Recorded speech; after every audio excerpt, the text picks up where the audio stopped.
Whatever. I think that's hilarious. I'm psychic. I don't have to be there. It'll just happen. Hey Nadia, what's up? I hope you're having a super amazing day. Hold on, let's just check this. Oh, looks pretty good. Oh man, let's drink some of my tea. Let's see if this works. Let's bring Twitch guys over. I don't really know why, because I never talked to them. Let's go see it anyways. Oh geez, and the Twitter guys. Oh god, the tweet. I don't ever look on the Twitter because I don't even know how Twitter works. Then we're gonna do the Facebook people. Oh man, I'm not sure where we go on Facebook. Let's go over here and see what's going on over here. Hey Noodles, what's up? I hope everything is super cool. What's up, Nadia? What's up, guys? I hope everyone's having a wonderful day. Does anybody know where I am on Twitter or Facebook? I'm not getting angry or perturbed. Just curious. Okay. Well, that doesn't help at all. What if I do this? Oh, wow, I am live. Oh, check it out. Wow, I'm live. Hey, Ellen, what's up? I am live. Check it out. I'm live. No way. Hey, that's really cute. All right, well, I'm doing it. Oh, my goodness. Oh, you guys are funny. What's up, guys? So, what's up? Hey, Ellen, what's up? Welcome to the sunny side. I hope you're having an amazing day, man. I hope everything is super cool. We're just checking out some of these. Let's turn the volume down. Oh wow, I guess that's a filter this girl is wearing. I can't show it to you because, well, I can't. Like, I'm not gonna show it to you because it's a different thing, and it's probably we're gonna avoid getting banned stuff today. So hopefully, okay. So one more thing to check out: this Twitch thing. I mean Twitter thing. Am I even here? Let's go to my homepage on Twitter. Look at that, we're really doing it. Well, how's that? That's a neat little thing to have happen. All right, I'm back. What's up? Oh, Nadia. What was that, Nadia? Hold up. Let me refresh this. And then we'll be back in a sec.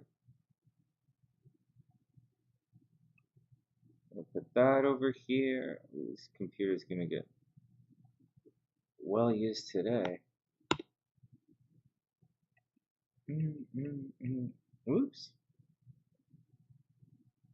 One sec. Let me just open up, see where everybody who's requested stuff, and we'll get through it.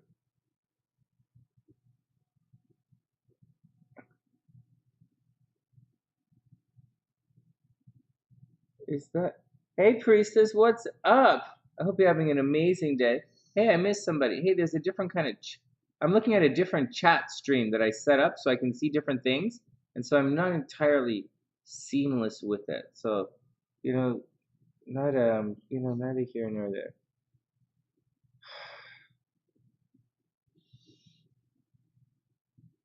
What's up, Priestess? Is everything cool?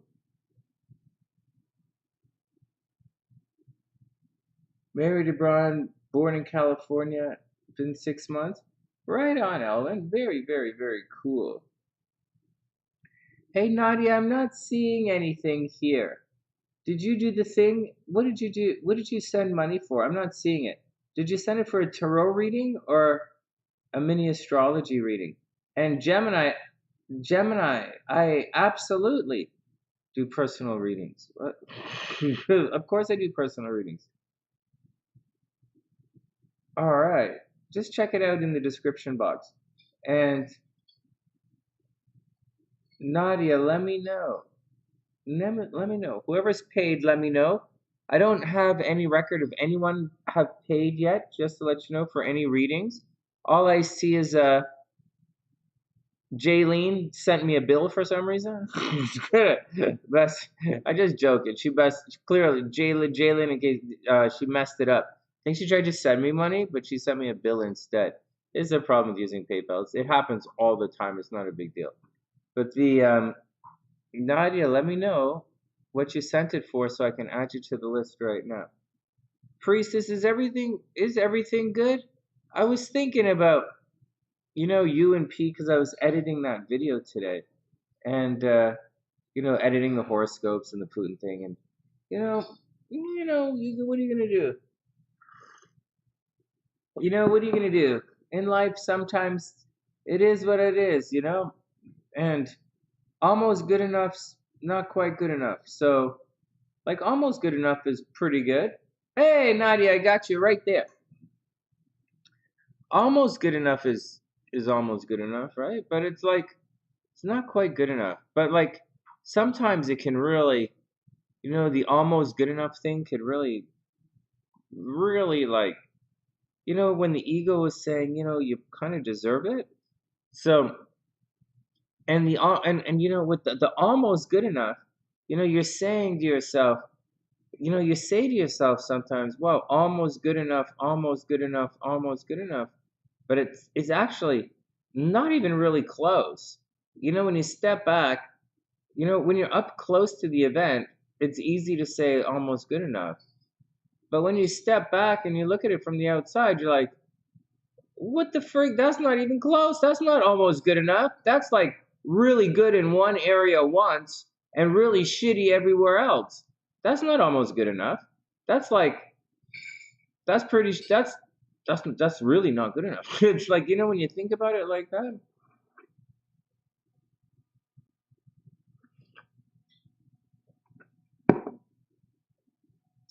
No way. Hey, sexy. Can you hear me? Listen to what Priestess said. She's Pisces, right? Okay, Scorpio.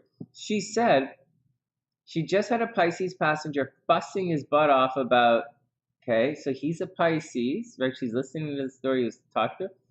He's the Pisces talking about how his Scorpion cheating wife is messing with his guy, and she doesn't know that he knows, and he's plotted out this whole divorce thing. You don't want to be part of that scene. That's so crazy, Holy smokes. Well, we don't really talk about this too often, but that's like the insanity of the Zodiac signs. Oh my God. No. Oh yeah, it's okay. So do we. Let me write Nadia down. Oh my God. Sorry, Nadia, I didn't write you down. I was. This is juice. This is juicy. This is. Oh my God. All I do is read books all day long. I like get a little bit of juicy, and I'm totally into it. Oh, I have too many tabs open. Hold on a sec. Okay, Nadia, I got you right here, Nadia. Let's. Oh my goodness. Well, there's a lot of BS going. I don't want to be too judgmental. You know the way it is, guys. But sometimes it gets pretty goofy bananas. What the frig am I doing with this thing? Why didn't I put this right at the top? No, I put it right in the middle. Nadia 1028, right in the middle. What a weird place to put it. And then where did I write down everyone? EVERY, everyone. All right, there we go.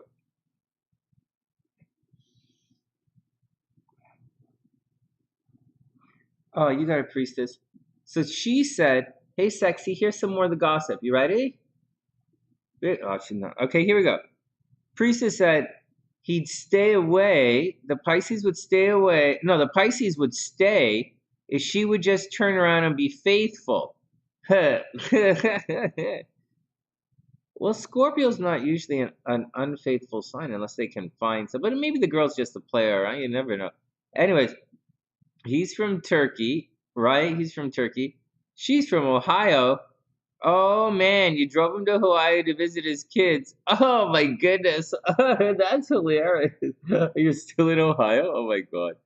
Should I? Hold on, let me write you down on the thing. It's really sweet though.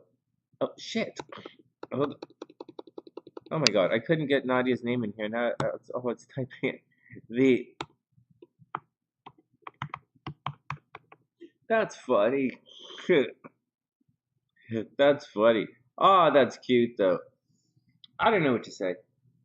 Relationships. Priestess, the thing is, and all you got, and same with Nadia. Well, not you know, you look back, right? And you're like, oh, peace from Ohio, right? You know, you look, you know, you look back and you're like, you look back upon life, right? Say you look back upon 20 years or so, 20, 30 years, and you're like, oh my God, I would never do that again. Or you're giving advice to people who are going through it, right? Like their first, second, third time through it. And you're like, oh my God, oh, blah, blah. And you just roll your eyes and you're like, oh my God, I just don't have time for that shit. But like, sure enough, we're all gonna go through it no matter what. It's so easy to say it. It's so easy to pop up and talk big, right? But we all know that, like, we all know we're gonna go through it again. Like, so it's hilarious. But you know, we wish everyone strength as they come out of it, if they're lucky enough to come out of it. Should you pop up, do a drive-by? Oh my God, you're a Pisces, not a Cancer. You can't do a drive-by. That's a Cancer thing. Or you could do a Libra thing and stop it and say hello. Libra would say hello. Libra would just say what's up. Just say hello. Oh my goodness, that's funny. Elwin, you're a Scorpio as well. You're not interested. I can't be trusted. Oh my God, that's funny. Oh my God, you guys are making me laugh. All right, let's sing a song. Okay, let's sing a song and then look at some cards. There are not a lot of people here, but we should still spin the wheel. We'll spin the wheel in a little bit and do some stuff. I have some videos, as you guys are all here. I have a bunch of videos I could do. Like I did all the thumbnails of an entire series, but I haven't. Danielle, you should absolutely chill. But I haven't actually shot the videos yet. I was going to shoot them tomorrow. But let's see. Actually, if you give me 1 sec, let me just pull up my. Oh, shucks, that's not what it is. It's right here. This is my little sheet on what I have to do. Okay, Venus, Mars. All right, I've been going on with this over and over and over again. Venus. 1 sec, let me dig it up. I think I put it at the bottom of this thing here. It's where I write all the horoscopes on the same piece of paper. I know.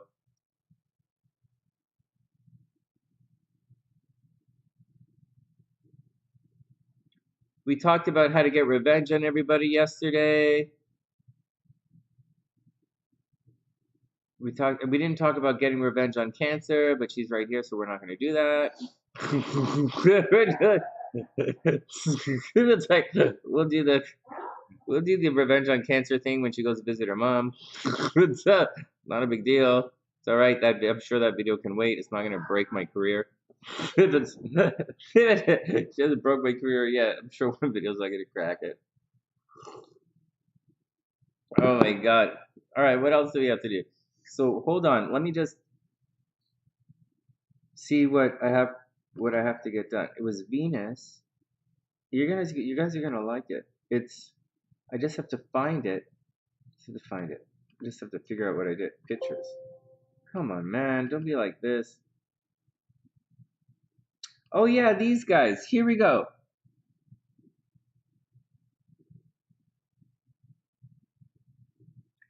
Priestess. We'll start with you. Where's my tab? Where's my thing? Here's the let's start with you. Well, we're gonna read the cards and then we're gonna get to it. Priestess is your Venus is in Pisces as well. Oh my God, that's hilarious. Okay, well maybe we'll start with you. I'm gonna clean this up before we begin so that we can actually. I was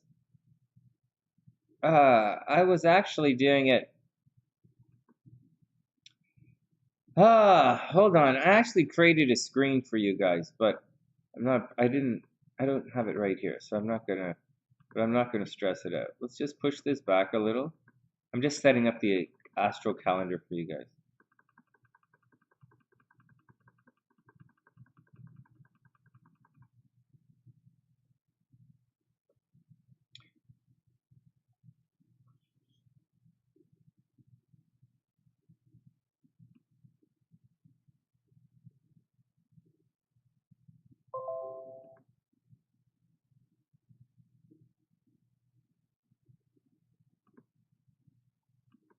Priestess, your Venus is in Pisces. So one sec. I'm supposed to be doing these. Have a look at this. I made the cutest thumbnails. Look at this. Whenever I figure out how to do it, I made the cutest thumbnails. Check these guys out. They're so cute. So Venus, this is for your Venus series, your love and money in your astrological chart.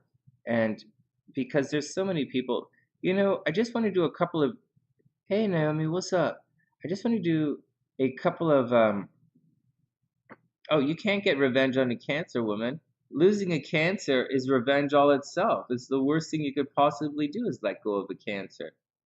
Yeah, the worst thing you can do is end a relationship with a Cancer, because if you do, it means you've been bled to death. and so and so if the relationship is over, it means you're probably halfway to being reincarnated, which is a good experience, except you're never going to see your crab again until she comes back to drain you of your life force energy. Just saying. It's always a bad thing to get rid of your karma. I mean your crab love. Anyways, these are just so cute. Oh, great job, Sonny. Let's just sit here and admire your thumbnail. Why don't you sit on your thumbnail some more instead of doing a video? I was. Okay, stop. Nobody gives a shit about your thumbnail. Guess you don't want me to sing a song now either, do you? Because if I'm singing anyways, fuck you. Hold on. We'll do the draw. Check it out. In addition to all of that crazy banana stuff, check it out what we have here.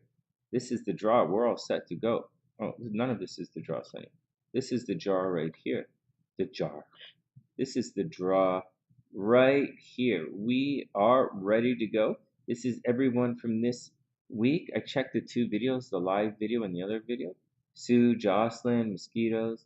Everybody's on the list, man. Or this is it for this week. Anyways, I'm going to leave this here. I also made a little thing where I put all your birth dates here, so it should be easy for me to find, of course, unless I lose this. So that's the deal. This is where we're streaming from. This is going back to the live stream over here. So that's what's going on, guys. All right, let's sing a song, because if we don't sing a song, it's part of what we do.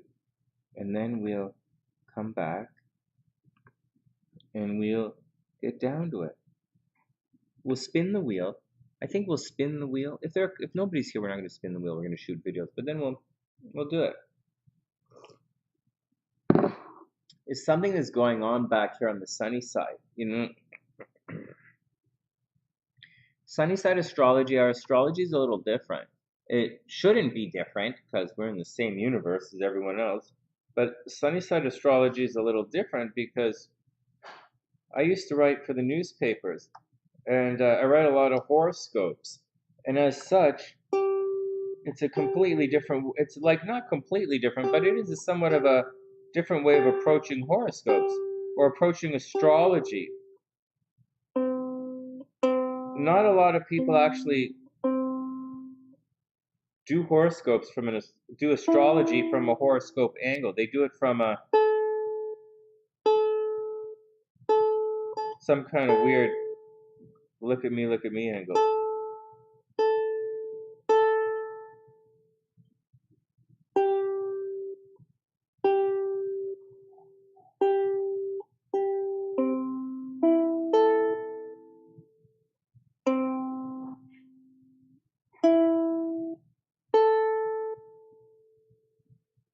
That doesn't sound right. that doesn't sound right.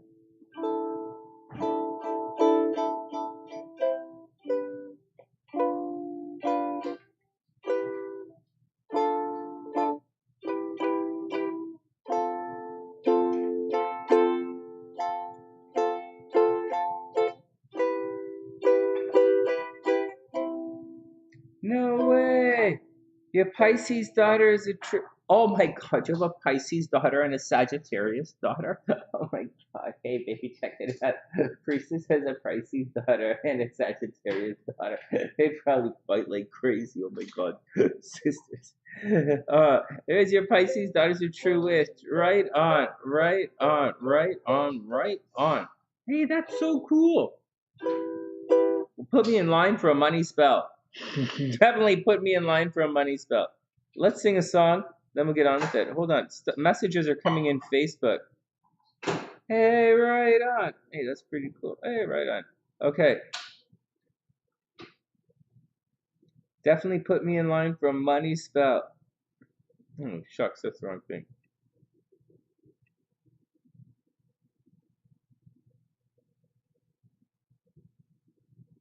Here we go. Do you guys know this song? This song is high in my vocal range. I'd say I'm sorry if I thought it would change your mind. But I know that this time I said too much and too unkind. Let's try and work it through. I tried to laugh about it, cover it all up with lies. I tried to laugh about it, hiding the tears in my eyes. Boys, don't cry. Yeah, they fight like hell, right? Oh my God, that's crazy. It is funny. Boys, don't cry. I would say I'm sorry if I thought that it would change your mind. But I know that this time I have said too much, been too unkind. I tried to laugh about it, cover it all up with lies. The fuck kind of chord is that? Hey Denise, what's up? I hope you had an amazing day. I tried to laugh up. I keep playing this weird fucking chord because I can't hold my ukulele. What the fuck? I'm having trouble holding it. Alright, let's try it again. I'd say I'm sorry if I thought that it would change your mind. But I know that time said too much, been too unkind. I tried to laugh about it, cover it all up with lies. I tried to laugh about it. Fuck, I did it again. Laugh about it, hiding the tears in my eyes. 'Cause boys don't cry. Ellen says the wife's a Sagittarius and he's beginning to think it was the worst decision of his life. She's being brainwashed by your mother-in-law, dad's sister-in-law. Oh my God, that's funny. Priestess says this is the bad Saggy stab the She's afraid of the Pisces, so she gives his butt. Oh my God, that's really cute. That's really, really, really cute. Hey Tiffany, what's up? I hope you're having an amazing day. That's funny. I would break down at your feet and beg forgiveness, plead with you. But I know that it's too late. Now there's nothing I can do. Do you know this song, Sexy? You don't know this song? Come on, for real? I would break down at your feet and beg forgiveness, plead with you. But I know that it's too late, and now there's nothing I can do. I try to laugh about it, cover it all up with lies. I try to laugh about it, hiding the tears in my eyes. 'Cause boys don't cry. Boys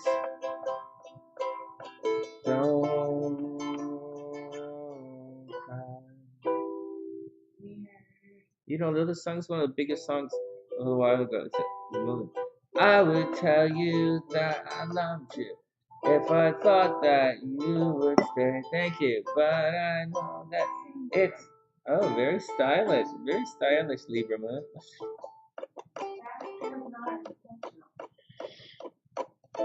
I would tell you that I loved you if I thought that you would stay, but I know that it's no use, that you've already gone away. Misjudge your limit, push it too far, take it for granted. I thought that you always needed me. Oh, now I do most anything to get you back by my side, but I just keep on laughing, hiding the tears in my eyes.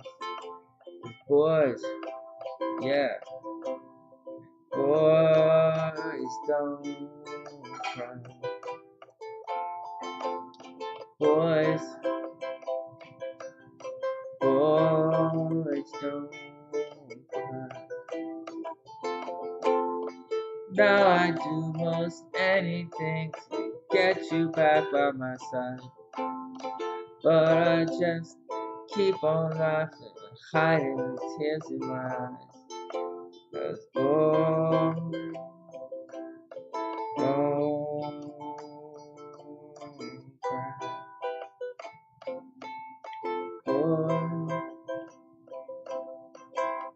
Couple of Forevers.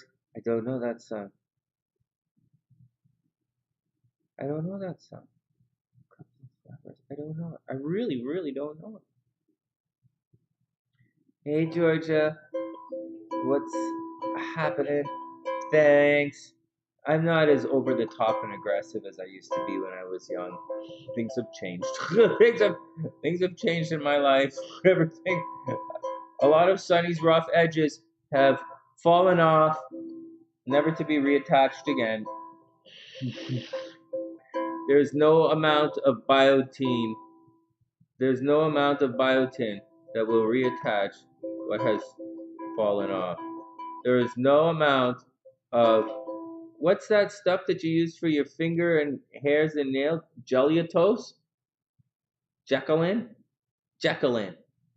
You eat Jacqueline. Glycerin. Glycerin. Glycogen? I went too far. The stuff for your fingernails. No, that's for your hair. The other stuff. The other stuff. Shellac? You know, no. Shellac.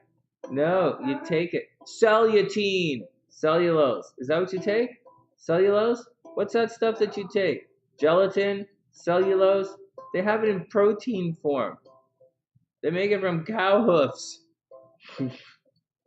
Danielle, don't pretend like you didn't know. You look so young, it's like you're infused with it twice weekly. Collagen! Oh yeah, they make it out of beetle testicles. Oh yeah, I like to rub that shit on my throat. Oh, make me take the gobble chin away. Oh yeah, collagen. They make that. It's not out of beetle testicle. It's made out of horse foot, right?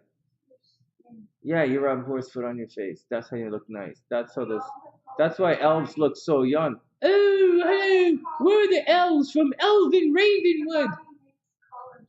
Oh yeah, they make it out of horse foot. No? I'm not an elf. How the fuck would I know? I know, I sit here. I know. I'm a traveling bard. I'm not an elf. But if I look like an elf, it's probably because I've been rubbing horse foot on my face.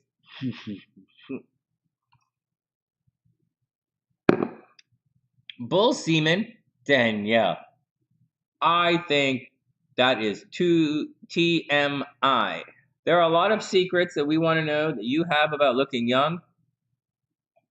Bull semen is almost a couple of steps from getting close to the line. Depends what you do with the semen. Let us cross this line further, and then we'll know if it is indeed a line or just a shadow. But you were saying? You're not even listening to me. You're listening to another video and laughing. She's watching someone else laughing. What? Not think about the semen. And she brought it up. I don't even know why she's brought it up. When she brought it up, she doubled down. It's definitely bull semen. What? Well, Sonny, it doesn't taste like it doesn't taste like glue. It doesn't smell like glue. It doesn't smell like glue. It's not sticking to like glue. Doesn't taste like glue. Therefore, it must be semen. that's where my mind leapt to immediately. That's where my immediately I was there. Vitamin D, flour paste, snot, snot, because snot on the counter ranks higher in probability than semen. Although, in fairness to Danielle, we didn't say where you're gonna find that semen. So, and I would sooner rub. No, that's a lie, man. I don't want to sit here and be untruthful with you guys.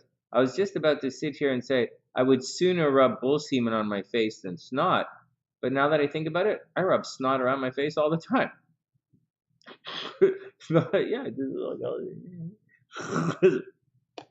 snot doesn't. Rubbing snot on your face doesn't keep you young. It's bull semen. All right. Danielle says that's the conga line right there. That's the conga line. Josh said that you can make glue from horse hooves somehow, but after a lifetime of studying the after effects, after a lifetime of testing if you actually can get high on sniffing glue, I can't remember what the initial report said. Danielle could sell bull snot. Start a business. Oh man, I'd love to start a business with you, but I'm more of a cheerleader.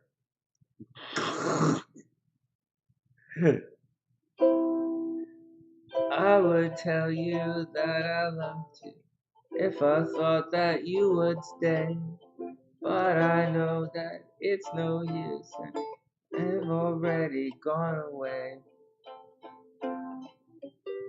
Misjudge your limit. Fuck. Push you too far. Took you for granted. Now I'm waiting for that evil dry spell. No more chick to play with me. Really sucks. Oh my god. Let's be more optimistic. SLC's never heard this song before. This is one of my favorite songs of all time. I would say I'm on the wrong foot.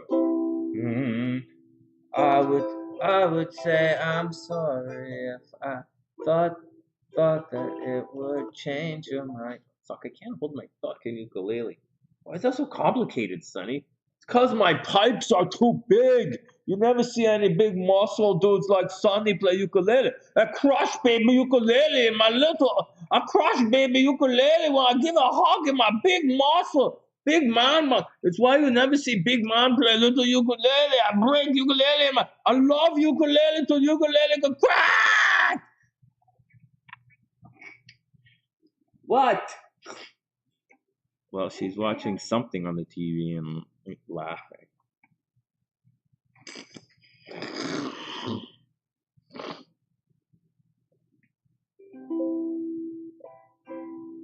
I would say I'm sorry if I thought that it would change your mind, but I know that this time I said too much, too unkind.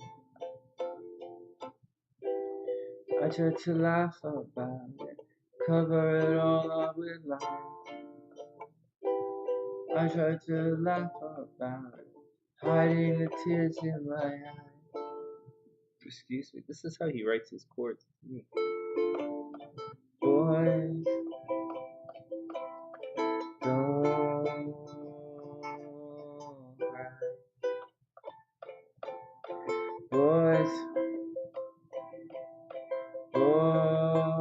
boys don't cry. Jobs, that's funny. I would break down at your feet and beg forgiveness, plead with you.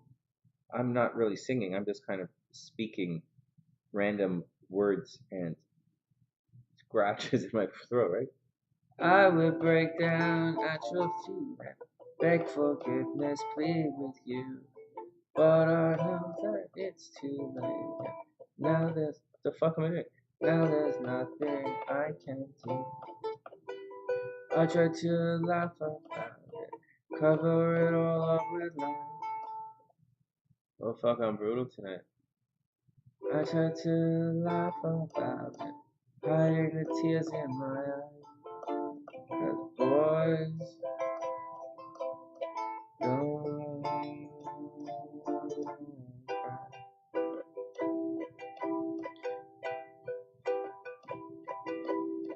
Boys don't cry. I would tell you that I loved you if I thought that you would stay. But I know it's obvious that you've already gone away. Ooh, Scorpio rising Cancer Sun, that's intense. Hey Brittany, what's up? Mini astrology reading. It's a mini astrology reading. I'll show you in a sec. Misjudge your limits. Push you too far. Take it for granted. Cause I always thought that you needed me more. What a dick thing to think though. Now I do most anything to get you back by my side. But I just keep on laughing, hiding the tears in my eyes. 'Cause boys don't cry.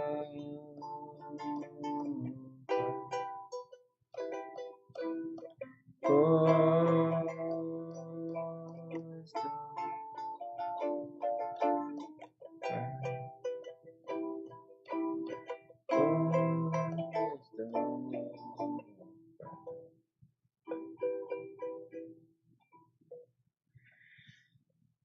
It's your son's birthday, right on. Hey Brittany, what's up? Mini astrology readings are what we do here. I'm an astrologer. Have you not? I'll show you right now. I'll show you right now. Stick around. Stick around. Just stick around. Let's look at it right now. We're going to do some tarot readings. But before we do the tarot readings, have a look. This is the chart right now. Actually, fuck that. I have Priestess's chart right here. I was going to shoot a video for it, but I'll show you how we break it down. When we do a mini astrology reading, we break it down. We talk about the sun being in the first house, and the sun, the moon in the first house, and it's pretty close. I mean, this, and then I might do a past. We talk about it. This person or priestess has a strong emphasis on her personality. The moon in the first house, people tend to be really attractive. They're really good with the opposite sex, right? They're really good looking. Their energy goes back and forth. There are times when they have a lot of money in their life, times when they have to work really hard for their money. With Mercury here, they're always, there's a preoccupation on their looks, and it might seem, just as we're looking at Priestess's chart here, it might seem like there's a obsession with the first house, right? Because there's this giant stellium in the first house, and you would think, oh my God, she's obsessed with her looks. But that's not the case at all. Not at all, really, because you look at it, and it's the North Node that's here. The obsessive part of the chart, or what she's brought in with her from a past life, is actually the Virgo side. It's actually the 7th house. So although this chart appears to be very me heavy, the past life lessons in this chart she's bringing in. She's bringing in a lot of Virgo past life energy, and there's a tendency to do too much in partnerships, right? The South Node is there, and there's a tendency to be too critical, and maybe too critical of the partner. Not because Virgo's in the 7th house, but because Virgo's occupied in the 7th house, and it's an opposing kind of thing here. And so those are all problems, problems that you might want to work through in this particular lifetime. Lilith is in the 2nd house, in the 7th house. She attracts really good-looking guys, obviously, and those are things to watch out for. In this lifetime, in addition, what do you laugh? Oh my God. SLC's watching Luscious. And Luscious. Why won't they collab with me? There was a time he had nothing. Walking around being stupid. Get them to collab with me. Stop screwing around. This is stupid shit. Okay, I'm listening. What? They called Domino's, and the girl that answered sounded hot, and she said it had her booty full of fucking. Why are we interrupting my live stream for some fucking video? All right, I'm just saying. Nothing wrong with any of that. I think it's really cute. Okay, say it again. God, I upset the crab. You can't fucking say even anything to the crab. Go on. What was that last thing he said? I thought it was funny. What? What was the last thing they said? I thought it was funny. She said the guy that answered the Domino's phone, in order to the pizza, sounded hot, and it had their booty was fucking. That's cute. That's cute. A little bit gross, but kind of cute. What do you think? Well, that's pretty well.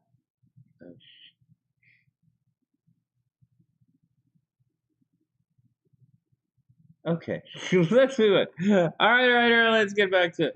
Anyways, who asked? Brittany, was that you who asked? Yeah, this is what a mini astrology reading looks like. It's not a big deal. Anyways, we don't do past life stuff in mini astrology readings, but I've looked at Priestess's chart before, so I know what's going on in her chart. Hey, but let me do that past life thing just for a second here. Just while we're talking about Priestess's chart, I want to clarify some stuff for you guys. This is not an easy chart, and there are a number of people with this kind of imbalance in their chart. It's not exactly a teeter-totter shape, even remotely, but there is a back and forth across the chart here, just to let you know. So there's a lot of energy pouring in here. South Node and Virgo people tend to be highly critical, highly analytical. But so what? That's a good skill if you're like a computer programmer or a bullshit detector, and she's there and she's doing her thing. But in the 7th house, it does put an overemphasis on details. But it's okay. You got to protect yourself in this lifetime. Being a little OCD about the details is okay. I think so. Anyways, it's in the 7th house, so it's going to cause problems. It's going to cause problems in relationships and overdependence on relationship in the previous life. In this lifetime, you're supposed to learn to put more energy into yourself. The problem is the moon is here, and the moon is a strong indicator of your past life as well. And in the past life, you probably did put a lot of energy, into your own being, or you were taught to really stand up for yourself, or you somehow had to be amongst many people, and you had to be a leader of many people in a previous lifetime. In the last lifetime, you're probably a leader of many people, and as such, but as leader of people, and so as such, in this lifetime, you really do want to put yourself first, but it does go hot and cold because the North Node is here, And anyways, the deal is, and wherever the North Node, there's a bit of a disconnect from reality. It's some of the things we can take for granted. All of the times here, we say things like, or astrologers say the North Node absorbed the energy from the planets it comes into contact with. And it might be good, it might be bad, but Mercury and the Sun are both neutral as far as this is concerned, neither here nor there. But it's saying that, you have to watch out. You have to watch out. There's too much energy going into the 1st house. I realize I'm sitting here and I'm not actually saying anything. So let me just stop and try and say something here. So let's add it up. In the past life, the moon was in the 1st house. That you were taught to be independent and resilient. You were taught to go after your dreams. because the moon, now the moon and the sun are not technically in the same sign, not house, sign. The moon is behind the sun in Aquarius, her sun is in Pisces, but it's close enough to know that she's here in this lifetime to finish unresolved business. It's a little bit different than, living your karma and keep going through your karma. She has a distinct unresolved issue that she's working through, and the unresolved issue in this lifetime very much pertains to her identity and how she wants to be perceived in this world, and how the world sees and views her. And that is the big push in this lifetime. Like the last lifetime was identity, but it was identity among groups of people. Now it's identity. And that's what's going on. The problem is, every time she tries to push herself or to put herself first, it's going to lead to it does lead to problems. So that's what the problem is in this lifetime. But that's what her goal is. Her goal and her spiritual journey on this lifetime is to put herself first. It's difficult to do, but that's kind of what her spiritual journey is. And people are going to, the people who call names, like partner stuff, partners, shared resources, like these people are going to, third house, brothers and sisters, they're going to call names anyways. Like if the names come from like here, right? If the names came from there, or they came from like here, or like here, or like the fights came from those places, or say the fights came from here, then you can be like, okay, well, something's got to give. I'm doing something fucking wrong. But like, that's not where it's coming from. The fights are coming from astrologically where they look like they're supposed to be coming from. So you just got to roll with it and say, well, like, fuck, those guys are going to argue no matter what. And astrologically, they are. There will be times when they don't, but there are going to be times when they do. And so, so take it easy. It's when all of these spaces where there's nothing there, that if something suddenly goes bad there, then you're going to be like, hey, something is happening. So, because there's a difference between living your chart and just having regular bumps in your day, and living your chart and having some kind of weird wandering monster walk in and park up in your living room and fucking up your chart for a while. So that's the difference that's happening. Hey, Brittany. Yeah, go ahead. Oh, do your thing. Hey, Brittany, do you want me to look at your... I'm just taking it easy right now. I'm not really stressing out. Brittany, can you type in your birth information? And because obviously I'm spacing out. I'm tired. It's 12:30, right? It's been a long day. I weigh over 8, and I didn't work out in the last couple of days, and I feel gross. And I haven't finished my videos for today, so I'm behind schedule. But it's all right. I can take the rest of the night up. But Brittany, can you type in your birth information? And it's cool. I'll add you to the list. Hey, anyways, Priestess, I know you're driving around listening. Hey, you see that? Your chart is not super easy to do. Because, you have all that energy in the first house. You're supposed to have all that energy in the first house. And you have a lot, like, the relationship thing is not you. Like, maybe a little bit you, right? Like, obviously, right? But, like, it's the other person, you're going to attract grouchos. And all this third house going crazy stuff. So what? So what? All right. Anyways, you have that big thing happening in Capricorn. Is going to happen first week of March, right? You got to watch out for some big change happening behind the scenes first week of March. Priestess, big change happening behind the scenes in private first week of March. Oh, I'm going to shit myself 12 times in the next week, which is pretty good because I'm feeling a little bloated, I got to say. All right. My nose is all plugged up.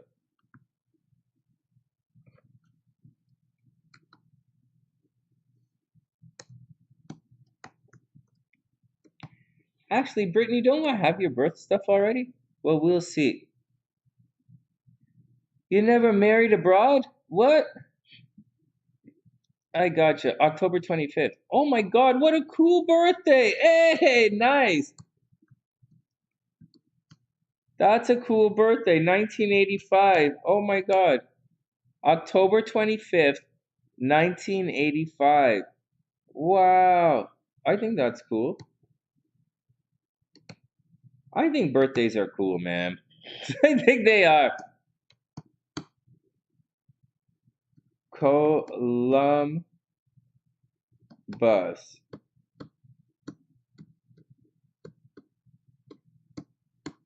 Hey, you guys want to know what I learned? Check this out. Okay, first let's say Britney's chart. Holy goodness. Oh, oh, oh, oh, oh, oh, oh.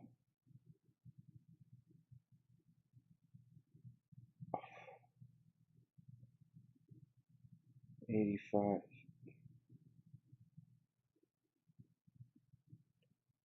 So, like, Brittany, okay, let me save your chart. Brittany, we're going to come back to your chart in about 15 minutes. We have a couple of tarot readings to do first, but I just have a quick question. Were you ever divorced, or did you not get married yet? Right? There's a possibility you're going to be married later in life, like around now actually. So there's a possibility you might get married later in life, like around now, or you might get married to someone who's a little older, or there's control issues. Maybe there's the person you marry dies. Maybe you don't want to get married. But there's also a possibility of divorce in this chart. There's divorce, possible death of your partner, and cheating in relationships. But don't look at that. Just getting married later in life to someone from a different age. Like you might marry someone really young or really old. What's that? It's a shit show? You're old. You're not old. You're not old at all. I know you think you're old. You're not old. You wait. Oh, enough. She's not old. Fuck, she's younger than half of you guys, except for you're no, you're younger in age than everyone here, and except for Daniela, but Daniela looks youngest. No, I'm just joking. Hold on, what did you say? Okay, hold on, you guys. Oh my God, Naomi, that's your birthday? You must be joking. Give me a sec, guys. I want to go blow my nose and then we'll come back. We'll have some fun with Naomi's chart. Not Naomi, sorry, with Brittany's chart. And Brittany, be honest with us, because Saturn and Mercury in the 7th house doesn't necessarily, it means when you combine them, it gets a little sketchy. And your South Node is right there. It's going to cause problems with your health and with your relationship. So Saturn in the 7th house in Scorpio, it's more along the lines of getting married later in life, getting married to an older guy or a younger guy. But then Mercury, it might lead to the death of a partner. It depends on what it's aspecting. It just doesn't just do that. On top of that, Mercury in the 7th house does lead to multiple marriages, but Saturn leads to like late marriage. So that's the way to think. Moon in the 12th house could lead to the death of a partner. Close association with the occult. You're probably really shy. Anywhere your heart on your sleeve. All right, next. I'll be back in a sec.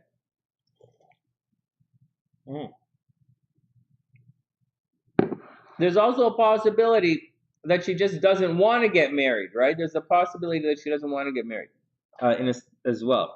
All right, back in a sec. 28. All right, that's okay. All right, give me a sec, guys. I'm going to be 1 or 2 minutes. I'm just going to get a little bit more water and heat up my tea. And then I'm going to blow my nose. My nose is totally congested. You can hear it in me. You can hear it when I sing. Yes, Sonny, we can hear it when you sing. Okay, everybody come back.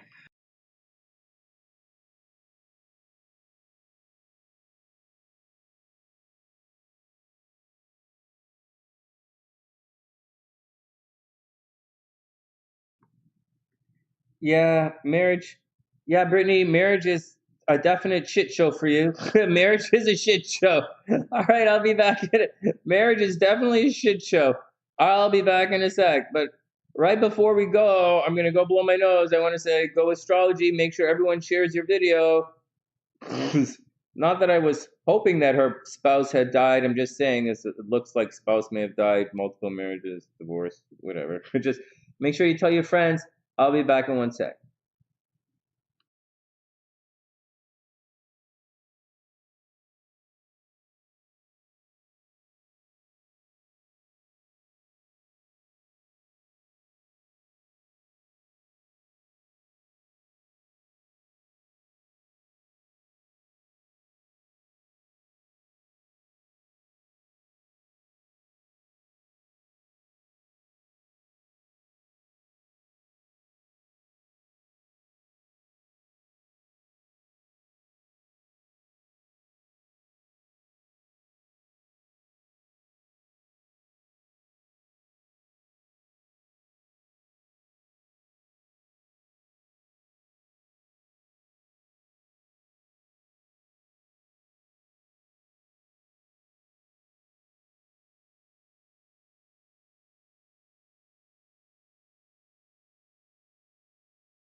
All right, everybody, ready? Let's get down to some work here.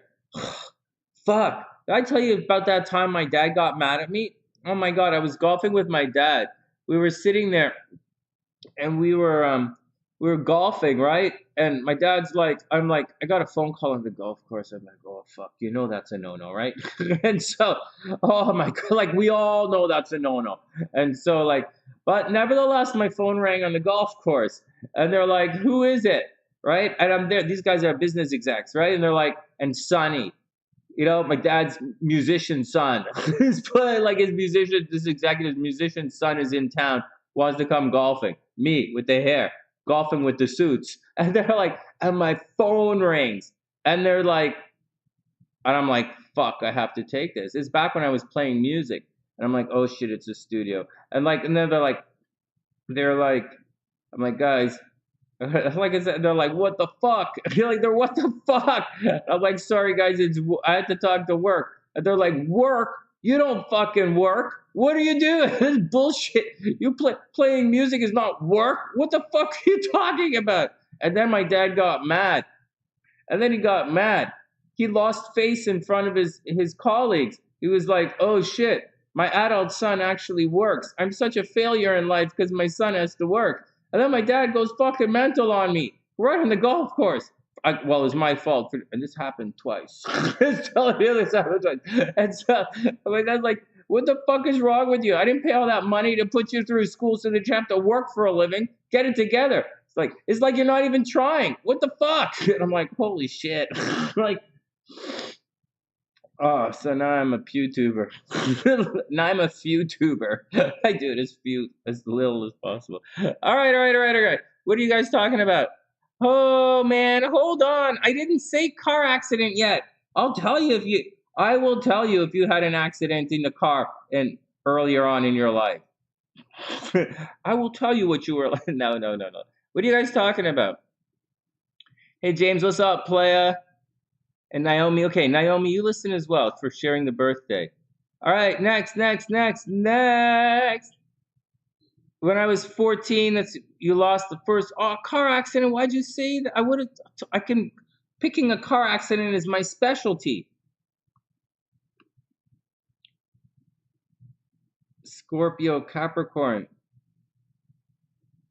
I probably wouldn't have said car accident. So I probably wouldn't have said car accident, but Leo +3.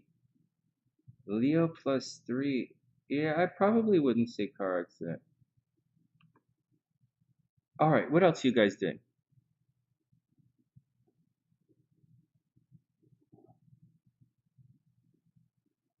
With an arc. Ooh.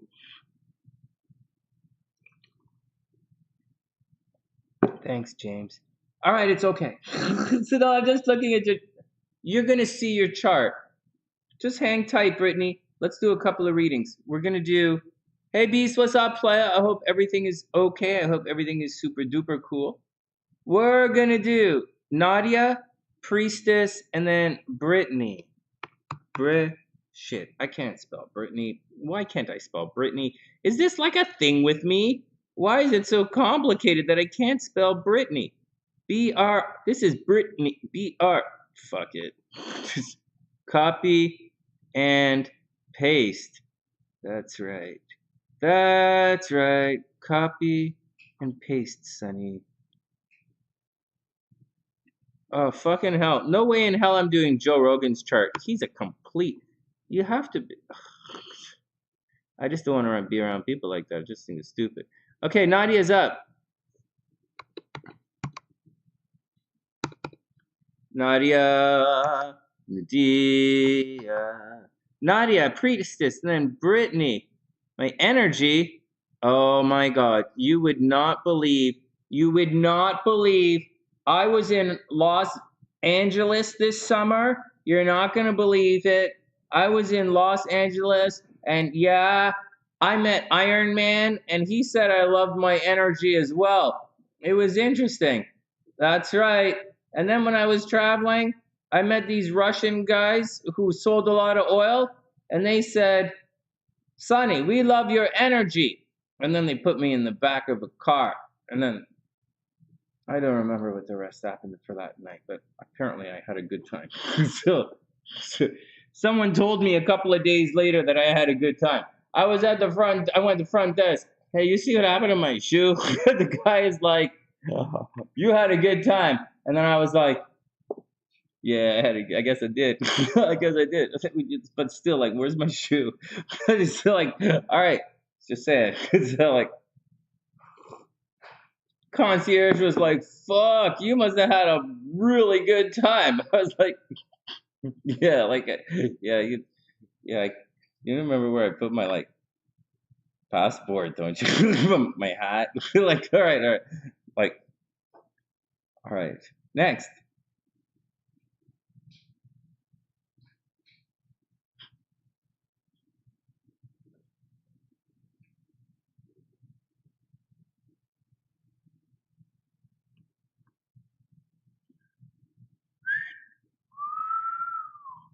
I did it.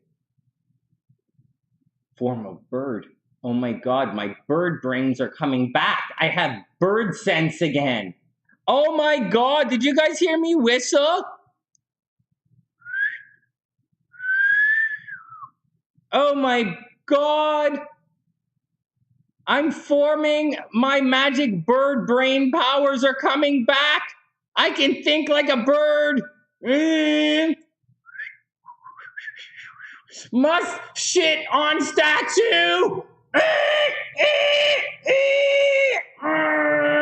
Squeeze it out, Sonny. Complete the transformation.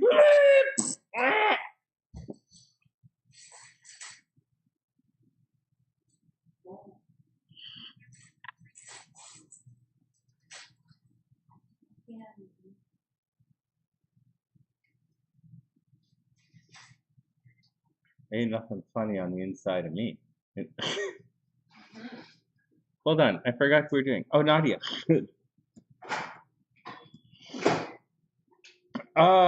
Sore butt in the morning. That's okay, there's a cream for that.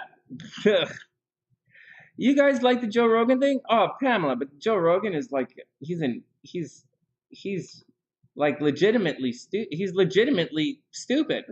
Like legitimate. It's like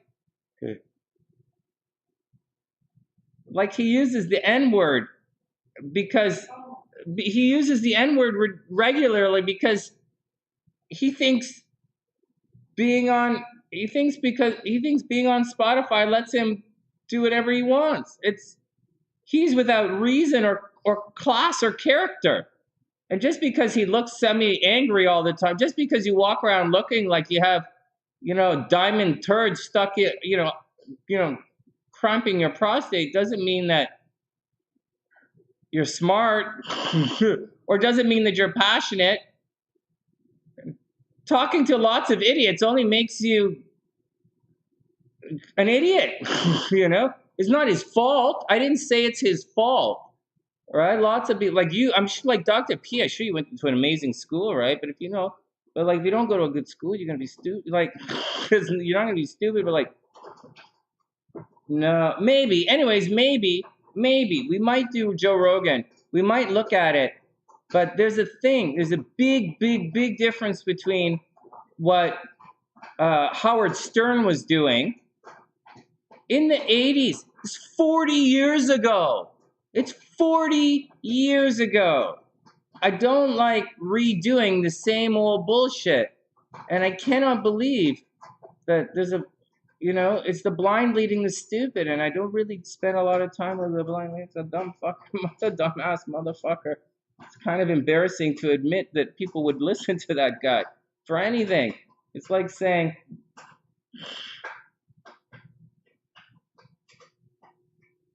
oh my God, there's like so many, there are so many people that you think I could throw out so many names, really absurd names in different fields, like sexual fields or commercial fields or whatever, that you guys really frown upon and would think it would be ridiculous to even pretend to entertain some of their comments. Nevertheless, you guys listen to Joe Rogan.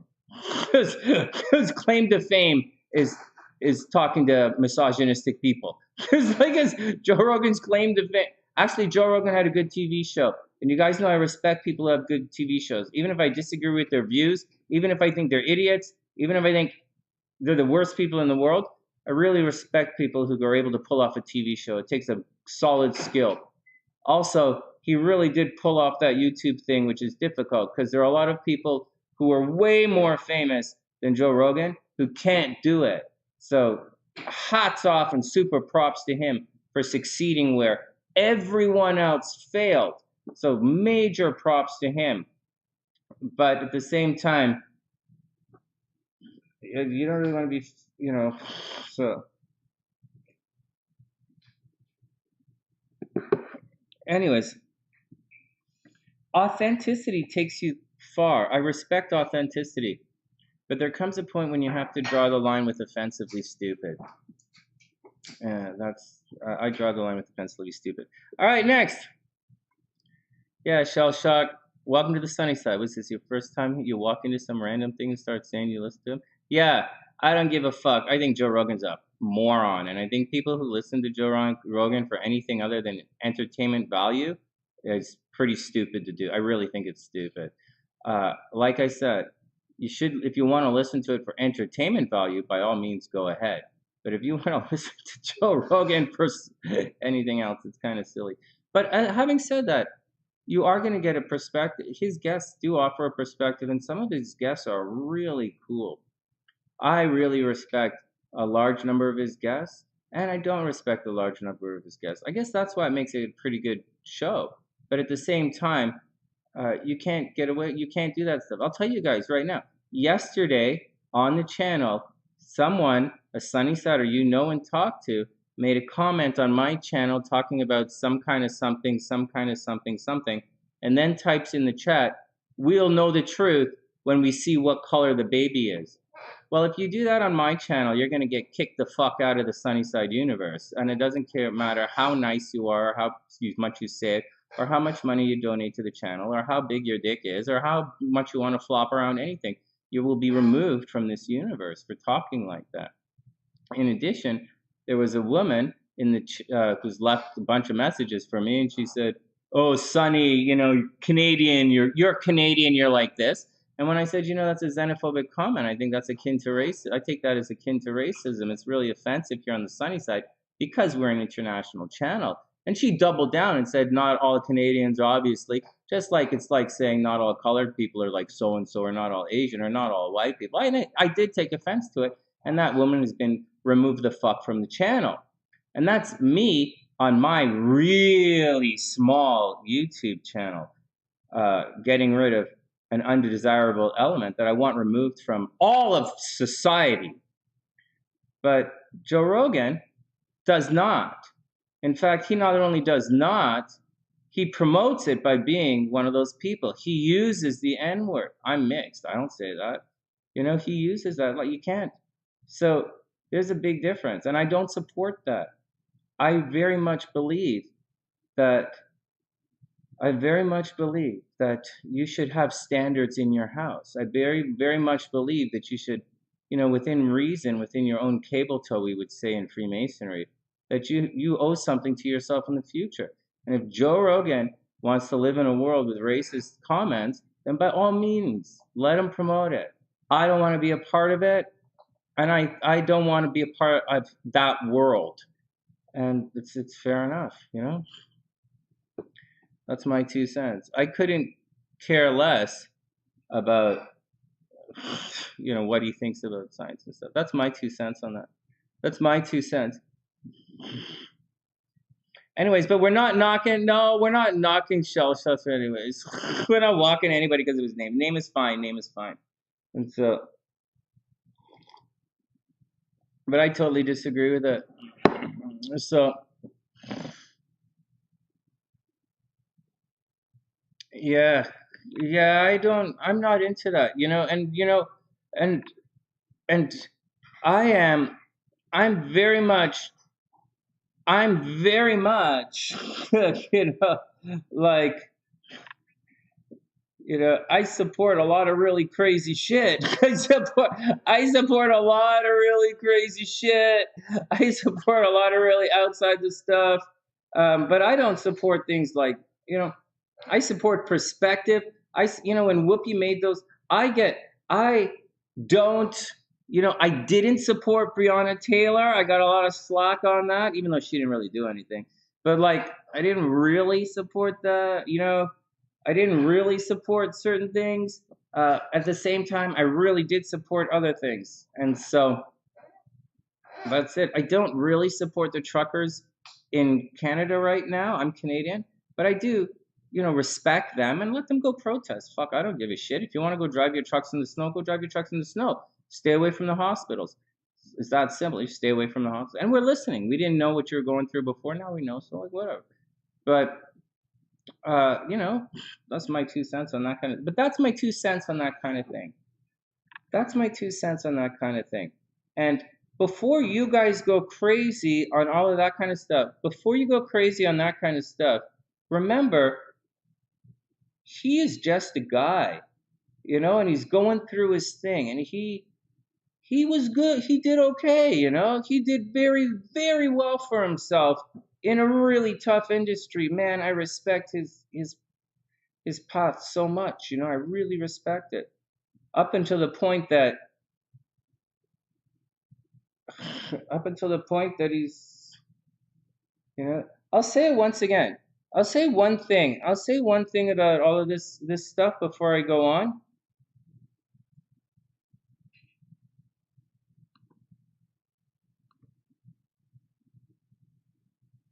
There's a massive section of the population that makes their living off of pointing out holes, the pointing out things you don't know. I'll say it again in a real blunt way. There are a lot of people in this world who are making money on your stupidity, on your intellectual laziness, on your lack of opportunity to know these, whatever they're talking about. And Joe Rogan's one of those guys. He's not giving answers or why, you know, I'm not hearing him say why. They say, oh, why is like, I wonder why this is like this. Oh, and they will answer. oh, because conspiracy theory. Or they'll answer, oh, because a myopic scientific article expressed a certain thing in the moment. But at this age in life, you've been through you should have gone through, if you're my age, you've gone through so many of these scientific moments, you're going to shit on them. And I do shit on them. But at the same time, you shouldn't be stupid about it. So, like, so, you know, even if you lack, you know, comprehension, you shouldn't be too stupid at it. And maybe some things work. Who knows? So that's my 2 cents on that. You should be offering, you should be offering solutions, but instead they're playing on your fears. And by the way, I'm a Freemason, and and I'm also an M, which is one of the reasons you guys are here. And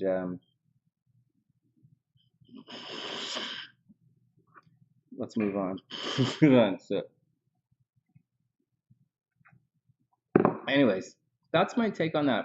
But by all means, I think he's okay. I mean, you guys liked the Cosby Show, didn't you? I'm pretty sure a lot of you guys watched the Cosby Show and didn't even flinch. All right? Not a lot of you guys probably loved OJ and those airplane movies. Who gives a shit, right? Mel Gibson hates Jews. What do you guys care? So, just saying. Whatever, man. Maybe he doesn't. I don't know. That was a rumor. So I'm just trying to make a point here with some verbal comparisons. But anyways, the difference is on the sunny side, we hold our hot selves to a little bit of a higher standard in certain areas. We don't let certain things fly. We wouldn't let it slide. We don't let it slide. My moderators they know to stay on top of that. And I really wish we have a world where we don't have to have this conversation. Anyways, Nadia's up. And for those who are new, I'm long-winded. I'm long-winded and preachy, so whatever. Oh, man. Jaylynne, you guys didn't send me a payment. You accidentally sent me a bill instead of a payment. Can you guys cancel it, please? Otherwise, it makes my thing messy. And I don't want to, if I cancel it, I can't cancel it. Well, I can, but like, I'll just cancel it. And so, but you guys sent me a bill instead of a payment, which is, I'm just letting you guys know it's okay. Shell Shock, what are you doing? Come on back. It's all bad timing. It's okay. It's okay. It's okay.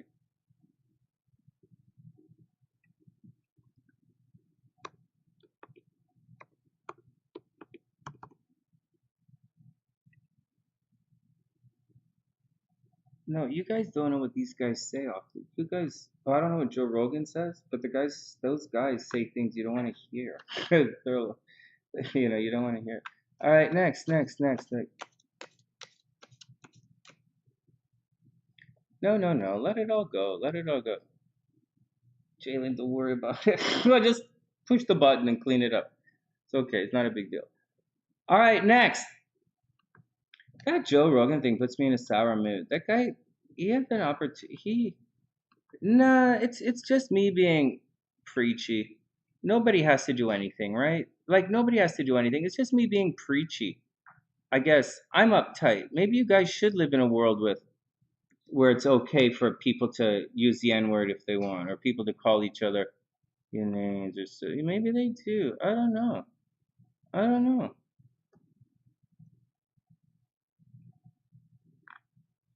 Well, I don't want to go on with it. I don't want to talk about the two things, but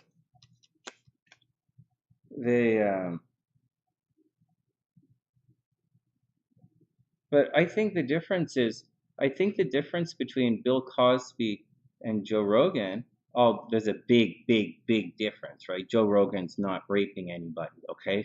So like just keep that in mind. But and he's not doing anything illegal, and he's not doing anything, like, he's not really crossing any physical boundaries here. But the difference is what Cosby's doing. The difference is not about Bill Cosby and Joe Rogan. It's not a similarity. That's not what the comparison is. The comment has to do more with society, and how society has completely condemned Bill Cosby, but for some reason they seem to be rewarding Joe Rogan for being, you know, for speaking as a bit of a racist and speaking. Guys, you don't get it. You know, you do not seem to get it. There is a difference between anarchy and freedom of expression. There is a difference. And until you understand that, you're just children flinging shit at each other. So it's all it is. And I don't see any reason for anyone to come back in and help you until you realize that you're just children flinging shit at each other. All right, let's get back here before I get angry at this topic. All right, Nadia's up. Let's read some cards and get back to having some fun. Jaylynne, it's okay. It's okay. I'm going to do the thing. The other kind? What?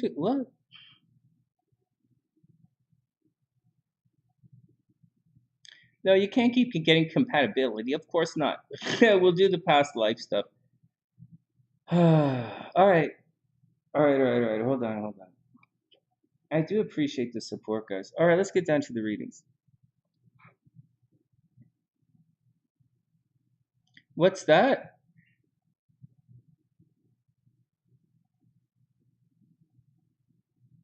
Right. All right. Right. Yeah, okay, so Danielle says the way she sees it, her oldest two girls are developmentally disabled. Right, I get it. I get it, right? I get it. I read it as a teacher, I get it. I was raised, and she was raised not to say the R word, right? You guys know what that is. And she's extremely comfortable with people saying that in a space where it's considered an insult. Yeah, yeah, it's uncomfortable. It's uncomfortable. But what can you do, man? What can you do? All right. It's the same thing with Oprah. It's more along. It's less like Bill Cosby. He's not like Bill Cosby. Okay, guys. I was just trying to say why people accept one thing. Why ask a question? Why they would accept one thing and not the other? And it's because society very much values. They don't think that racism is. Anyways, let's move on with Nadia stuff. All right, here we go, Nadia. Here we go. Nadia. Oh, shit. Nadia, what a way to start the day. 10 of Wands, reversed. So, Nadia, Nadia, wow, 10 of Wands reversed. What a crappy way to start the reading. I got no problem with Joe Rogan. Honestly, I thought Joe Rogan was fine until about a week ago when I found out he repeatedly made racist comments on his show and he justified it. And that's when that's when he really fell out of favor with me. Up until that time, I thought he was just an idiot being an idiot. But then when I saw this stuff, I was like, I can't support that. So I don't hate the guy or anything. I just can't support it. It's not really a big deal. And he's not nearly as bad as I'm saying, because you guys know he's an idiot doing idiot. Like, he's just interviewing people. And he's not really that much of an idiot. He's just brainwashed with the information. All right, here we go. 10 of Wands reverse, Nadia. So, like, 10 of Wands. And who knows? I'm doing astrology and tarot. Maybe people say I'm an idiot, so whatever. 10 of Wands reversed, Nadia. 10 of Wands, because it's about belief structures, He has a different belief structure. And you shouldn't knock a guy for having a different belief structure. But you should definitely knock a guy for being racist. And not having a standard of social decorum. Anyways, I don't know, but he makes so much money now. He made $100 million. How much money do you make? How much money do you have to have in your bank account so that you can stop? How much money do you have to have in your bank account where you can start being racist on your TV show? Like, what's the line? Like, what's the line to cross? Like, it is 100 million, right? That's what it is. How many followers on YouTube do you have to have before you can start making racist comments? Just curious. All right.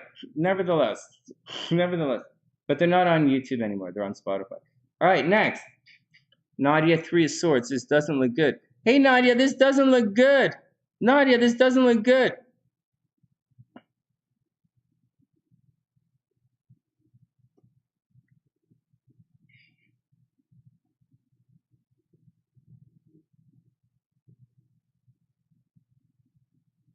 Ah. What, Daniel, what are you answering? Okay, hold on. Nadia, Three of Swords. What's going on with you? Three of Swords, Ten of Wands reverse, and then the Three of Swords is heartbreak energy. Look at this. Nadia, what are you breaking up with somebody? Somebody make you doing someone making you do all the work and they're not appreciating you? Look at this, Ten of Wands, you're doing all the work. Three of Swords, you're breaking your heart. Nobody's respecting you for all the work you're doing. I respect you. I think you're cool. I think all of you guys are cool. Even all of the guys. Don, I think Don is cool. Jaylynne is obviously cool. Casey's cool. That guy who popped in and popped out with the name, he's fine too. I can't remember his name though, but he's fine too. You know, I can't remember what he called himself. Shit, where did he go? He had such a cool name. Grace, you know, I think you guys are all cool. Where the fuck did he go? Did you guys delete him? I hope not. Oh, I hope not. He had a good name, like Big Balls or something. All right, whatever. So, all right. So Nadia doesn't look good. Doesn't look good. Doesn't look good. Here we go. Here we go. Here we go. And boom, Ten of Cups reversed. So hey, okay, hey. So this Ten of Cups reverse thing, I'm having a feeling that maybe something's not going to work out. Okay, like it doesn't have to be crazy, it doesn't have to be bad. I have a feeling you already know something's not going to work out. This Ten of Cups is reversed, by the way. If it was right side up, I'd say it would work out. I say it would work out. If it's like this, it's a yes. If it's like this, it's probably not so much. Okay, like, okay guys, like it's reversed. It really is. And so Nadia, I don't like it. Doesn't look good. It doesn't look good. It looks like there's a bit of breakup energy. Something is going on. The Ten of Cups is going to spoil things a little bit. It's going to mess you up a little bit. That's too bad, man. Okay, let's see what else is up. Oh, Nadia. Hey, guys, one more thing. The guy with the face. What? Oh, hey, Casey. Oh, you guys did the thing? Yeah, no problem. Let me write it down. I was going to... Okay, let me put you in the description box. Hold on.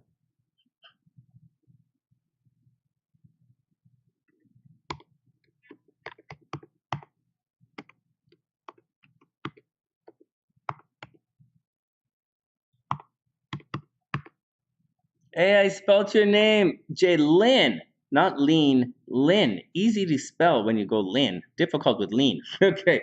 All right, next. Next.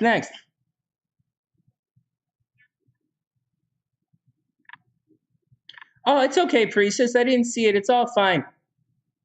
It's all cool. It's all cool. It's all cool. It's all cool. Because you know what? I know some of these, like I really know them really well. Like the people who follow Joe Rogan. Like remember, I'm a martial artist as well. And so like I know like the people who follow him and like I get it, you know, and I'm a guy and I was single for a while. So I know all about those single guys, you know, and I know all about suburban housewives who got to drink wine. And like, obviously, I got to, you know, I know about suburban housewives who drink wine. I know about, you know, I know about guys who are single. You know, I know the deal. I know these people. Is it all of them? There's a lot of them. And so, and, you know, I watched a little bit of Fox News while I live in the States, not to knock Fox or anything, but a couple of shows are like really stupid. Like it's such buffoonery. In all honesty, I would rather watch the pilot light guy, the DePopolo, the pilot light guy, the pirate guy, DePopolo. I would rather DePloplo. I would rather watch him than most of the stuff you guys are talking about. That guy used to speak something. The flight boss. Flight boss. That's a good name, flight boss. He's okay. What's his sign? He's in Aries? He's pushy like an Aries. Maybe he's a Leo. His show is too long to be a Sagittarius or an Aries. So. Rising. Because he's flashy. But he shows he speaks for a long time. an Aries, Gemini maybe. He's not Gemini. He doesn't change. And he doesn't switch topics. And he doesn't speak with his hands. But he does smoke. So he might have his moon in the 6th house. That would make him a chronic masturbator, which I believe. All right, let us continue. Yeah, you want to see when a bunch of psychics sit around and talk about you? Are you sure it's a good idea to wander off now? All right, Nadia, one more. Let's do it. Let's do it. Let's do it. Let's do it. Don, I didn't see you. Okay, we'll go back in a sec. If it's an astrological question, it'll be, if you want me to pull any tarot cards for your question, it's $11 and I'll answer it. $11.11, or $5 and I'll answer your question really quickly because it's not a big deal. Oh shit, Nadia, 5 of Wands reverse. I'm sitting with the card in my hand for like 5 minutes here. Oh, Nadia, what the frig? 5 of Wands reversed. Oh, there's a lot of running around. Hey, you know what? I think I could look at it in a really nice way and say someone was just too busy for love. I'm going to try and sugarcoat this reading, okay, guys? So everybody chill out with me. So I think someone was too busy for love. I think someone was working too hard, or someone was doing a lot for the other person. 10 of Wands doing a lot for the other person, or maybe they're working hard or paying too many bills, or I don't know, maybe they were always on top in the bedroom, but whatever reason, they were doing too much of the work.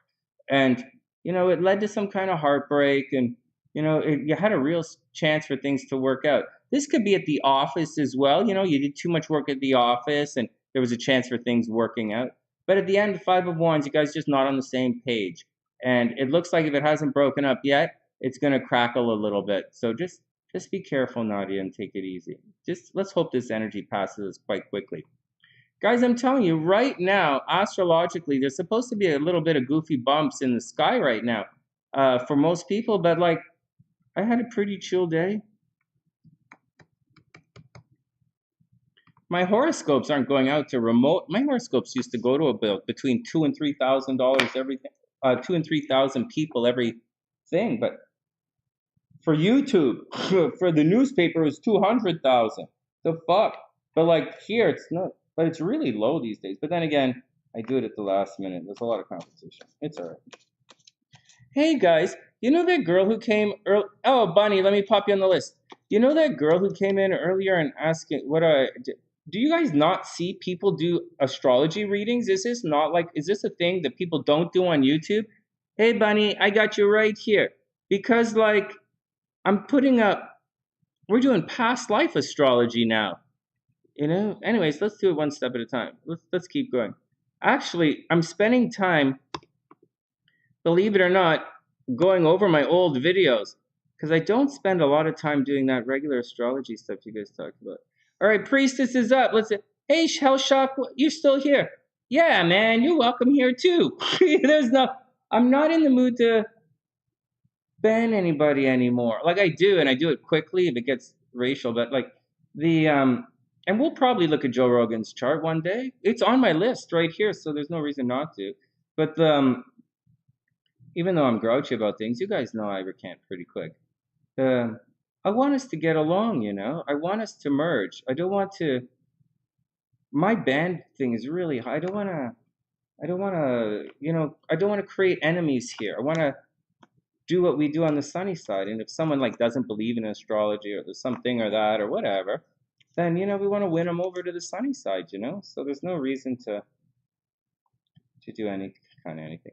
All right, Priestess is up. Let's get on with it. And then we'll get to the readings in a sec. Priestess is up. Next.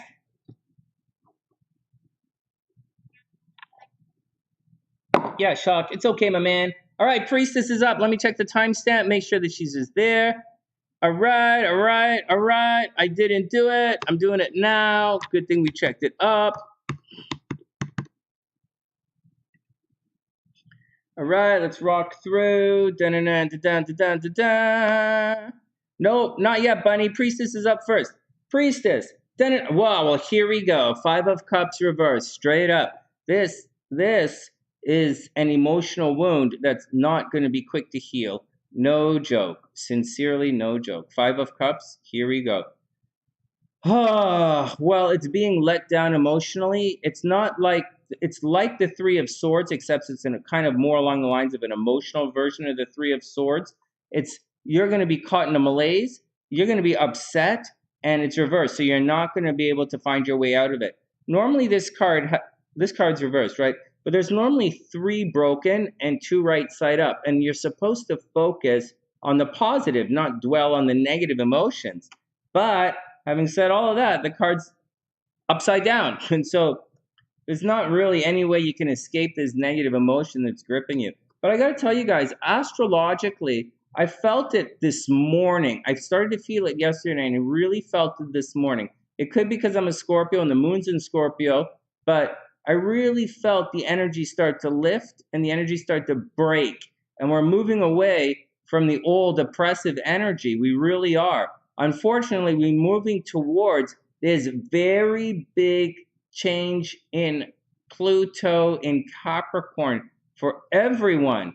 And it's going to be painful for a lot of people. So be careful. It's not that it's going to be painful. It's actually not going to be even remotely painful because Venus is there. It's going to be seamless, but they're still going to be gone.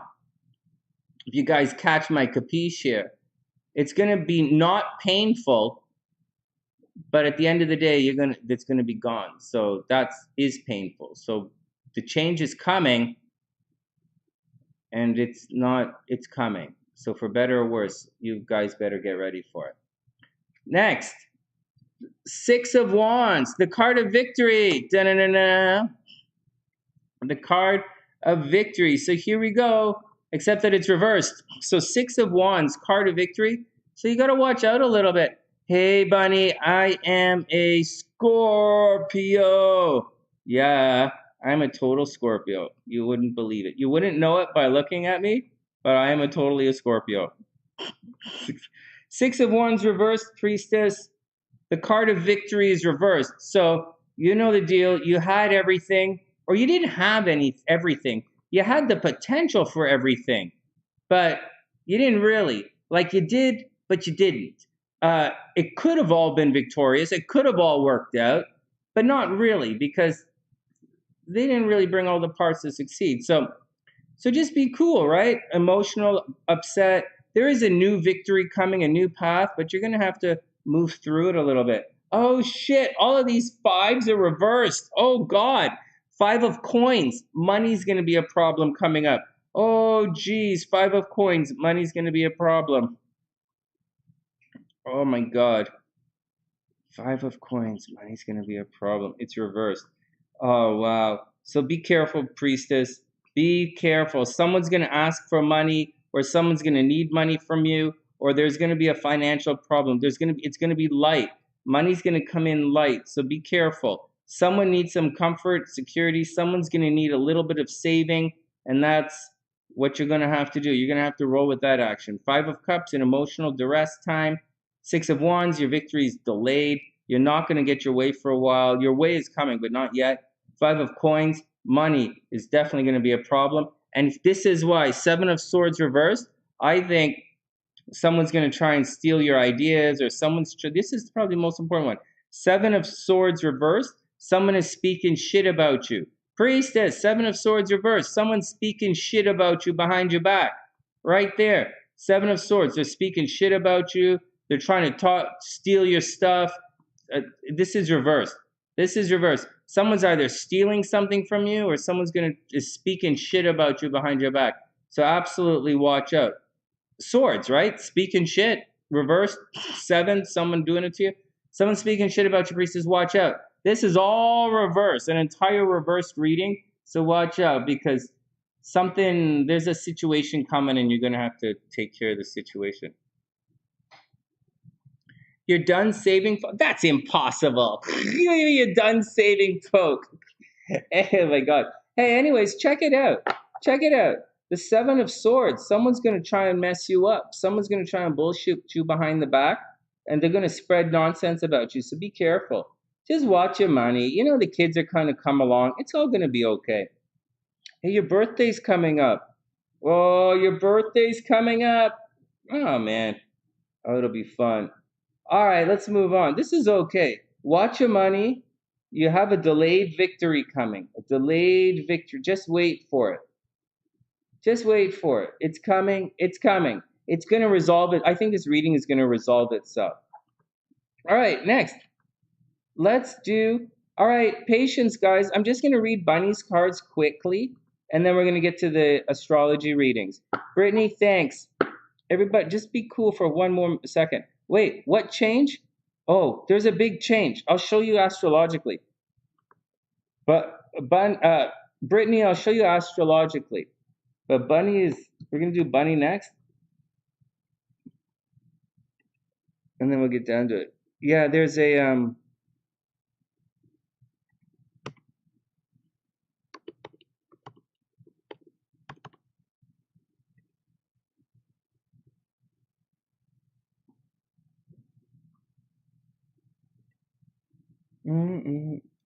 okay, one sec. I'm not following the other platforms, guys.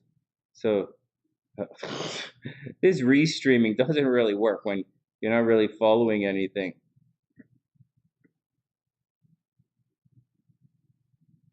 Oh, someone snuck in. Hey,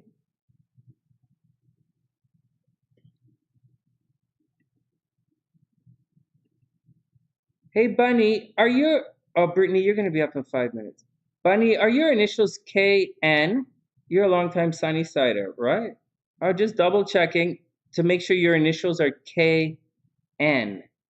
Okay, Bunny's up.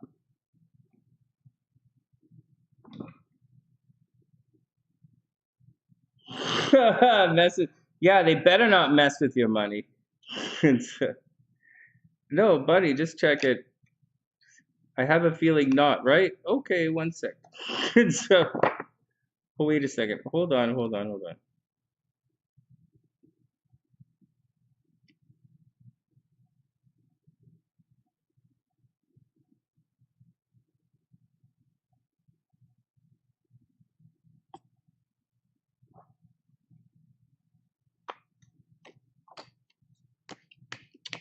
That's really cool. Brittany, that is really cool. All right, Bunny is up and then Brittany. Let's do it. You'll be fine, priestess. You're gonna be fine. You're gonna go through this birthday thing. You're gonna come out on the new person on the other side. Hold on, these cards. I want to really shuffle these up because I'm not. They're all coming up the same. I need to clear this deck out. Okay, here we go. Bunny is up.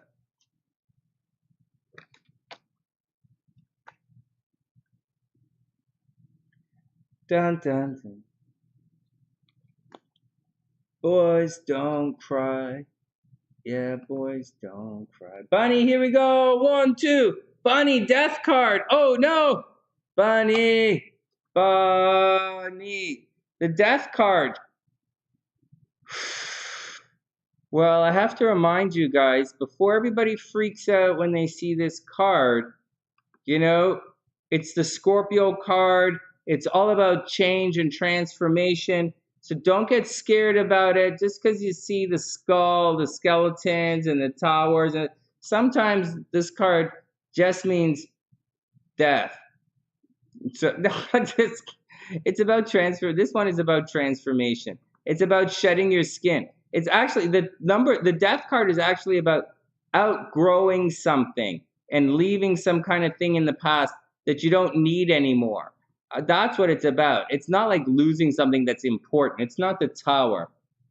It doesn't mean you're going to lose your life, but it does mean, Bunny, that you're getting ready to leave something in the past and to move on to the new you. It's like, say you have a bunch of size 5.5 shoes, but like your feet have grown and they're size 6. So you have all these 5.5 shoes that are fine and cool and all, but you can't wear them anymore. You're a size 6 now. So you can't, you just can't do that. And so that's the deal. That's what the death card is like. You've outgrown it. And that's, it's not the most stressful thing. That's cool, Bunny. I got you. Then we have the 4 of Wands reversed. This is the card about moving on. It's about getting on with things, but it's reversed, so you're probably a little bit stuck. Now, it looks to me One sec, let me find this card. This is the card of moving on, and it's reversed. So it looks to me as if you've made a change. Like maybe you broke up with someone or you quit your job, and you're not moving on yet. It appears as if you're stuck. You might be stuck, or you're waiting or hoping for someone to come back. But I don't think they're coming back. I think you're kind of stuck. I think you're stuck and you have to change, and you really do have to move on. I think you have to continue with the change and the growth, Bunny. I really do. And then you have the Four of Coins. So you've probably been working your ass off, right? The Four of Coins. A lot of fours here, right? Fours are pretty good luck, but they kind of calm things down a little bit. And the Four of Coins, where is it here? It says you've been working really hard for your money. See, Four of Coins, and he takes it and he runs and he hides in a tree, right? Here he locks his money up. So the Four of Coins means to hold on to your money. It's also a situation where if you're going to try and borrow some money, it's going to be very difficult. But in the meantime, hold on to your money, hold on to your stuff. Don't lend it to anybody, right? The Death card is saying make new commitments, new associations, make new friends. You're ready to leave the past. You're ready to leave the past, but you're not quite ready to move on to the future yet. So you're kind of stuck in this lurch thing. But anyways, the Four of Coins says not to stress anything out. You're going to have the money. Just don't spend it. Finally, the Page of Coins. This is kind of a money kind of thing. The Death card's your lucky card. That's really cute. But the Page of Coins is saying you have some financial lessons that you have to learn. You might come into some money. The Page of Coins, it's about working hard, right? You have some lessons about work that you have to learn. It's not negative lessons. It's more along the lines of you've learned some coping strategies and you've learned some habits. So now it's time to put into place your coping strategies and habits and get it done. You're in the lurch, Bunny. You're right in the middle between adventures, right? You're leaving something and you're getting ready to start something else. Just be careful. Work hard, right? Four of Coins, Page of Coins. Keep working hard. Keep learning your lessons. And whatever you do, unless you're buying cool SunnySide stuff, don't spend your money. Hold on to your money. Hold on to your money. Hold on to your money. What I gotta say, my 2 cents on that. All right, next. And I wish you the best. Like, it's comfort, right? There's a possibility. Maybe you're thinking about moving, right? Something to create comfort and security. Maybe you've moved recently. What are you guys talking about? Maybe shed some old habits. It's more like a size 9 shoe. Bunny, seriously, right? Oh my God, I have small feet, so I don't know. You know what they say? Small feet, big heart, not so much, Sonny. Oh, really? Yeah, Bunny, just watch your money, Elwin, yeah, they got to do out with the old. She's right in the middle. Did you see that? The Death card. But there wasn't but then they had the Four of Wands reversed. So the Four of Wands kind of put the brakes on it a little bit. So leaving, but not quite ready to move on yet. Leaving, making money, right? Leaving, saving money. Bunny's kind of in a saving money kind of cycle right now. It's pretty cute. Yeah, it says you got to let go so you can move on. I don't believe in letting go to move on, just to let you guys know. It's not something I believe in.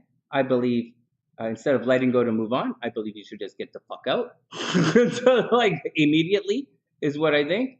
And if you're going to get the fuck out, then, like, whatever is whatever. It's that simple. And that's what I believe. I don't think you should leave. Anyways, my philosophies are irrelevant here. All right, let's move on. Britney's up. Hey, man, I'm missing a chart. I only have Britney here.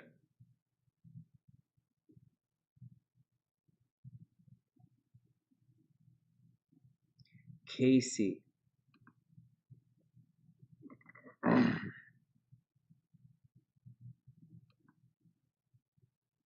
Where did I put Casey's chart? Let me do Jaylynne's chart tonight, guys. I'll do a past life reading for Jaylynne. There's so much. Casey's right here. Where the hell is Jaylynne? Jaylynne have a last name? Damn. You win the game, Sonny. Oh my God, I thought there would be a bigger reward. Fuck. Find Jaylynne's fucking chart. Oh, I spell it so many different ways. Fuck. Jaylynne. See, that's a good way of spelling that name. I got it.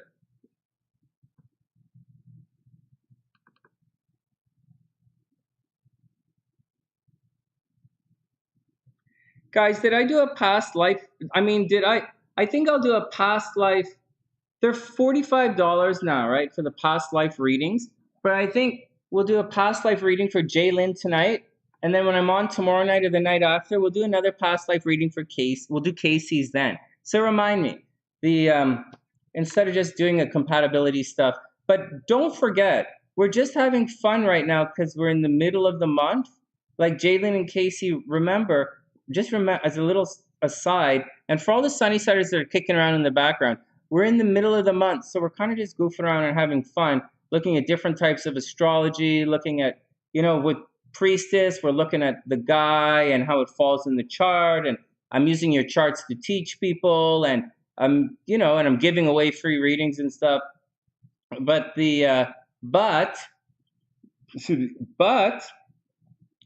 having said that, make sure you come back at the end of the month for your transits for the next month, because I've been goofing around with Jaylynne's chart here. All I'm saying is let's not forget to check on March. Let's not forget to check on March is all I'm trying to say. But for everybody who gets regular readings here, mini readings on the sunny side to find out what your transits are for next month, it is a good deal. It's a really good deal. If you came to see me privately, it would be $135. And well, it would last an hour. You could ask questions, but you just need the gist of what's going to come up. Are you going to be lucky in love, meet the guy, whatever? Then it's worth it. But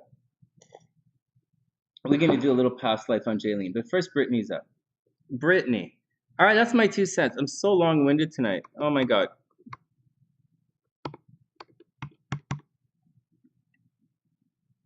All right, what are you guys talking about? Oh my God, Jaylynne, did you do capital letters? Yes, you did. Okay, oh my God. Oh my God, everything's been deleted. Oh, you guys want to do together? Okay, we'll do together. No big deal. I'll pull it all up. Hold on. You guys got it. I'll pull Casey up. He's right here. Oh shit, he was right here. He's right here.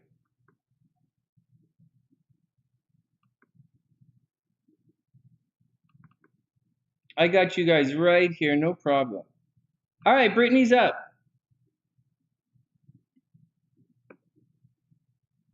Oh, shucks.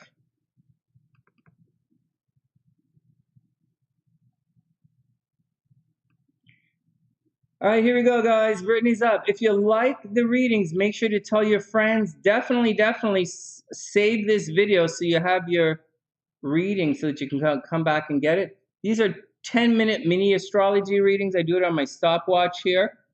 The timer is going to go in a second. First, I'm just going to take this shirt off because it's getting a little hot here.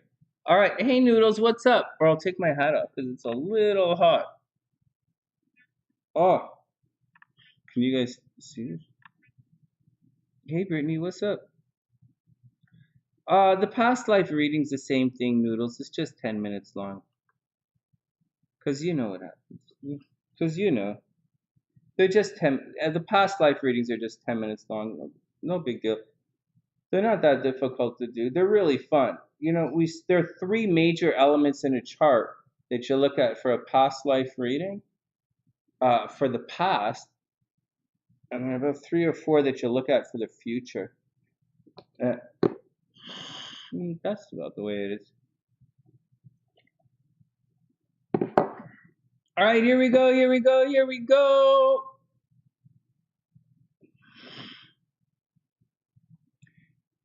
My hair is almost grown back in front. You guys remember when I fucked up cutting my hair and I cut myself bangs for some reason? I still have bangs. Check it out. I really screwed up my hair cutting it by myself. Oh my God. Are you there, God? It's me, Sonny. All right, next. I have to do a comb over. All right, next. Brittany's up. Brittany, you ready? Thanks, Bunny. That's funny. Hey, you, what's up? I mean, Elwin. Sorry, Elwin. I keep pronouncing your name incorrectly. What's up?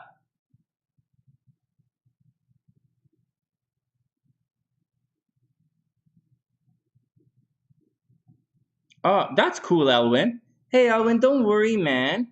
Check this out. So, and don't worry, I'm not centering you out or anything. I'm just saying because we're recording this, and I'm doing raffles now at night to give back. We didn't do it tonight. We're gonna do it tomorrow, and it's gonna be all you have to do is leave your birthday. For those people who can't afford, like Elwin obviously can afford it, but like for the girls who can't afford it, I know it's only a couple of bucks, but sometimes you can't pay. You're in a different country or your visa doesn't work on the thing. I'm in the United States. Not all of them. I have difficulty. I don't have Cash App or all that kind of shit that Americans do, right? So, because I'm not, not from here. A lot of my stuff is split between two countries. So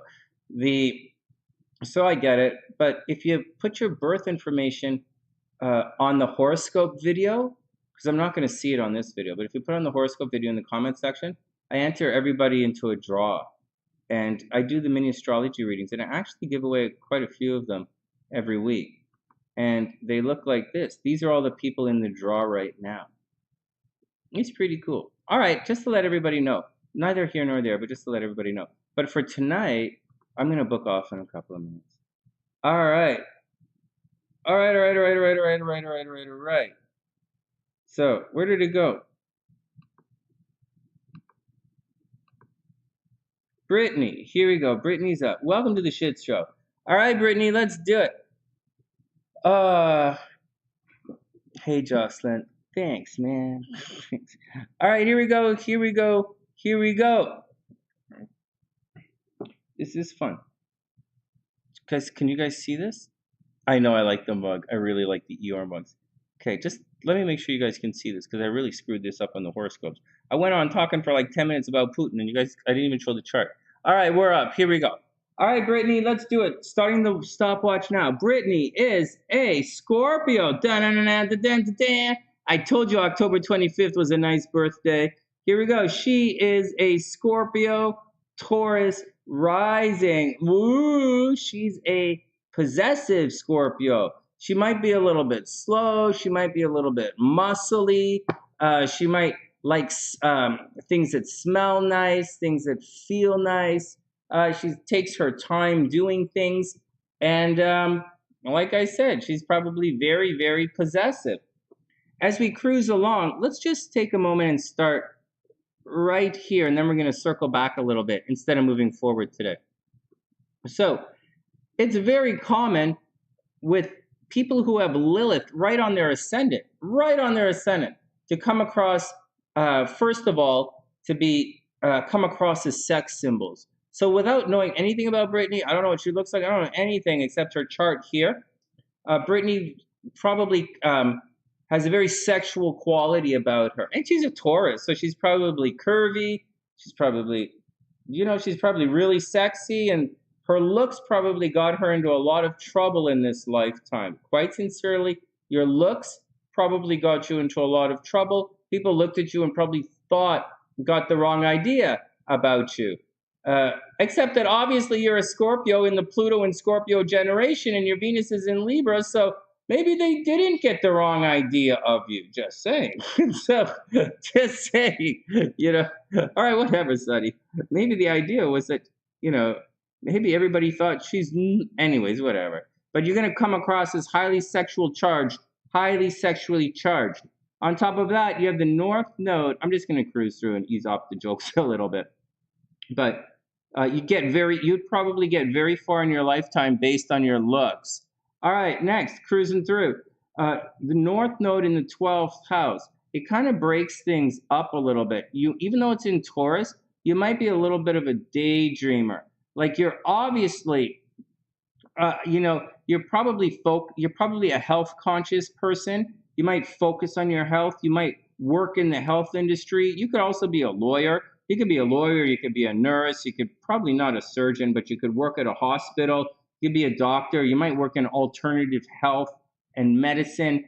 There's a strong possibility, you know, physical health is very important to you because you might actually be sick. You know, you might be carrying an ailment with you that you were born with and you're working through life like it. I don't know. Anyways, having said all of that, there's a strong possibility that you suffer from bouts of depression and isolation. Depression and isolation. And although you do have a very vivid dream life and your environment might be pretty good, there's a possibility that you might like to keep a lot of things to yourself. Like with the moon in Aries, you're obviously very competitive. You're like a competitive Scorpio, and Mars energy overflows in this chart. Like you are a definite combination of Mars and Venus energy, because you know Venus actually rules this chart. But you know, you have a fairly aggressive and competitive moon, although your moon is in the 12th house, so you probably like to keep things to yourself. Keep it, I didn't say you're a shy Scorpio, but you might be a little bit of a reclusive Scorpio. Or you keep, you know, and it's difficult for you to keep these things to keep anything to yourself or to do things in secret because the freaking moon is opposite your sun. You're not born at a full moon, but you're born pretty close. There is a possibility you're going to have wind problem in this lifetime. Like you might have asthma. I don't think you're going to have the farts, but you're going to have like asthma or some kind of breathing. You might have breathing problem in this lifetime. So you got to watch out for something of that. So depression, isolation, breathing problems, people trying to control you a little bit behind the scenes. You might like other girls. I know you were married to a guy and then another guy and that guy died, but you might like girls a little bit too, right? You might be a little bit on the bisexual side of things, which is always fun. All right, pause this up because I have to sneeze. What are you guys talking about? What'd you say? You are a force to be recognized. The thickness, buddy. Oh no, I have no doubt that Britney's super hot. Like she's a Taurus. She's obviously got a curvy body. Like she obviously gonna, you know, she's gonna fit through any, you know, she's gonna unlock doors in her lifetime. But all right. You smoke, right? Hey, watch this. Guys who study astrology with me, smoking is like a Mercury thing. She doesn't really have a Mercury thing going on. Or sorry. Smoking is like a Mercury thing or a sixth house thing or a Gemini thing. You know, like habits and nervous energy is kind of that's how I see it in the chart. I wouldn't, you know, anyways, I don't want to pretend that I'm smarter than I like, whatever. I do, but not now. Let's read this. All right, back to the chart. All right, next. So money is always going to be a problem, right? Chiron is here. There's a possibility that you might have had a lot of money when you were a kid, or you didn't have much money as a kid. It was probably a bit of an extreme. And something about money always causes a wound with you, or your comfort or your security always causes a wound. What are you doing, doggy? You gonna get ready to go poop? All right. My dog just woke up and started to go for a walk. So, all right, next.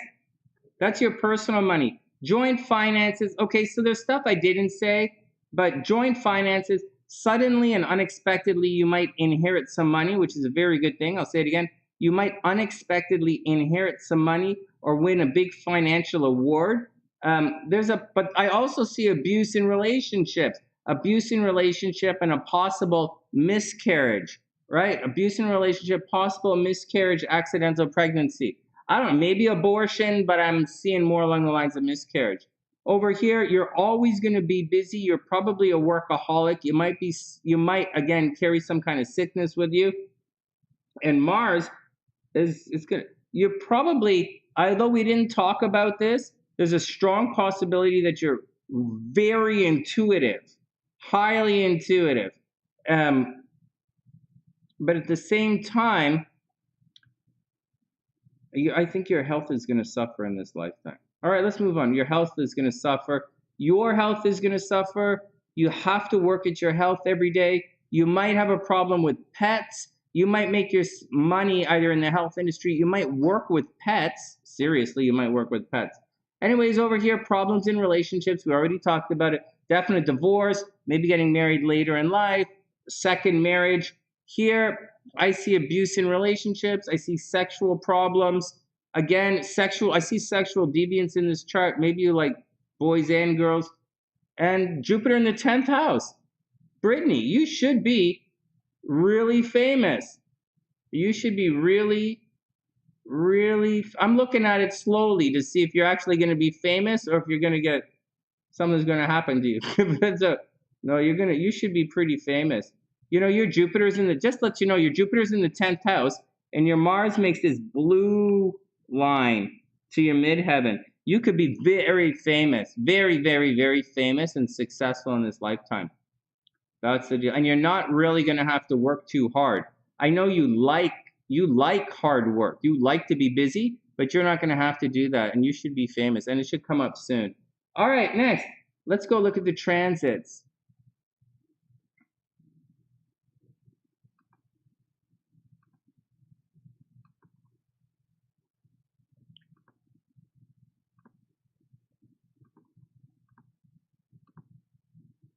All right, so here we go. Whoops.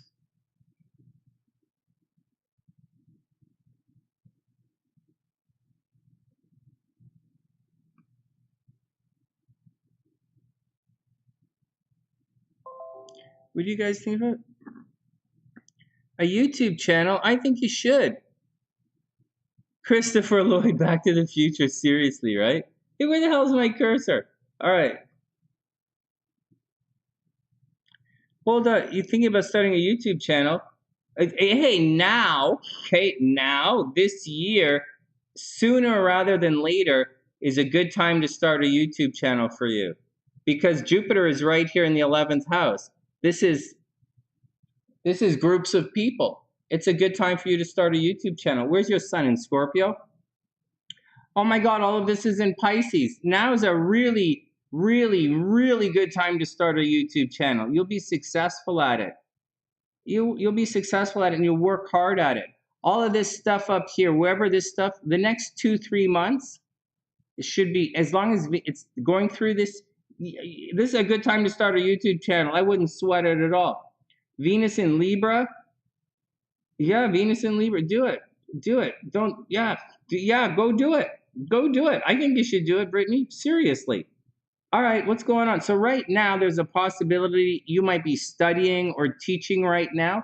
Studying, teaching, thinking about traveling, expanding your mind, expanding your philosophy. Higher learning is highly aspected right now.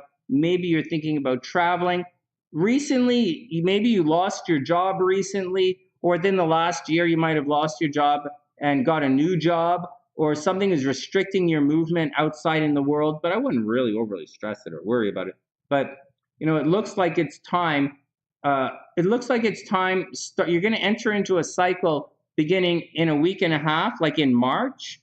Starting in March, you're going to enter into a time to get a job cycle, a new job. I'd be very, very, very surprised if you didn't get a new job this March. Very surprised. Seriously. Are you looking for a new job? What do you mean? Thanks for the confirmation. Oh, okay.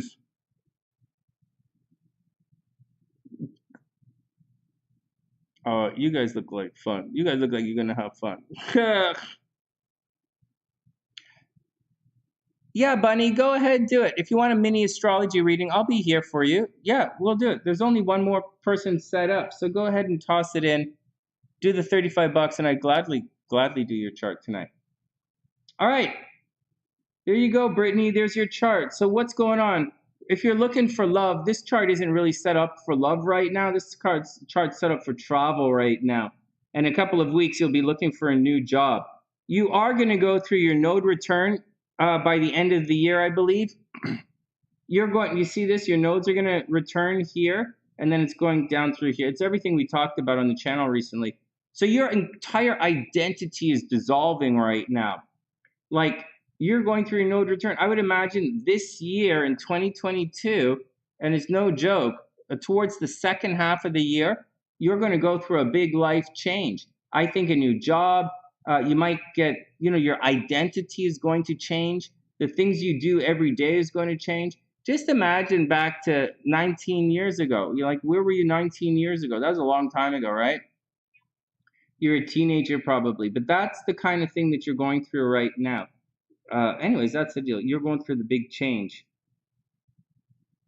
Yeah, there's one more thing happening this year. So this year, you're going to go through your node, your node return, and you're also going to go through your Saturn square later on in the year. So Brittany, there's no joke. This is a big year of change for you. I think you're going to go through a new job. You're going to have a new awareness, meaning you're going to change your identity. You're probably going to get a new job, almost definite. And you might meet somebody. I really think you might meet somebody. If you were dating somebody right now, I would say that relationship might end.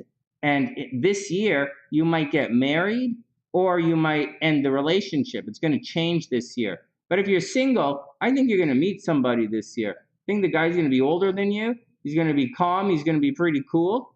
He's going to be, pretty cool. And then that's what I think is going to happen later in the year. And I think you're going to move on into a new chapter in your life. So a new direction, a new career, or a new relationship, or a new house, or something big is coming your way. All right, next.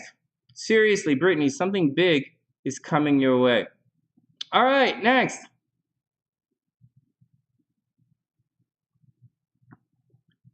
All right, famous hairstylist. I don't see anything wrong with that. All right, you're going to do a little compatibility now.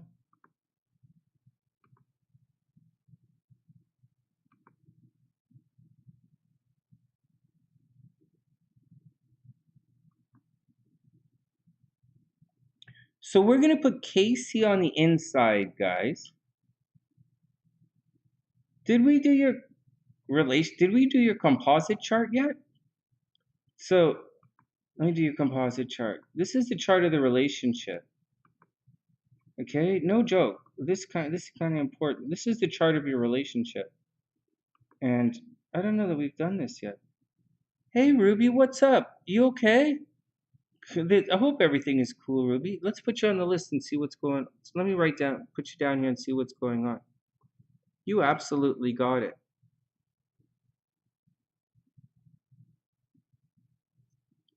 We'll do a past life reading for Ruby. That'll be cool. And so, okay, Casey, I didn't write down.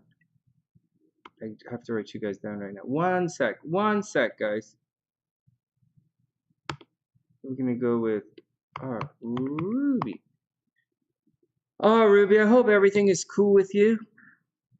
I was thinking about you guys. Thinking about you when I was looking at the Sagittarius and Leo horoscopes. Seriously. Hey, Tian, I hope you're having a wonderful day. Okay, one sec, guys. Let me put the timestamp in. Casey and Jaylynne.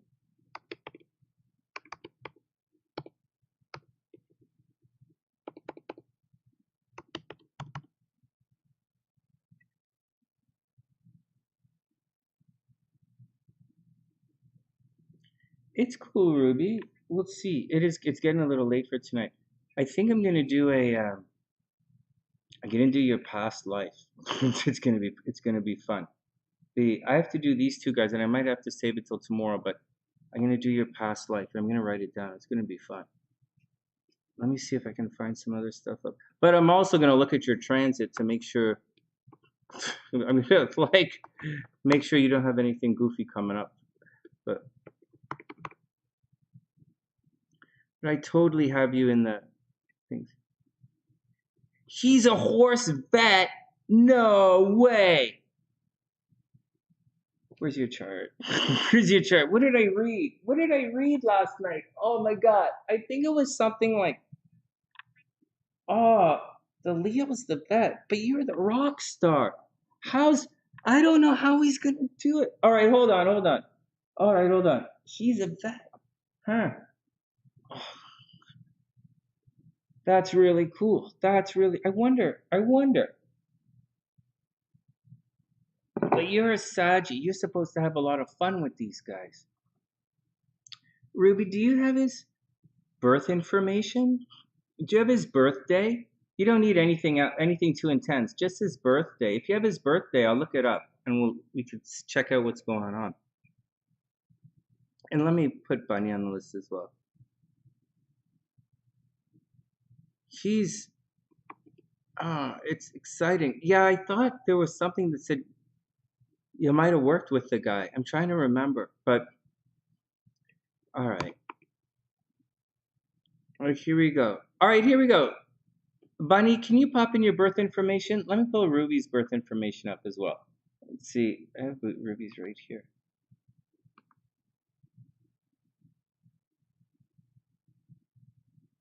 Oh man, what do I do with these charts?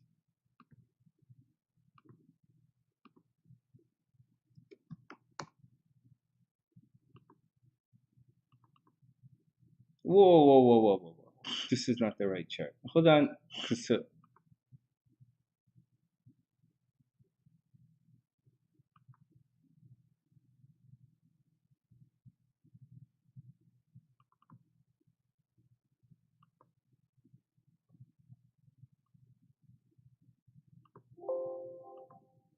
all right, I got you. Okay, Ruby.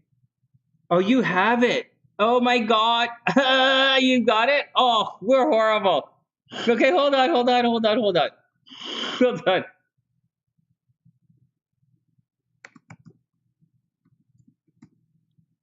Okay, hold on. 8th of August. 248. All right, we'll check it out. I'm gonna put it AM though, so I can for me so I can see it. You guys, okay. Okay, I'm gonna change it just a little bit because when guys are looking at the chart, they're gonna see the chart a certain way, and it's gonna be unfair for him. They're gonna judge the chart. So let me sort it out. Fuck, a little earlier? All right, one more, just a little bit more.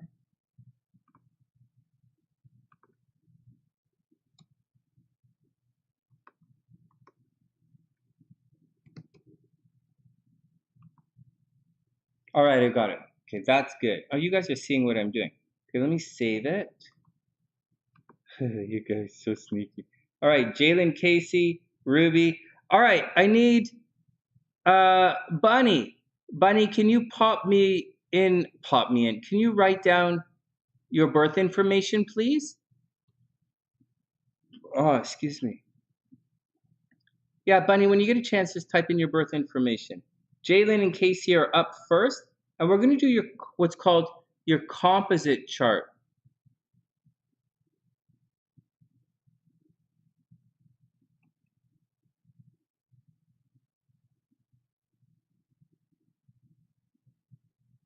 No way. Oh, that's horrible. You guys all giving up on love? Look at you. I'm trying to help Ruby find love. And you guys all giving up on love? Stop it. Stop it. Valentine's Day's coming up. Well, that's when you dress in green. Isn't Valentine's Day when you dress in green and you go get really drunk? No? Well, I'm not the most romantic. I'm not the most successful lover in the world. So, all right. Nobody writes books about my love life. Although I wrote one. Actually, I wrote two. Okay, enough. All right. Jaylynne, Casey, you're up. All right, Jaylynne, check it out, Casey. So watch closely. So there are a number of different charts. So you guys are already together, and this is the fun stuff. You know, the synastry is the fun stuff. It is fun to see what you guys think of each other and the grouchy and all that kind of stuff. The arguing is fun. But something a little bit more important is the chart of the relationship. It's the composite chart. You don't really want to see breakup energy in the chart. You don't want to see the chart come under too much stress. Like let's pull it up and I'll show you. So you have a composite Aquarius. That means Saturn's going to cross the sun of the chart soon, so it's going to be tricky. I better read this chart. Okay, hold on. I better read this chart, not because... Thanks, Ruby. That's sweet. I appreciate it. Okay, so we're going to do this composite chart because there is something coming up. I was gonna do it for fun, but like now that I'm looking at it, maybe I'll do it for a little bit more real than that. But check this out. So guys, I'm gonna say this again. This, most of the time, like 99% of the time, when you go to see a chart reading for relationship, you're going to do what's called synastry, and you're going to lay the charts on top of each other, because like you want to know how that guy feels about you, or you want to know if you guys are going to argue, or if he thinks you want to be married, or is he going to be sneaky, or it's basically how you're going to relate to each other. But the composite chart is actually a chart of the relationship itself. And, you know, if you are and you're not really going to, like, it's a composite chart. It's a midpoint chart between you and the other person. And so if you're at odds, like if there's a lot of oppositions in your charts, you're going to have a lot of squares in your composite charts. And I'll say that again. If you have a lot of oppositions in your birth chart, you'll have in your natal charts, you'll have squares in your composite charts, and it's going to cause some problems. Or you'll have a bunch of conjunctions. Sorry, I don't know what I'm saying. I always do the math wrong. I always do the math wrong in my head when I talk about composite charts. So everybody chill out. Don't listen to what I'm saying about the math. I always mess it up. But let's get back to it. But it is the chart of the relationship. It's what people see when they think of you guys. It's what whether you're like that or you're not like that. It's what they think of you guys as a couple. I'm just explaining it. Hold on a sec. I got to talk to the missus for a sec. Yeah, Bunny, can you type it into the chat.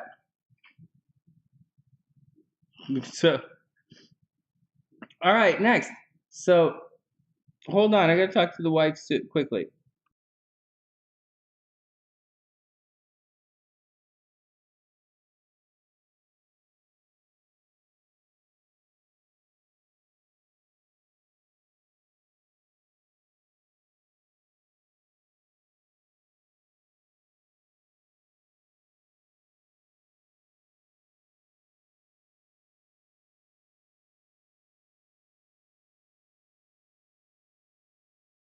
Right, we're back. All right, here you go, guys.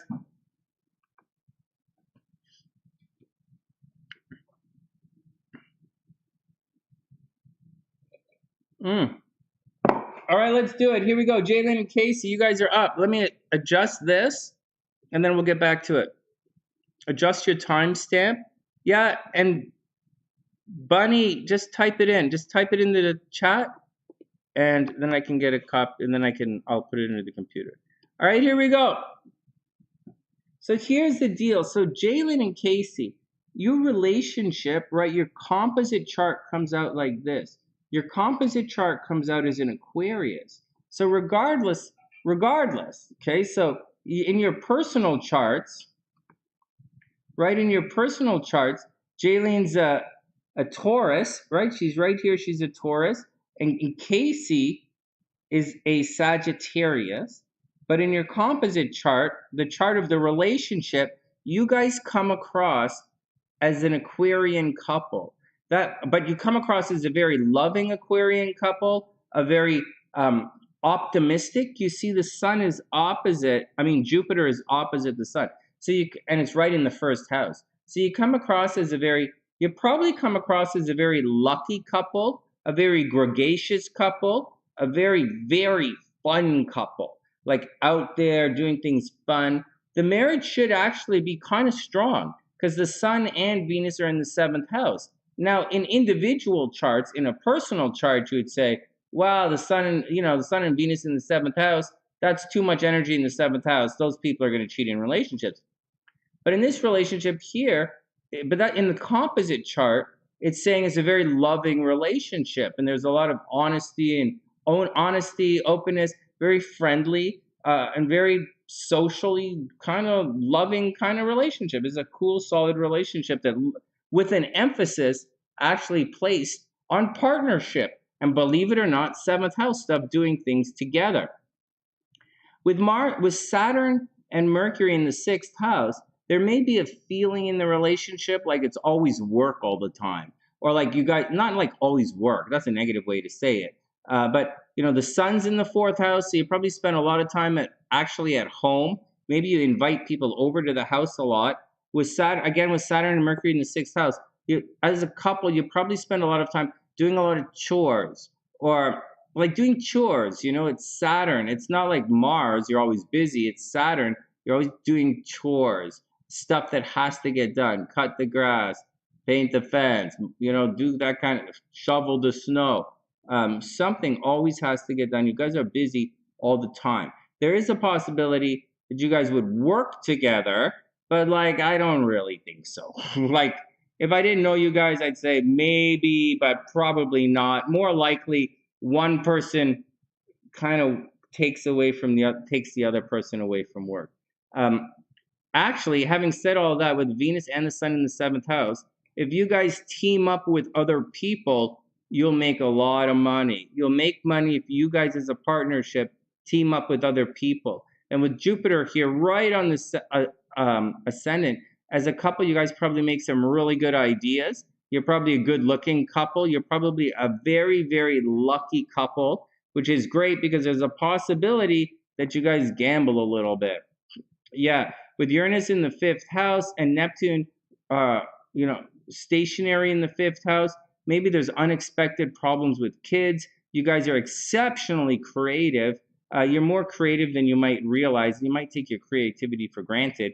There might be, again, unexpected problems with the kids. Maybe you neglect the kids a little bit, or, you don't want to deal with the kids because Lilith is here, right? If Lilith is in the 5th house, it kind of indicates you don't really want to deal with the kids. But neither here nor there. There is a really nice aspect that I noticed. It was the Mars aspect. Mars in Aries is making a really nice aspect to your Venus here and your Sun. So you guys can really accomplish a lot of things as a couple. Really, you can accomplish a lot of stuff. You might have a very strong philosophy and beliefs with Mars in the 9th house. Strong philosophy, strong beliefs, and you might want to travel, right? As a couple, you guys might want to get out there and travel a bit. It's really neat. Now, here's where things get a little bit screwy. As you probably have a lot of friends, right? The South Node is in Cancer, and it's in the 11th house of having a lot of friends, and popular on social media and popular with groups of people. You would be in groups, you would head groups. It's Cancer, so it's probably very nurturing. Like you guys are nurturing, you guys are caring as a couple. You like to take care of other people, and the deal is you guys should kind of bring people home, right? You're pretty good at being out, right? Mars is in the 9th house. You're probably pretty good at being out, but you want to bring people home, right? Because your wheelhouse that you're supposed to accomplish in this lifetime as a couple has to do with creativity and children and creativity. You guys are probably, that's the deal. I don't think you guys would be, well, I don't know. You guys probably, I don't know. Maybe you guys are swingers. I don't know. Venus in the 7th house. Maybe you got, Venus, Mercury right there. Maybe you guys are swingers. But with all this Capricorn in the 5th house, I would sooner think that you guys would organize fun events. I'll say it again. It's sooner that you guys as a couple would organize fun events rather than be the guys who go visit fun events. Because you guys have a lot of work in your chart, working as a couple. You guys have a lot of making money from other couples in your chart. You have Jupiter right on your ascendant, so you guys are the spokespeople of the group. And as a couple, you're naturally have leadership qualities as a couple. Although you let everybody else speak, you guys really should be the ones to plan stuff and spearhead everything. And you could be quite successful at that. I know none of this might make, I'm pretty sure all of this is way off topic. But that's what the composite chart says. No, you guys aren't swingers. Obviously not. I know that. But what I'm trying to say is, I'm trying to say, because you have the unusual stuff in the 5th house, right? You see unusual stuff in the 5th house, and you can make money from other couples. So if you guys could swing that somehow, The 5th house is unusual sexuality and creativity, but it's in Capricorn. Capricorn aren't really known as big swingers, but then again, Aquarians are, and Venus in Aquarius and the Sun in Aquarius kind of rule your 7th house. But it also means you guys are a very loving and careful couple, a caring couple. Hold on, what are you guys saying? I missed it. Hey, Bunny, you did type it? Here, type it back in again. I got it.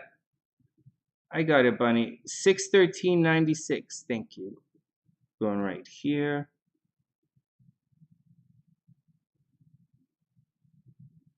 Thanks, Bunny. Hey, Antonio, what's up? Wait. Go back. Oh, as in a lot of friends. Yeah, there's nothing up there. There's nothing up there. You guys probably fight with everybody. But I do tell you something. Hey, Ellen, what's up? I think, and no friends. We're each other's friends. Yeah, I believe that. Jaylynne, that's really cute. Yeah, I believe that. I absolutely believe that. Oh, the South Node causes problems. You guys don't actually. You don't even have anything here except the South Node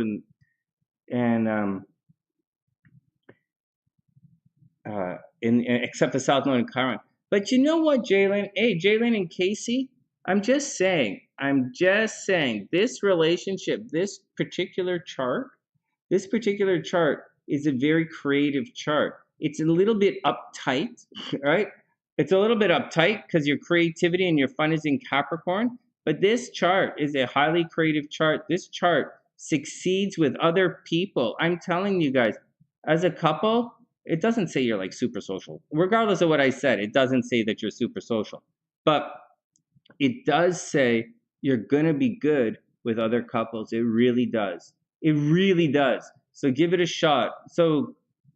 It doesn't say you guys going to rock concerts. It says you might travel a lot. Just give it a shot, guys. Fuck, give it a shot. Give it a shot. All right, next. Not entirely next. We're going to do the composite here.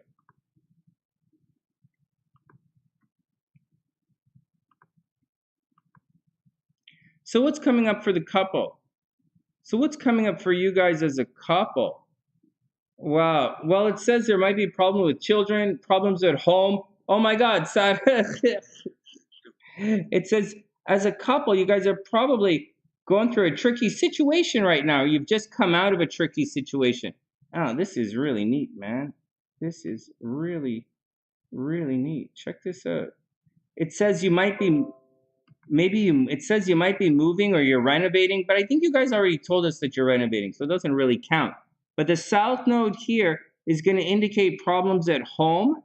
It's going to indicate problems at home, maybe renovating at home, but you guys are already renovating. Anyways, the South Node, the nodes are going to absolutely square this relationship for the next little while. So you guys have to watch out. The node is going to blurry this up. It's starting to square past this way. So believe it or not, in the relationship, the identity is going to get a blurry, and then you guys are going to have to watch out for money. Forget the sun, it already happened. You guys are going to have to watch out for money. Money's going to get a little blurry, a little dissolving, a little crazy.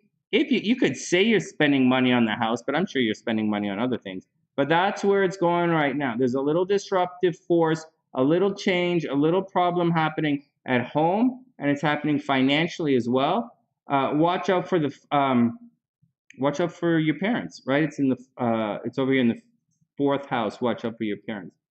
There should be a lot of love and romance going on right now. These guys are past your North Node. So whatever was going on with the kids or whatever was going on with the creative project, you should be past all of the drama.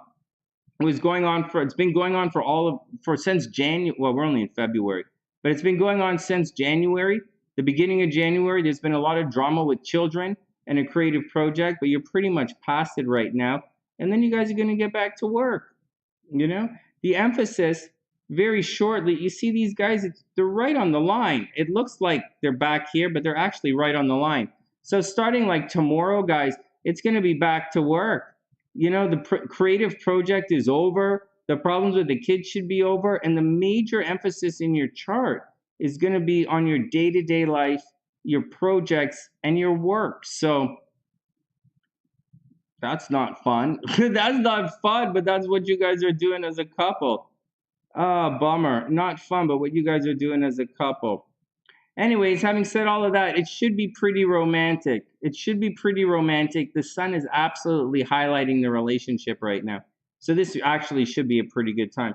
It's work time, man. What do you want me to say? It's work time. You guys shouldn't be going through any stress. You've gone through your big stress last year. Last year was a stressful time for you guys where you switch things.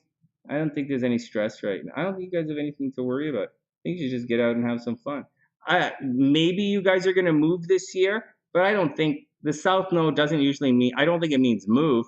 I kind of think it means more like renovate. And that's the deal, guys. That's your composite chart. It's pretty cool. Yeah. What's the question?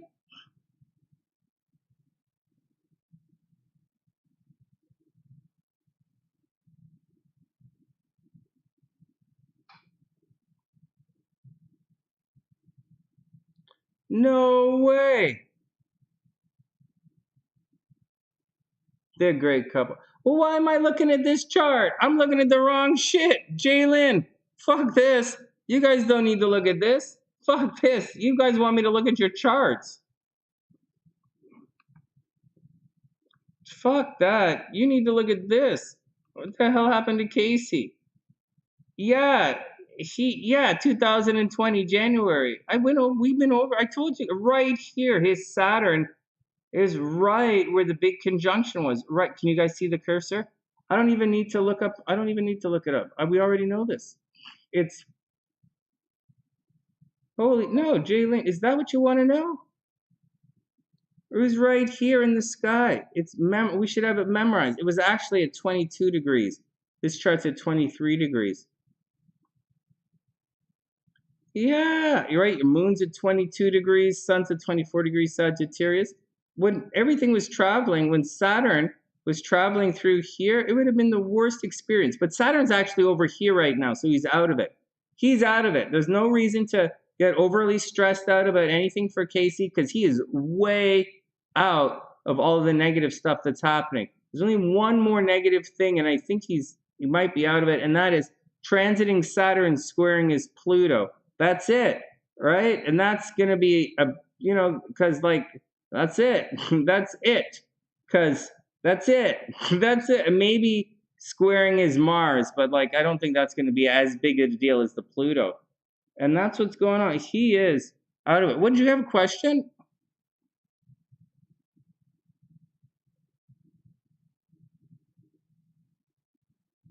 Oh, no. Yeah.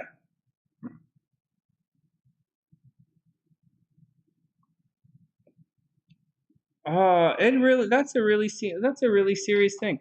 Hey, you know what, Jaylynne? You guys should do a private reading with me, and I'll dig everything in. He has death in his chart. Casey has death in his chart, man. It's all right, we're gonna move on. Hey, Jaylynne, you should set up a personal reading with me, and we can really deal. When we could really look at Casey's stuff. They're not too expensive, and we could really hang out because, he has death in his chart. He has Saturn in the 8th house. He has Mars in the 12th. This is a guy who gets blamed for things he didn't do. This is a guy who's going to attract a little bit of death. His moon is in the 6th house. He attracts death and breathing problems. But yeah, Jane, 2020. Did you say 2020? Did you say 2020? Yeah, 2020. That's when he did it. Right. And it wasn't January 2020. Right. That's 22 degrees. He's at 23 degrees. Right. Yeah. That's what I think, man. All right, let's move on. Oh, really? Oh, well, you guys are paying all these mini readings. It's so much cheaper. It's so much cheaper to do the personal readings. All right, okay. All right, well, let's move on. That was a relationship for your couple. We'll come back and we'll look at next time. We'll do we'll see what's going on as far as this stuff is concerned. But I'll tell you guys something. This is not necessarily a bad time for you. he's already been through his really bad time, and he's not about to enter into a good time yet. But once he gets past a certain thing, I'll tell you right now, once he gets past Saturn, once he gets past this, he'll be okay. He'll be okay. Like, where did you go? He'll be okay. Okay, you guys with me? All I did was put the chart on the outside, the calendar on the outside. So we're looking at Saturn at 18 degrees.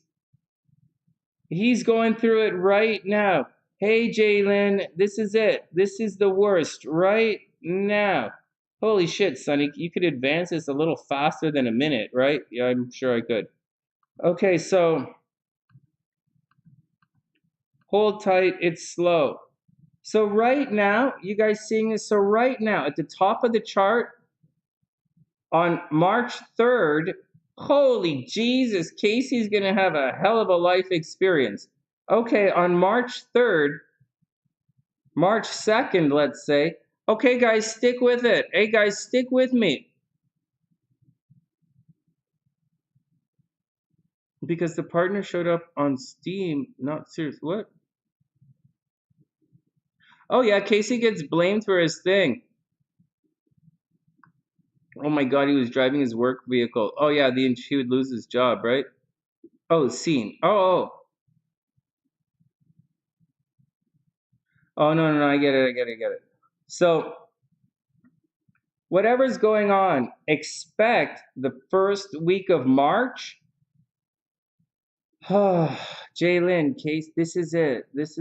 Obviously, there's going to be mental problems with this kind of situation. His Mercury's retrograde. Guys, let's just take a second here, okay? We're going to leave this chart and move on. But we'll be back with it, and then we're going to be back. We're going to read, have fun with Ruby's chart in a sec, and we're going to stalk her Leo guy, and then we're going to burn back and finish up with Bunny. This reading's taking too long, but guys, I'm going to show you guys some stuff right now in a chart that, I know, that's like my brother-in-law says it like that. So, like, Casey has to watch out. He has suicidal tendencies in his chart. I'm not joking. Suicidal tendencies often come from a debilitated Mercury, and his Mercury is totally debilitated. Is pretty fucked up. Like this chart, he has Mars in the 12th house at a critical degree, retrograde. So it's actually moving away from the critical degree. He has retrograde Mercury, conjunct Uranus in a tight orb with both Venus and Neptune. This is going to cause, with the Mars back here, it's going to cause suicidal tendencies. You didn't tell me that Casey has suicidal tendencies, but I'm telling you, he might think about death. It's in Capricorn. He might think of hanging himself. He might think of poison. These are things he's got to watch out for. And that's external of everything else and getting blamed for everything. And it's something you got to watch out. But having said all of that, moving forward, this is the day. March 2nd, he is going to have a big life change right around March 2nd. Actually, I think it's going to be a little past March 2nd. I think it's going to come like on the 6th or 7th when he crosses here. But that's the big deal. Actually, I don't think it's 2nd. I think it's like the 5th. So, but that week, Casey's going to have a hell of a week, man. Oh, man, Casey, I hope everything works out, buddy. All right, let's go switch over. Let's go have some fun with Ruby. So we could go goof around with Ruby's new guy.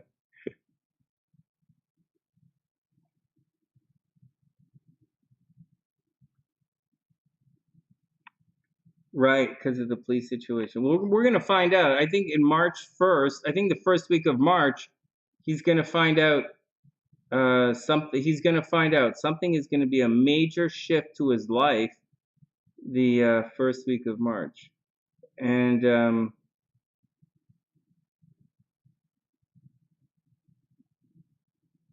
you're worried because I said Sagittarians might be going to jail, and Casey's a Sagittarius. Right, I get it. I get what you're worried about.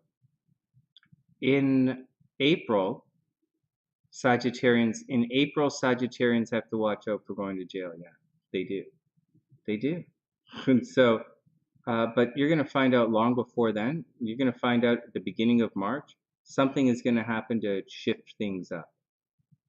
I have a feeling things are going to work out very favorably for you because, well, I don't know. There's a lot of stuff going on in Pisces that's actually going to make the Sagittarians they're going to be viewed in a very negative light. So you have to be careful.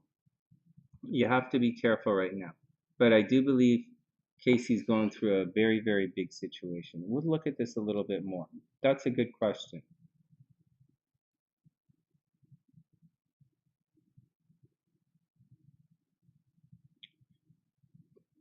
First week of March 1st. One step at a time, guys. First week of March 1st. And that's what you should deal with. And then you're going to have to deal with April, which is going to be a problem. All right, next. His preliminary hearing is in April. Yeah, it's going to be... No, not you, Ruby. Not you. Different Sagittarius. Oh, no, not you.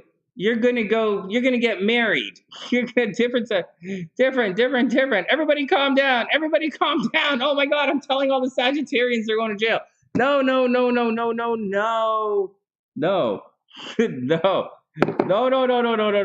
Oh my God. The one night everybody stays up late to listen. Oh my God. Okay, here, everybody calm down. Let's switch to Ruby's chart. Okay, no, calm down. Oh my God. No. Ruby, you don't have it in your chart. Yours is in the second house. No. Yours is, hold on. It's happening in Aquarius, way up here. Oh my God, you guys have like such similar charts. Oh shit. Oh my God. All right, let me calm down. You guys aren't going to jail, okay? You guys aren't going to jail. There's going to be a change. You guys are going to get blamed for things you didn't do. Hey, Ruby, you have to watch out. You're actually going to get blamed for stuff you didn't do in April, right? In April. In March, there's a change coming. In March, there's a change. And the change for Ruby is going to be at a distance. You're going to go through a change at a distance. Right here, 26. Holy goodness! Whoa! You might. No, you're going to be okay. You might. Let's go see what this Leo guy's doing.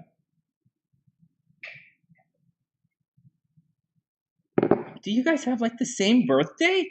Does like Ruby and Casey have the same birthday? No. Oh, it's not even close. All right, let me get back to it. Okay, let me take a deep breath and calm down, and let's get back to having some fun. Oh man, I'm getting all stressed out. Looking at you guys' charts. You guys aren't going to jail. You guys are going to be fine.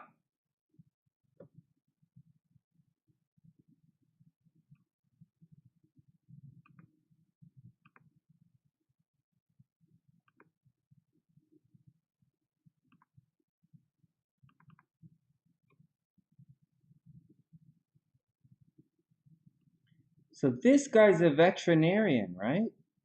So Ruby's got a crush on a vet. Well, I'm pretty sure the vet has the crush on Ruby. But like, let's see what's going on here. All right. Oh my God. Oh my God, guys, you guys are gonna be okay. Oh my God.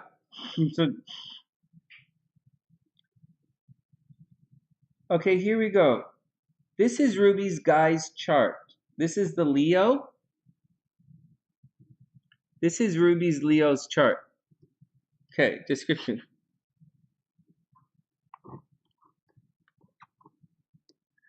Well, it all depends. It all depends. You guys know I'm a bit of a goody-goody, believe it or not. I'm afraid to even think of these things. It really stresses me out. But hopefully we're going to be okay.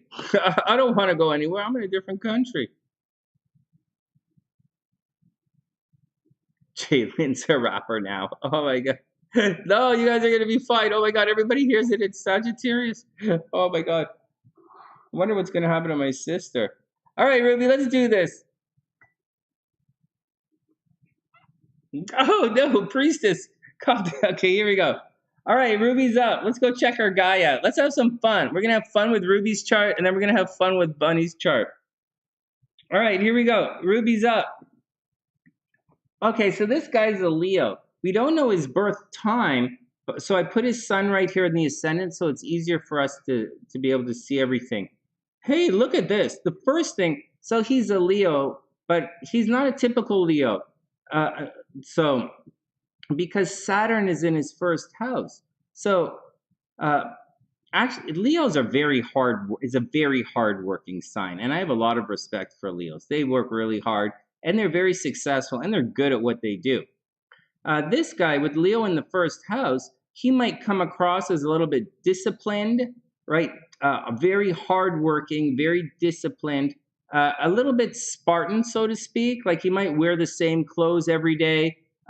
He might he might be a leader in what he does. He might be a bit of a loner, but with Venus and Uranus both of the over here behind his sun, kind of in the 11th house, it does indicate that he's going to win a lot of awards. And he'll be unexpectedly quite popular, like unexpectedly popular, unexpectedly attract a lot of people.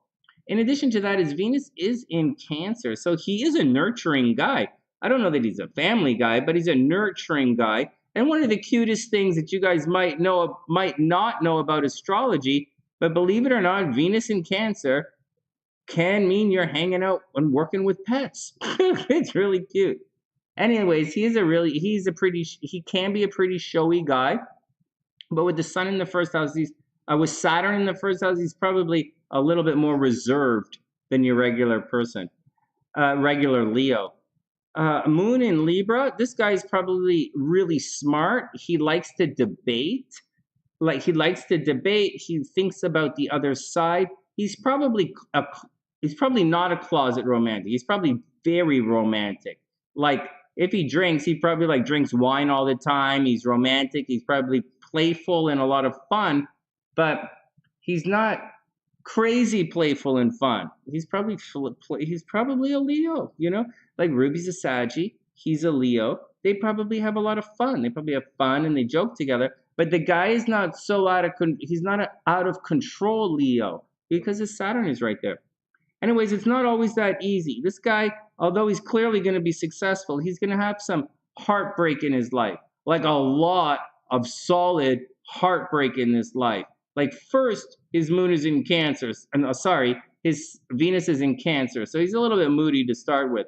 But Chiron absolutely squares his sun. And it kind of squares Saturn. If this was Vedic astrology, we'd say Saturn. But like, I'm not going to do that. Just going to say it squares his sun. And so he's going to have problems with his identity throughout his life. He's going to change his identity. You know, as things cruise along, he's going to change his identity. With Lilith way over here, it's not exactly opposite. Is not exactly opposite. But he might have problems in marriage. He really might. He might end up being divorced, or he might have had problems in marriage at one. Maybe he never got married, right? Lilith is here in the 7th house. He could be like a forever a bachelor kind of guy. I have no idea. I'm just kind of guessing that he might. He's popular, but he's humble, right? That's the word. He's humble. Yeah, he's humble. Yeah, he's definitely awarded, right? Like he's definitely, this is like the biggest spot for winning awards. But that's the word, he's humble.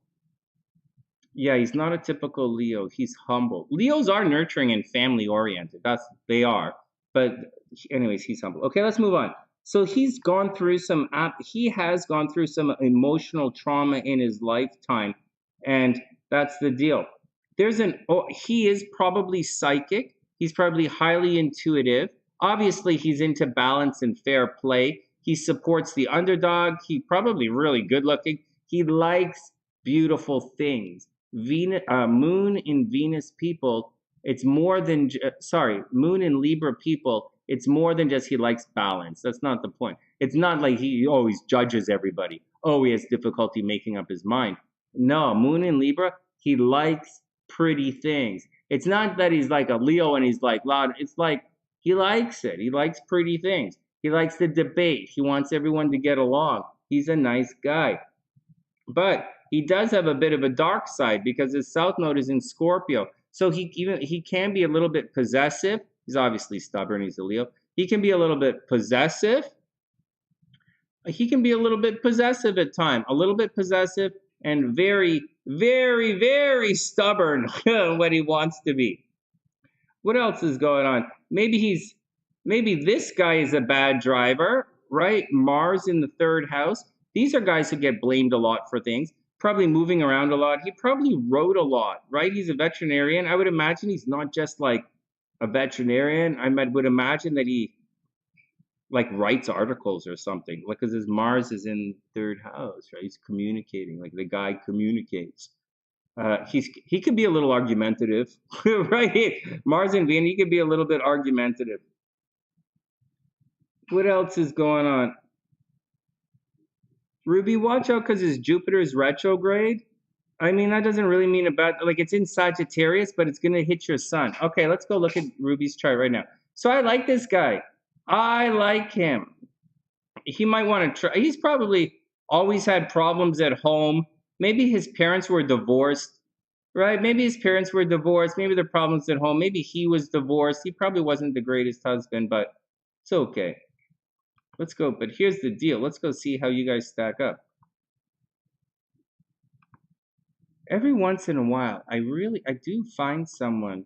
We do come across a chart where you guys really should be together. Crud. Okay, let's try this again.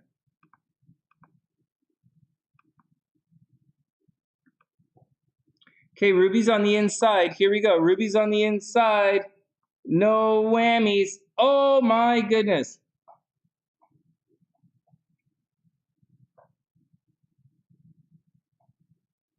Oh.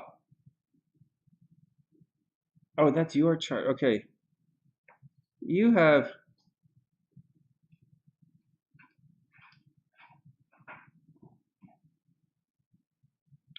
Hold on. You guys know what I'm doing. Hold on. Sorry. Hold on. You guys know exactly what I'm doing. I'm looking at the Chiron placements. I want to see if it's going to work.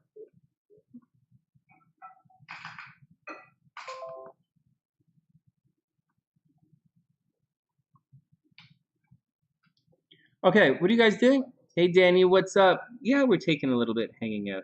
Nurturing for animals. Oh, right. This is the guy who's with the girl. Is he going to get divorced? Oh, right. I forgot. Sorry. Hold on. Yeah, Dani, of course. Oh, Elwin, seriously. Definitely. Is he going to get divorced? Okay, back it up. Let me back this up. That is the question.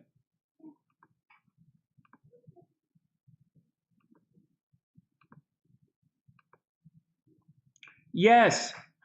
Oh, we don't know his birth time. Yes. Ruby, I can quite confidently say there's a strong possibility he's going to get divorced. I'll show you guys where it is. Right here. This guy. So there are a couple of indications and so we don't know this guy's birth time. Okay, everybody cool with that? We don't know his birth time, but I do think he might get divorced. Because watch this. So he's going to go through a Saturn opposition later on in the year. See, 24 degrees? 24 degrees Leo.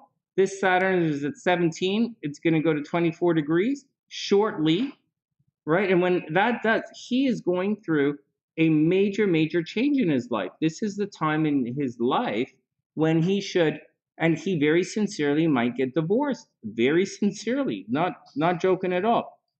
And this is gonna happen a little later in the year when everything gets at. It's gonna happen next month, actually. I think April, May. I think it happens in.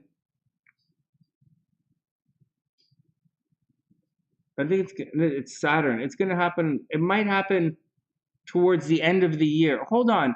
Just everybody hold on. I'll go look at the clock. It might happen a little later in the year because Saturn's going to go retrograde. So he's going to go to his Saturn opposition, and he's going to have his nodes cross. These two things, 1, 2, very, very strong possible, and he has to enter into a new life after this and leave something behind. One of the things he could quite sincerely leave behind is his marriage. So if there's a possibility that he really does get divorced this year. Like, I'm not joking. So, see, 18 degrees. I'll tell you when it's coming up. 24, right? We're looking for 24. Is it going to get that far? Yeah, 24, right in the middle of April. So he's going to go back and forth all year. Saturn is going to go back and forth for the entire year. So possibly, so that's what's going on. This is a divorce time in life, Saturn opposition. So, maybe. Anyways, Saturn's going to go retrograde. So in April, something's going to happen. Then Saturn's going to go retrograde. It's going to come back. It's going to sit on the 24th. Then it's going to go forward. But we're looking for another thing down at the bottom of the chart. It's why we're speeding it forward. The biggest change for him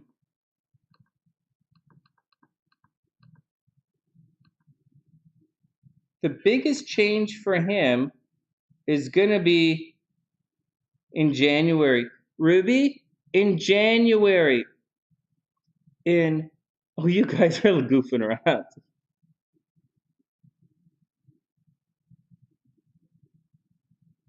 Oh, are you guys looking at nude pictures of Hellbeast? What the hell? Okay, whatever. What do you guys? You guys are gross. Okay, whatever. All right. You probably. Yeah, he's a dark side bad boy. No, he's a good guy. No, Ruby, that's what I think. I think he's going through a change right now. Big life change. I know he's a little older, but this is a life change he's going through. And if he's going to be divorced, if he's getting divorced, it's going to start soon. It's going to waffle. The summer is going to waffle. He's going to waffle through the summer. And then everything is going to be finalized in January. Because in January, he's going to be out of it. I know this just looks like numbers, but these guys are actually right on top of each other in January. And this opposition here is going to be final in January. I just push it one more week, right? 24 degrees and 9. So the second week of January, that's his big move through things time period. Okay, let me look at your chart and we'll see what's going on. Okay, that's his chart. Wow, it's really hot. Why is it so high?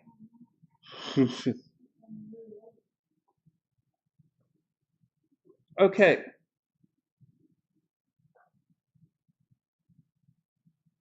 That's okay if he loses his house. I mean, it's okay. It's okay. I don't know what to say. I have no comment on. I can't comment on that. Yeah, finalize divorce in January. That's what I'm thinking. Finalize divorce in January.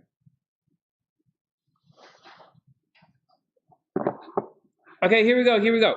So almost time to move on. But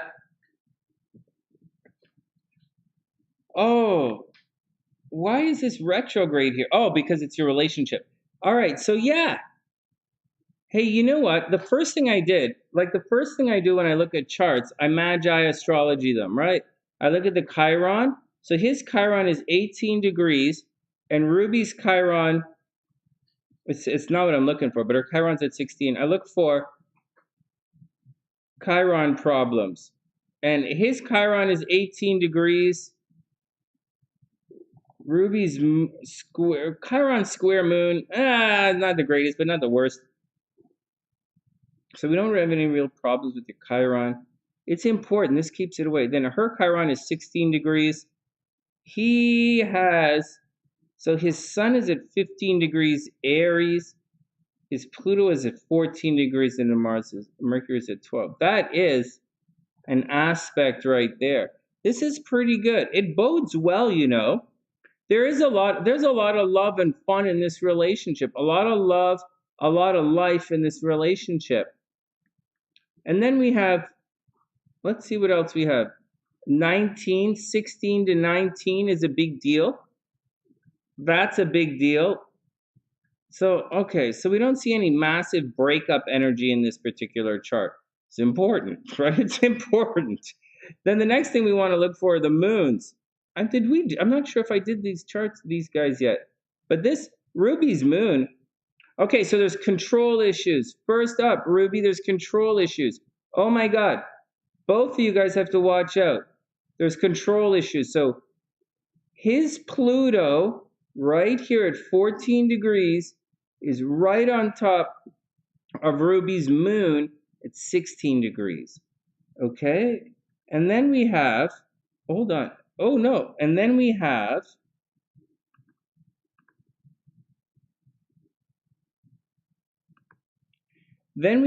Ruby's Pluto is right on top of the Leo's Pluto, of the Leo's moon. Do you guys see that? This is going to cause control issues and obsessive behaviors in the relationship. So and it's going to cause a psychic connection with you guys. You guys, not only that, Ruby kind of doubles down because her Venus, we're looking at moon first, but her Venus is at 4 degrees. And her Venus, her Venus makes an extremely harmonious connection to his moon. So there is legitimate love in this relationship, like legit. Oh, shucks, I keep changing that up. This is a kind of a nice chart. This is nice to see. There's legitimate love in this relationship. Excuse me. But there's also legitimate control issues in relationship, meaning you guys are going to say things. I know you're not controlling. I don't think he's controlling either, right? Because because you guys look like fun. And your moon is in Leo. You're fun. Oh my God. Okay, you're fun. And this guy is nice. You're fun. He's nice. Oh, I'm going to sneeze. Oh no, Ruby, you really like this guy a lot. Oh my God, you really like this guy. Fuck. What are we going to do? So you do have to watch out, but you do have to watch out for a little bit. Like, I'm going to continue because you guys, yeah, the good obsession. Oh, thanks, Dr. P. Yeah, maybe the good obsession. Maybe the good obsession. Yeah, Dr. P, the good obsession. Because it's not like this Pluto thing, that's obsession. And then you add this Venus thing, it really amps it up. That gives a real psychic connection to everything, a psychic obsession. But the reason I'm saying she really loves the guy is all of this, the guy has a stellium, right? Like this is a stellium, guys. Like he is a Leo. You know, he's humble, but he's a Leo. And his stellium is tight, 12 degrees to 50, and her moon is right here. You don't get a stronger sense of love in an astrological chart than like the moon conjunct the sun. I told you this was top 3, and she has top 2 out of the top 3. The only thing she would need is a Venus connection. And that's too much. And so like, you really like this guy, huh? Fuck, what are you gonna do? Whoa, my God, you met a guy you really like. And then the sun shines on his luck in Sagittarius. Fuck. Oh, no, you guys are going to have control issues. I'm not joking through this. Okay, so you really like the guy, but let's go back to the warnings. These aren't negative warnings. They're like Dr. P says, they're not negative warnings. His Saturn is conjunct your Venus and your Uranus, right? This is a conjunction here between all of this kind of stuff. So sudden and unexpected, like Saturn conjunct Venus, none of this is negative. It just means calm. It just means calm. His Saturn is going to calm down your Venus, right? Because you're a very nurturing and family person. And so there's there's holding on to each other and not letting go. I think that's a nice way of looking at it. Holding on to each other and not letting go. The moon, your moon, wants to hold on to him and not let him go. Your moon wants to do that. Your Venus really likes this guy. Like, he has a good heart. You really like him. All right, I get it. Now, what does he think? All right, where's his moon? 3 degrees. You guys even gonna work hard together. Look, this Saturn transit. Even the Saturn transit is okay. Holy jeez, you guys got off lucky on that. You guys really dodged a bullet on that one. Oh, that go fuck up a lot. No, you guys really did a good. You guys are okay. Oh my god, the Saturn transit. You guys are okay. Oh my god, it's gonna add longevity. What else is he doing? 3 degrees. Let's see what he's into. All right. Well, you guys change. See, Ruby stuff loops over, right? Half of Ruby's chart is on the cusp, right? Like, she's supposed to be a rock star. So, and his moon is down there 3 degrees. Yeah, you guys have destiny together, that's for sure. 2 degrees. Yeah, you're gonna. Ruby, you're gonna have a little bit of control issues. He loves your horses. Check you out. He loves your horses. Yeah, I bet he does. Oh, you really like this guy. I don't know what to say. But I don't see any problems with it. I think you should go for it. Go for it. Go for it. Go for it. Ruby, in 100, I say you 100% go for this guy and see where the pieces fall. Is it going to be perfect? No. You have some opposing forces, but I think you should go for it anyways. I think you should do it. Yeah, no, he'll get the hint. No, you are crazy for him. All right, next. I'm very happy for you. I really see, because I can see you really like the guy. I don't see that there's a problem. I know it seems weird, right, how we look at it, but I see you like him. I don't see there's a problem. I think you should go for it. I think you should go for it. He seems like a really, really, really nice guy. All right, next. Who's next? Who's next? Who's next? Hold on. I think I didn't write it down. I wrote it down. Hold on. It's Bunny's up next. So Bunny's up next. And then, oh, you're welcome, Ruby. Oh my god, I hope it really works out. I hope it works out. I'm excited. I like when you guys find charts that line up well. Okay, hold on a sec. Hold on a sec. Bunny, I've got Bunny's good. Hold on a sec.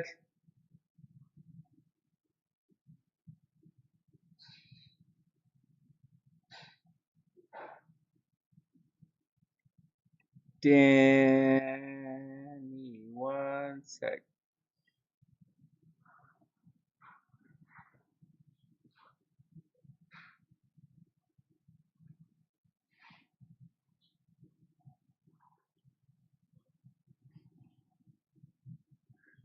All right.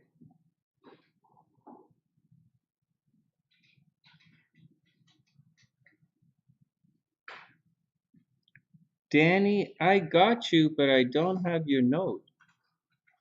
What's this up here? Oh my god. Oh, you guys are having fun in the Facebook thing. No, guys, Dani, I got you, but I don't have your note. Hold on. Hey, Angela, what's up? I hope you're having a wonderful day. I got you, Dani. Let me pop you in the description box here. Bunny, then Dani. Mm-hmm.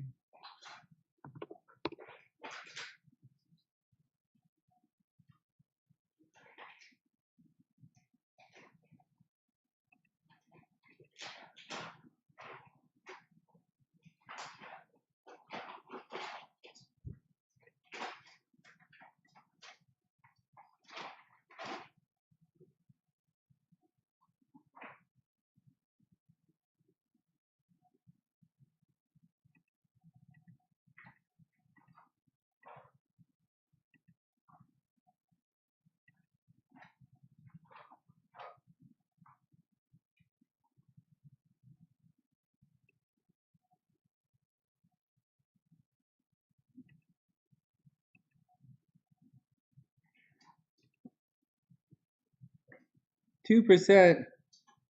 Oh no! Oh no! Oh no, Ruby! Don't listen to the 8-ball. The 8-ball sucks.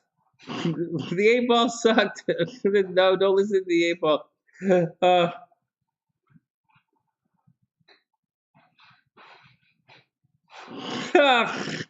Priestess. Priestess, I think it's because you're the moderator. You're a moderator, it's why you can do it. Or maybe you can. All right, hold on. Dani, I didn't get your message, but I got your payment. Can you type in the birth information, please? Just type your birth information in the chat, and I'll get to it in a sec. We're going to do another chart first. I'm going to look once again, but... Oh, wait, no, wait a second. Dani, hold on a second.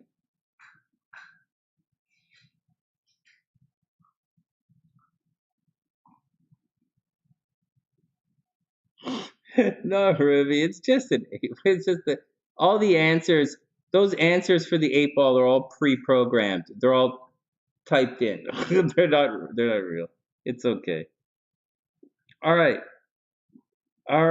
Who's up next? Can Dani send me your birth information, please? All right, and here we go. Next, we have Bunny is up. All right, everybody be cool. Let me do Bunny's chart. Bunny T. Bunny T is a good name. Bunny T is good. All right, 6/13/96. 13. June 13th. What a pretty birthday. 1996. Oh, that's a pretty birthday. 9:02 p.m. 9. You're in Los Angeles, California. Bunny is up. Bunny, we're saving your file so don't lose it. Okay, Bunny is up.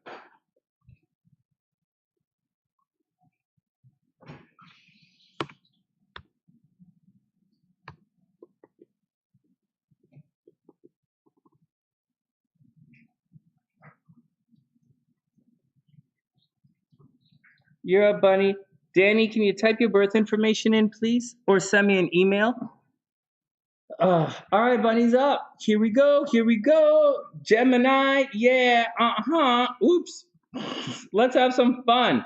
Oh my God, I got stressed out by Casey's chart. I had no idea Casey was going through all that.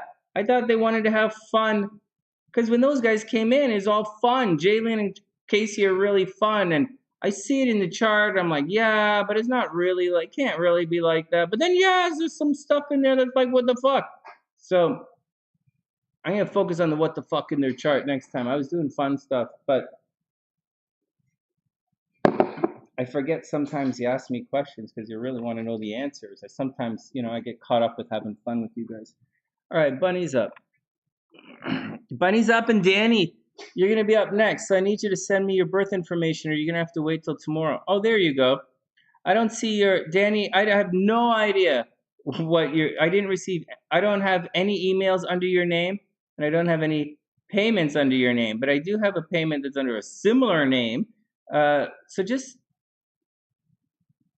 send me your birth, just type it in.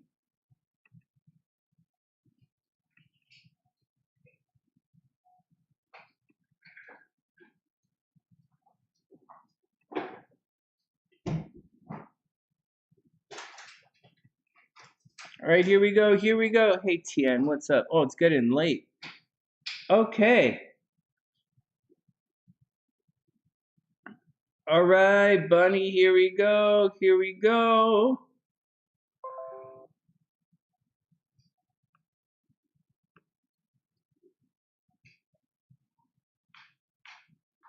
Right, Bunny, make sure you save everything, Bunny.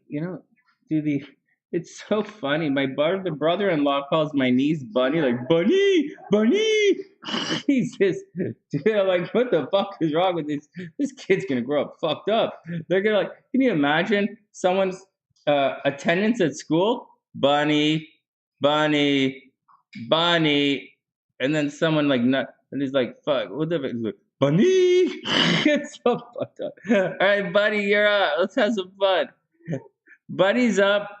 And Dani, can you type in your birth information, please? If you want to send me a message, then send it to me here.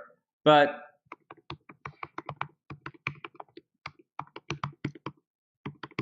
send it here, readswithsunny@gmail.com, and we'll do it. But I don't really read messages during the show. I really just don't have time for that.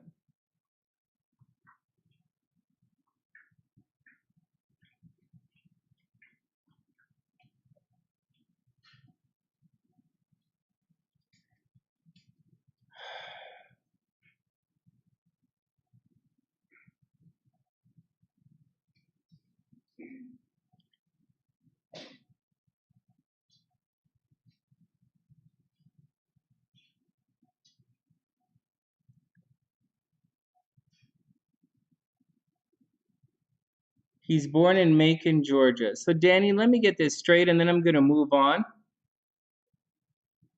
This should be pretty easy. Your birthday, the guy's birthday, should be a pretty easy thing. So, let's do this again.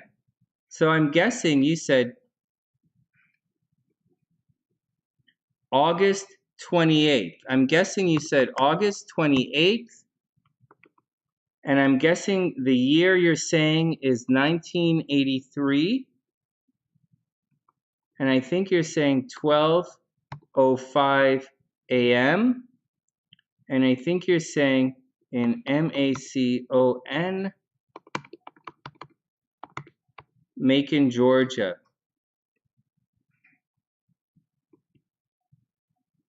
I think this is what you're saying. I don't think that's, there we go. August 28th, 1983, 2:05 a.m. in Macon, Georgia. All right, I'll write it down. We'll get to it in a sec. Did you ever see that movie called Beautiful Creatures? About a girl that was a creature that's special food? Hello. No, I didn't. You're so fucking pretty. Give it up. Everything you wear looks good. Come on. All right. No, I'm just showing you. I think it's hot. I think it's very sexy. It's really pretty. Okay, next. You guys know my wife is super pretty, right? I'm a major asshole, but my wife is super pretty. All right. 83. Hold on, okay. Hold on. You are 9. Okay, buddy, it's all cool.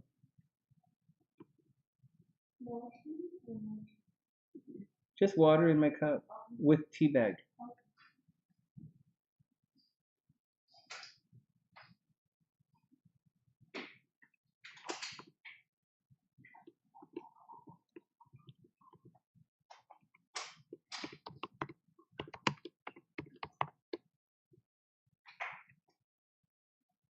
I know Casey's pretty tricky. Like Casey's chart's pretty tricky, right? All right, Bunny, you're up. Here we go. Bunny's up. Let's do it. Casey's pretty stressed out. Oh, Bunny, look at your chart. What the hell? Oh my God, Bunny, do you ever get bit by a dog? I'm not joking. You ever get? Okay, stop it. I know I sound like one of those TV psychics. I'm not gonna do it like that. Bunny, you ever get bit by a dog? I'm sensing there's someone. I'm sensing. Were you born with 10 toes? My spirit guide says yes. Sorry, stop it. Tiana joking. Like, yeah, no, Tiana, just being stupid. Hold on. I don't want to be stupid. Dani, it's okay. Dani, we're gonna get there in a sec. Let me just clean this up. You're born in Boston, right? Hold on. What a time. I wanted to have fun tonight. Now we just picking on. Oh my God, it's funny. Okay, hold on. Okay, let's do it again. So Bunny's a Gemini, right? Bunny's a really fun Gemini, but she's not a typical Gemini. See this? When you think Gemini, you think certain things, but I'm not going to say that quite yet because she has a thing in her chart you're going to want to know about. So she's not the most social Gemini in the world. Okay, she's not. She's not the most go out there in the world. Although, okay, she's not the most go out there in the world. She's not the most social Gemini in the world. But but there's more to it. Let's just focus here on the Gemini thing for a second, because this is a bit of a problem in her chart.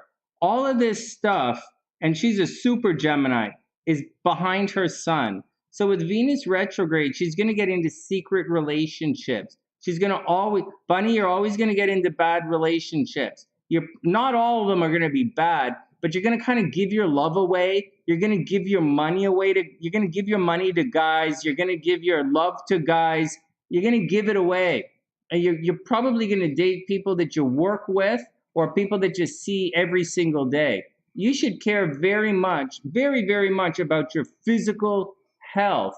You may have wind problems like breathing or asthma problems, or,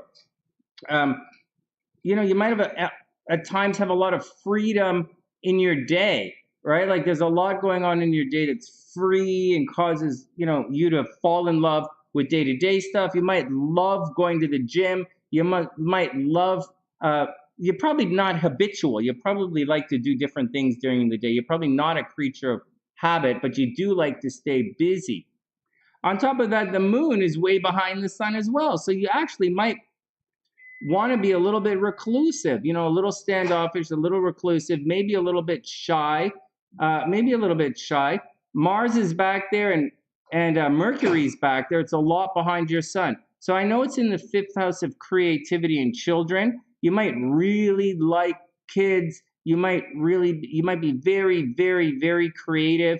But with Mars way opposite your Pluto, that's not going to be good. Thank you, sweetheart. That's going to cause some problems here. Mars opposite your Pluto. You're going to put a lot. So first, there's a possibility for accidental pregnancy, abortion, and miscarriage. Very strong.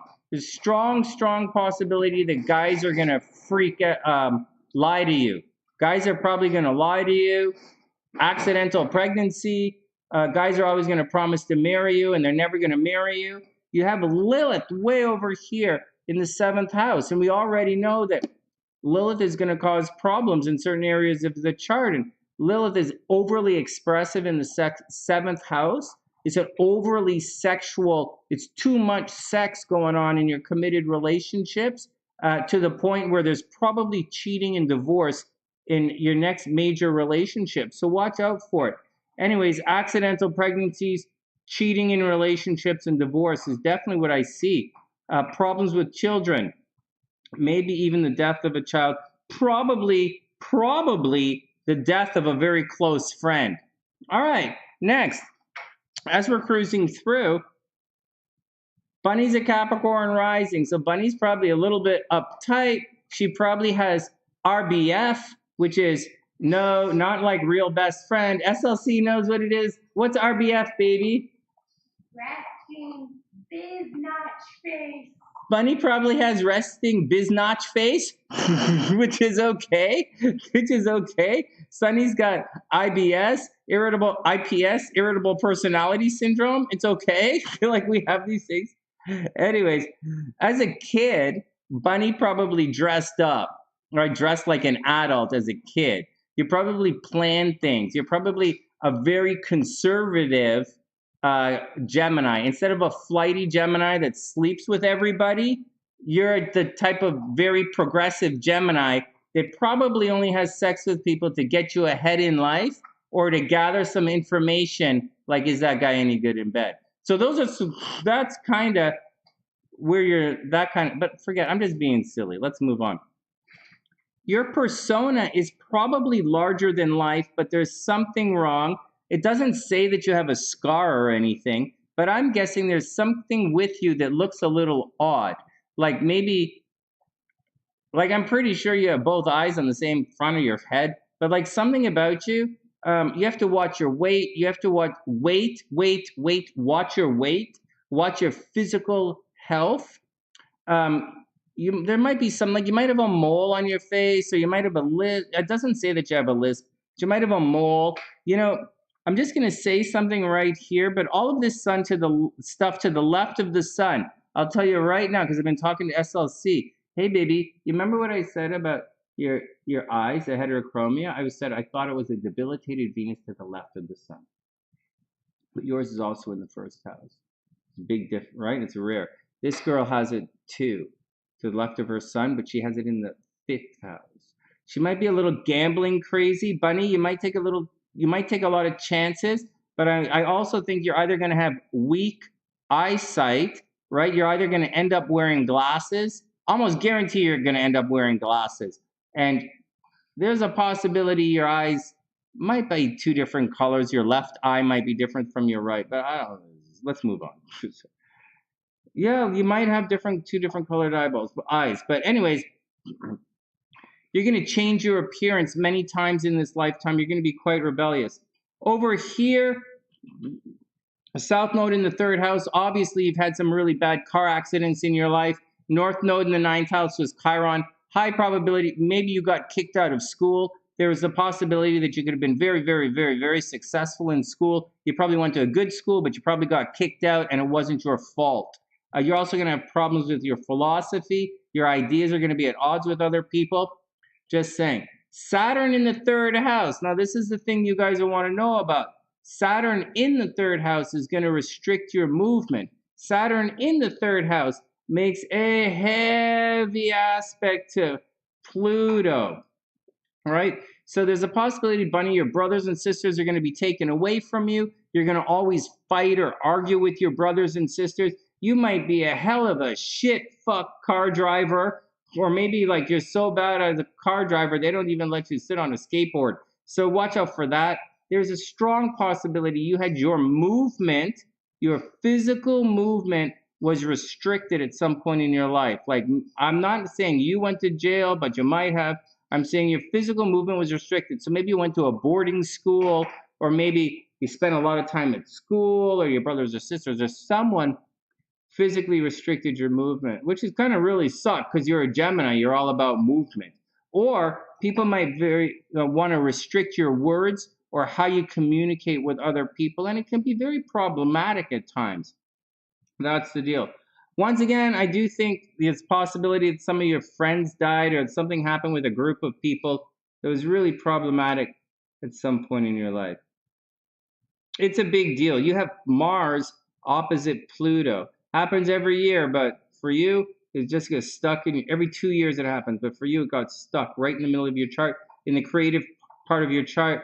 I think it would lead to accidental pregnancies in this case, or an abortion. It's something you have to watch out for. All right, hold on. What are you guys talking about? We're going to do transits.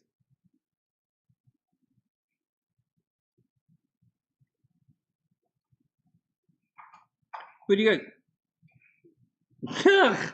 You don't have to get bitten by a dog. It's like, that's not the point.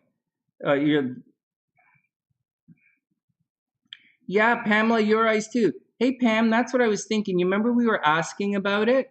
I think yours is right around here. And I think SLC's is right here. And I think you guys have this Venus thing. You both have the Venus right to the left of your sun. And I think that's what's doing it. I think that's going to make your left eye. I know it seems a little bit weird, but I think it's going to be your left eye. In Vedic astrology, or in many types of astrology, they do it from the 1st house, and they say this is your left eye. They put your left eye in the 12th house and your right eye in the 2nd house. It's a little weird. That's how they do it, but I don't really totally agree with a lot of stuff. So I'm taking it from your face, and the Venus here versus the Venus here. And this is the sun, is the way I'm looking at it right now. And in Bunny's chart, Bunny's Venus is right behind the sun, and it has it's retrograde. So that's why I'm saying about the eye color. I don't really know. Anyways, she definitely wears her heart on her sleeve. She says what she wants to say, and Bunny's probably pretty rebellious and aggressive. Obviously a brainer. All right, next. Let's go check the transits to see what's going on. I don't know what to say, Pam. After, because it's SLC, right? So obviously, when it happens, look at this chart. Ruby really loves this guy. It's really cute. She's got a crush on him. She's got an obsessive crush over the guy. It's really cute. Okay, Bunny, let's do it. Nah, well, Pam, it was SLC. Like, she was asking me about it, so I had to go really dig in the research to find it because, like, I'm not a medical astrologer. I've been studying medicine astrology because everybody's like, my parents are sick and SLC's mom's getting old and Wing One's sick and stuff. So I've been studying that, but I'm not a medical astrologer. I've just been studying it. So the eye stuff comes and goes. And Western astrology, I don't really do, like, everything I do is based in Western astrology, but I don't really do Western, I do a different thing, kind of a different thing here. So it's Western astrology. It's a little different though. So, all right, next. You have an eye disease, if that's what you're seeing. I can't say that that's good news. I can't say that that's good news. I would prefer if you didn't have an eye disease and I was wrong. But I would much rather prefer that you didn't have an eye disease and I was wrong. But it's going to be okay. TN, your beauty mark is going to be right here. So beauty mark is usually right. Oh, sorry. Let me do Bunny's transits chart. Beauty mark is usually, I was making a joke about it on the horoscopes. I did it for the Taurus, the horoscopes, but a beauty mark is usually some kind of Venus in the first house. Venus in the first house, maybe Neptune in the first house. That's going to give you some kind of beauty marks. Maybe Lilith in the first house is going to give you a beauty mark, but that's usually where they come from. It's almost a lock, actually. It's almost a lock.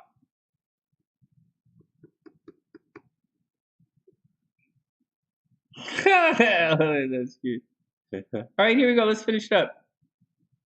You got kicked out of school. What? Well, I didn't do it. I didn't.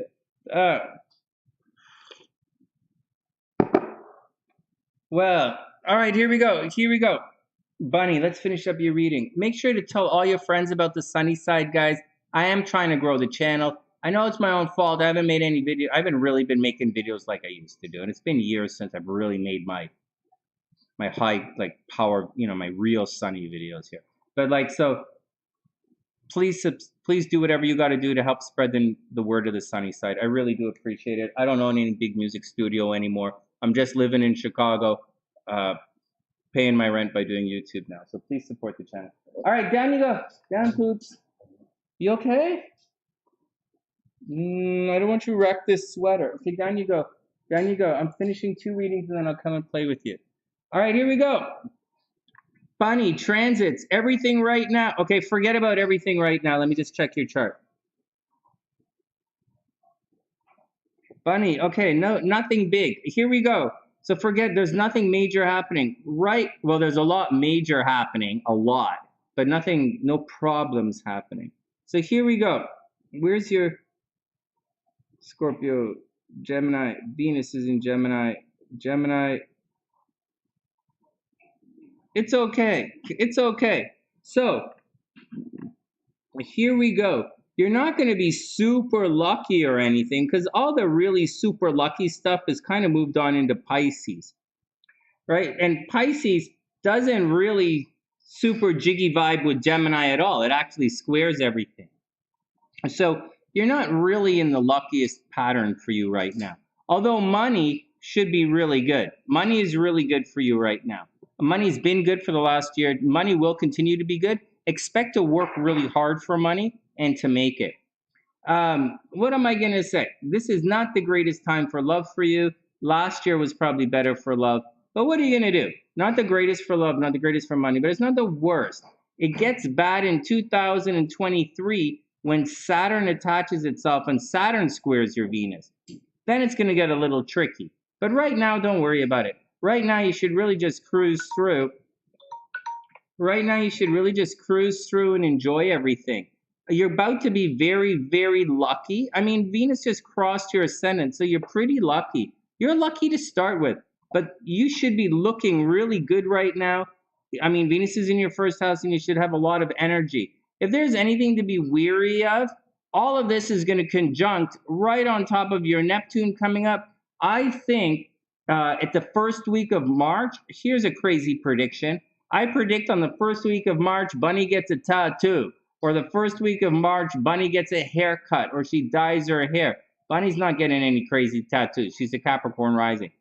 But that's what I think. Something she's going to change her identity. Maybe she's going to get a big haircut or she's going to get a new piercing or she's going to dye her hair or something. And that's going to happen the first week of March. I'm convinced. I'm convinced.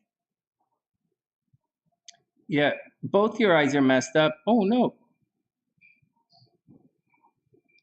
Oh, yeah, you have not problems, okay, not problems, but you have stuff going on with your face, like your appearance, your identity. Like I don't want to say anything about it, but like it's not for me to say, but it's your appearance.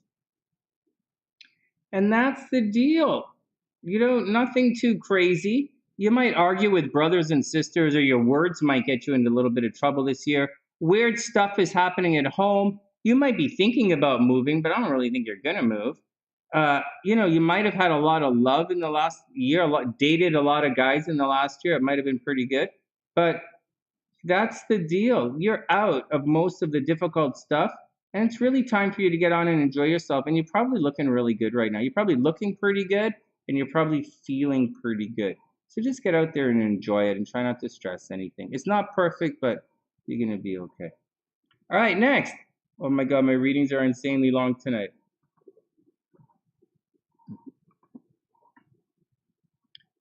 Thanks, Bunny. Make sure you tell all of your friends and all of your enemies.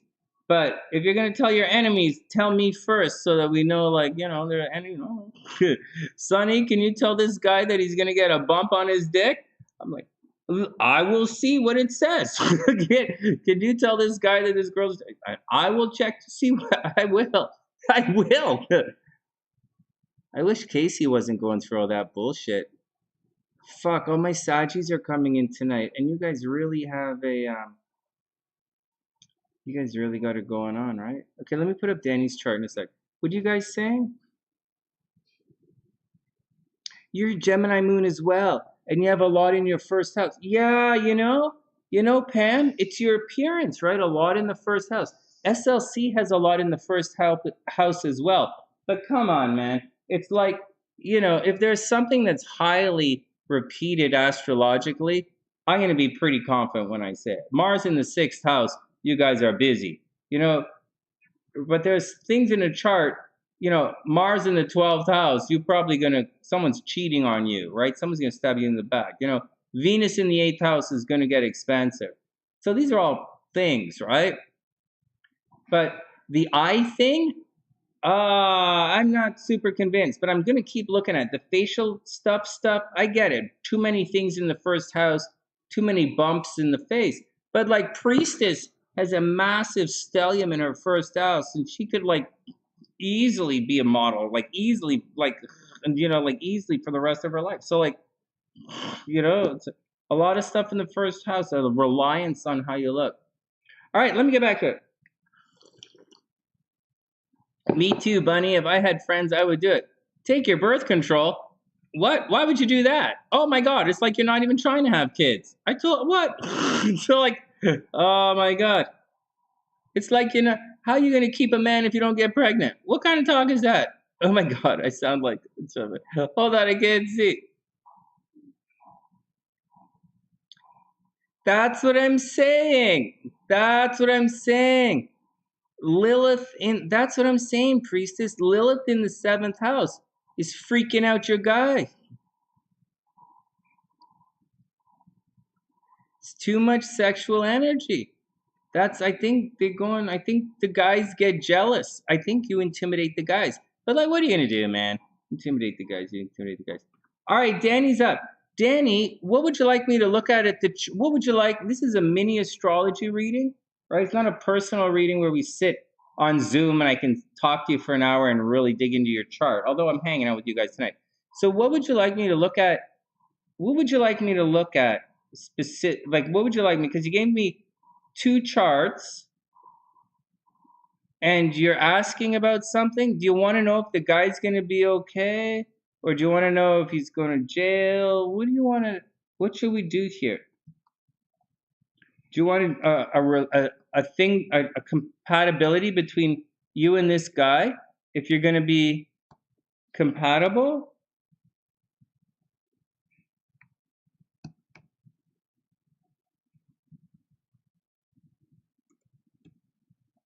Hold on, let's see.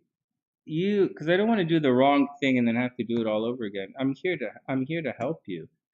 And do we just need some clarity? August 28th, 1983, 12:05, Macon, Georgia.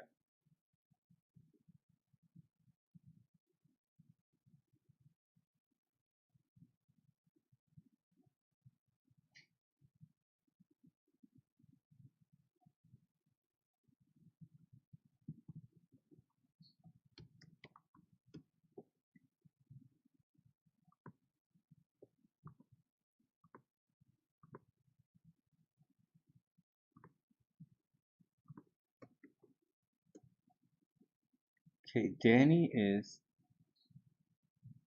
September 19th.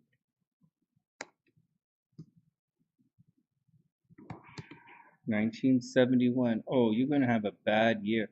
Dani, you're going to have a bad year. Just letting you know.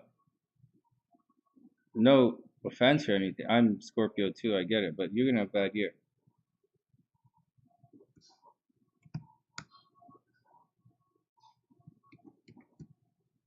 And Dani, do you have your birth time for my records? I have September 19th, 1971 in Boston is what I have. But I don't have your birth time.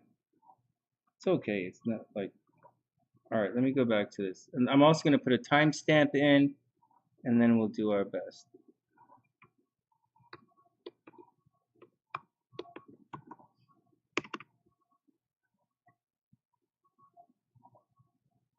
Let the good times roll, really. Your wife's a Sagittarius. Elwin, it's going to be tricky. Bunny needs a new haircut. Join the club.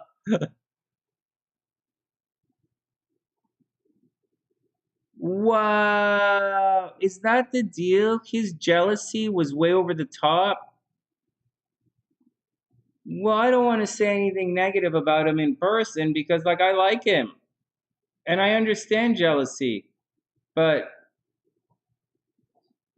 you know, you guys are all women, okay? And some of you guys are... Oh, does my hair really look this fucked up? Holy shit. I look like I got a fucking housewife due from the 1950s. Will you guys let me walk around with my hair like this? And Bunny's a hairstylist. What the fuck? What is this style called? The no? This style is called the shave it all off? What is this? The point of no return? What is this? The fluffy scarecrow? Fuck. Bunny, what do you call this haircut? The fluffy scarecrow? What the fuck? Do you guys let me walk around like this? Holy jeez. My dad would say, what the fuck? Your wife lets you walk around like that? Your hair's all fucked up. Oh my god.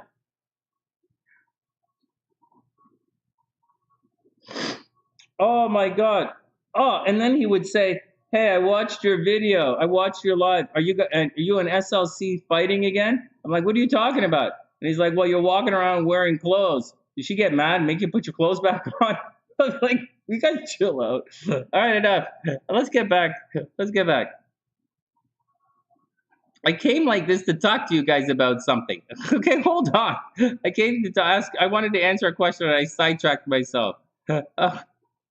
You put the hat on. I want to put my hat on, but my Christmas tree is wearing it. My Christmas tree is wearing my hat. All right. This guy's got Venus all over his first house. All right. Okay, here we go. COVID weight gain before COVID started. Oh my God. All right, here we go. Stop. I wanted to ask Priestess about the thing. Okay. Bunny, your eyes are slightly different colors. That's what we're saying. We're saying retrograde Venus to the left of the sun is going to make your eyes different colors. That's what we're saying. All right. Hold on. Priestess said,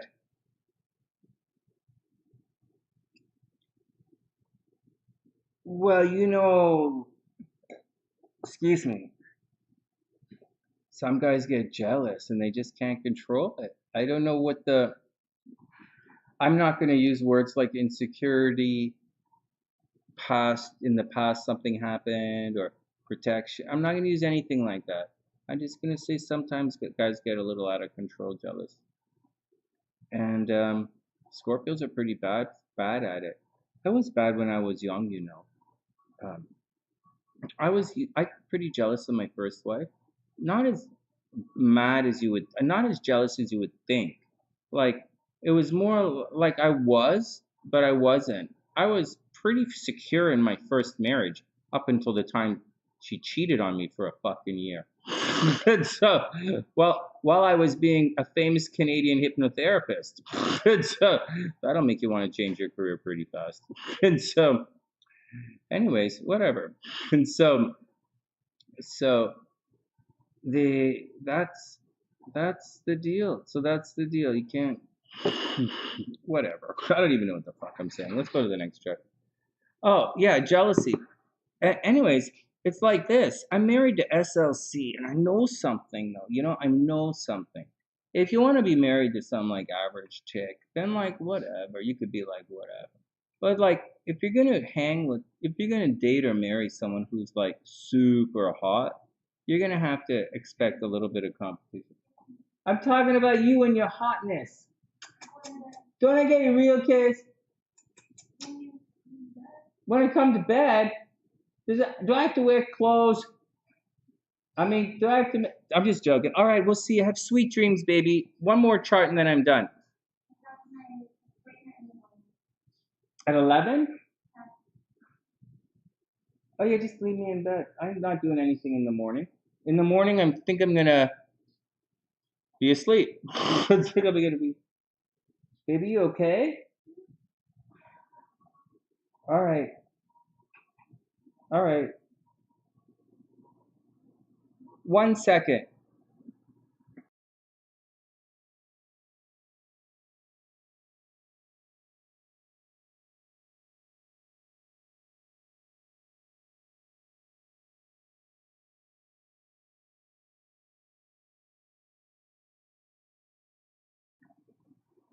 All right, one more and then I gotta go. Hey, Dani's right there, compatibility. Okay, I'm gonna wait a second. And for like Dani and a bunch of you guys, let's just take a moment and refresh our browsers. One more reading, then I gotta go because the missus has an early morning tomorrow, so I'm making a lot of noise. And tomorrow I gotta run and do something. I'm doing a bunch of music videos just coming up. So tomorrow's Venus videos for you guys. Then we're gonna move on. Okay, let's refresh it so you can see it. But once again, the jealousy thing, let me just finish this up. If you're gonna date or marry someone who's like super hot or popular, really popular, then you're gonna have to expect a lot of attention. Now, if you are super hot or super popular, if you're like that, you're going to have to do very specific things to cool off that jealousy in your partner. All right, don't do anything that's going to make them jealous. I try really hard not to do anything that's going to make SLC jealous. And that means a lot of you guys that I can't talk to a lot of you guys. I can't return your messages. I can't do, go to the city. Like I can't do because I don't want any friction in my life with my wife. And as such, she does things she makes sure that I'm not jealous because she knows she could, because she's a model, she could easily make me jealous and that would cause a problem. And so it's important not to do that. It's kind of about establishing each other's limits and boundaries and respecting them and trying not to do anything. There's a difference between being good looking and, when you walk down the street, every guy is like, goes like this and looks at you because you wear like really tight, sexy clothes. And then there's a difference between that and stopping and talking to all the guys who are gawking at you. Now, if you were to stop and talk and collect phone numbers, we're going to have a fucking problem because Sonny could comb his hair and Sonny could answer the phone. Don't phone me. But Sonny could, but I don't want to. I've never wanted to. I'm not like that. But that's what I think to the jealousy thing. I can understand. And P is so good looking, right? Like, I can't get over it. How does that guy get jealous? But that's neither here nor there. All right, let's move on. All right, next. Oh, it's Britney who's the stylist, not Bunny? Oh my God. Oh, Britney was the stylist. Oh, I had my hat on with Britney. All right, once again, let's get down to it. One more and we'll get out of here. All right, Dani, 7 a.m. I got you. Hold on.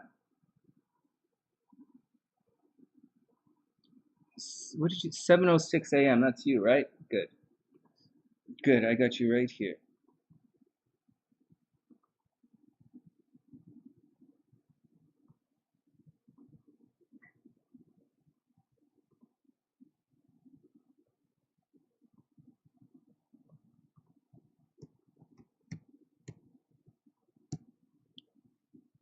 Okay, guys, let's burn through these charts.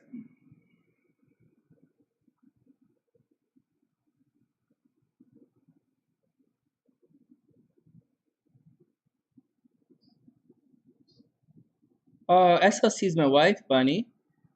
The SLC, sexy little crab. Yeah, well, what can you do, priestess? You got to roll with it. Just let it go. Let it come and let it go. From, moving forward, he's going to be the tide. He's going to come and go. I'll say it again because we're doing the dishes here and all this stuff.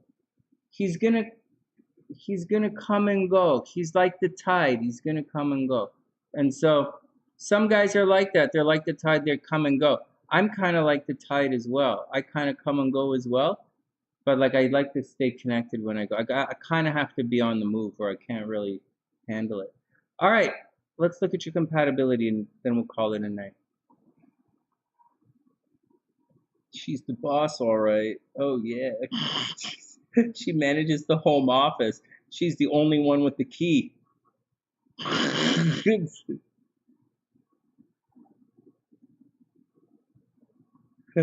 You guys.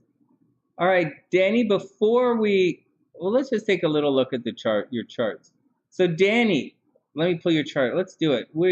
I don't have a lot of time, but we'll do a little bit more in depth here. Guys, I'm taking so long because my screen hasn't caught up yet. I'm not seeing, my monitor hasn't caught up. It's why I said we should refresh our screens. Hold on, what's going on Twitter? Anybody here? No. Next, close that down. Oh, Twitter, I mean Twitch. What about on Twitter? Nobody's here. Who cares? Twitter's nobody checking in on Twitter. What about Facebook? Anybody hanging out on Facebook? No. Oh, Briajesh did. Oh, he's a Sunnysider. All right, cool.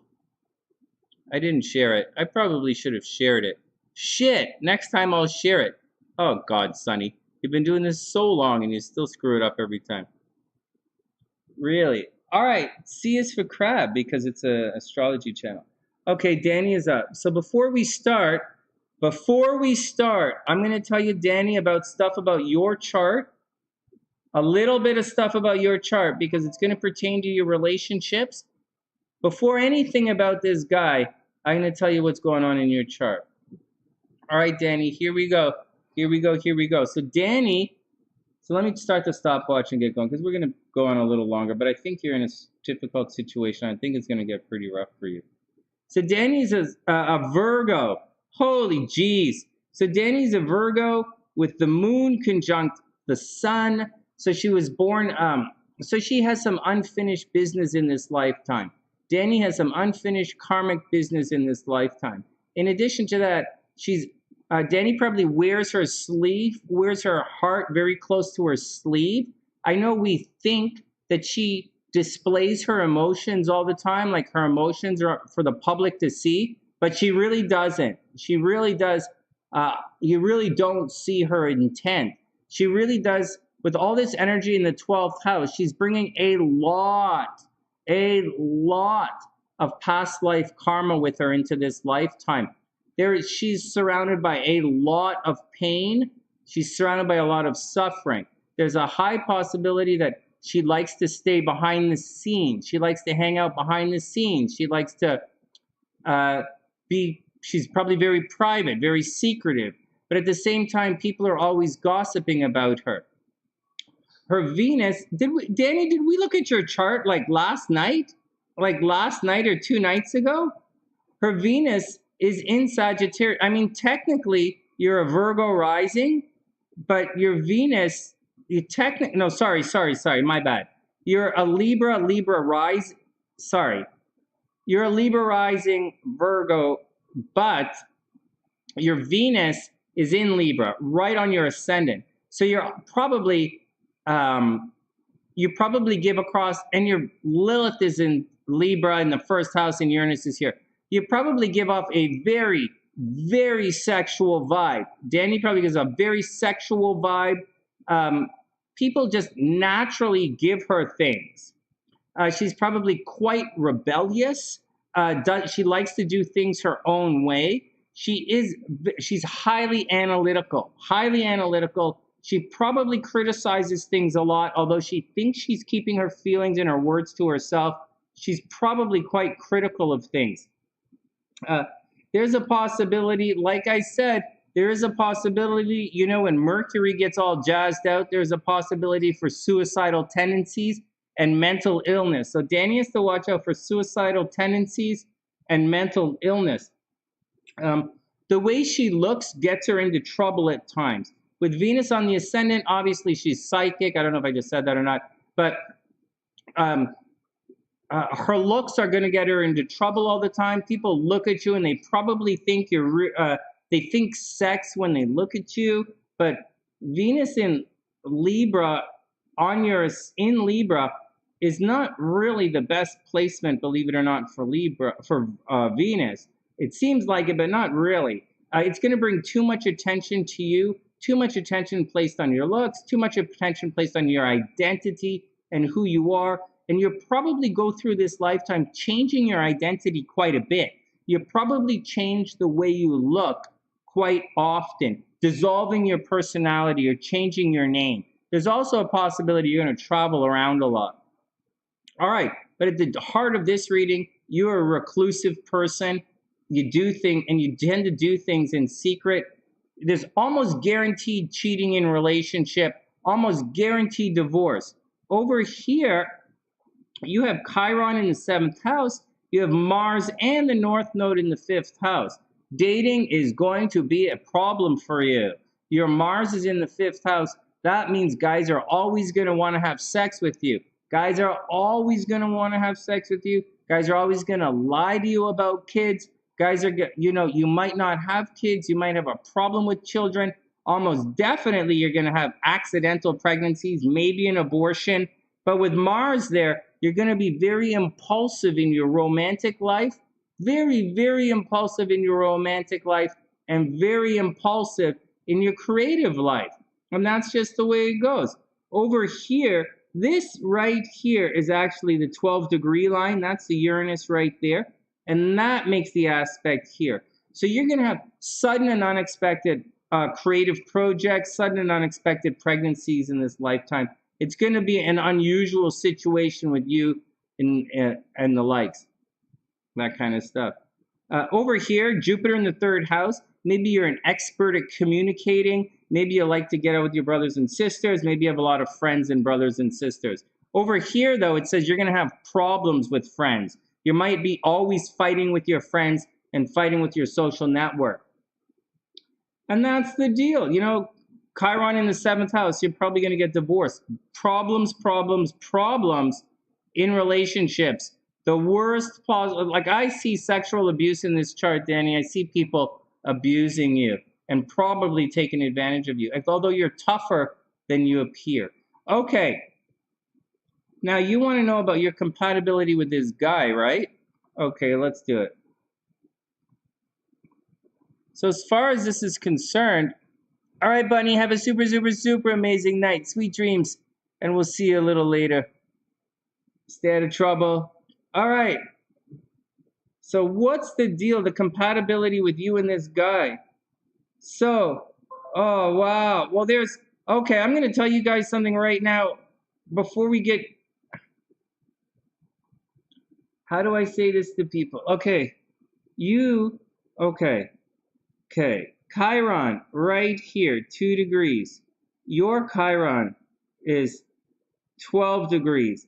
The first thing we look for are aspects to the Chiron, or difficult aspects to the Chiron. And Aries to Leo is not that difficult. All right, so 12 degrees. Let's go looking. That's not a difficult aspect at all. That's a pretty good aspect. What else? That doesn't really count. 12 degrees. Just hold on a sec. All right. Well, Dani gets a pass. Okay, where does this 2 degrees going? Well, the 2 makes an aspect to the 6. The 2 makes a definite aspect to the 3.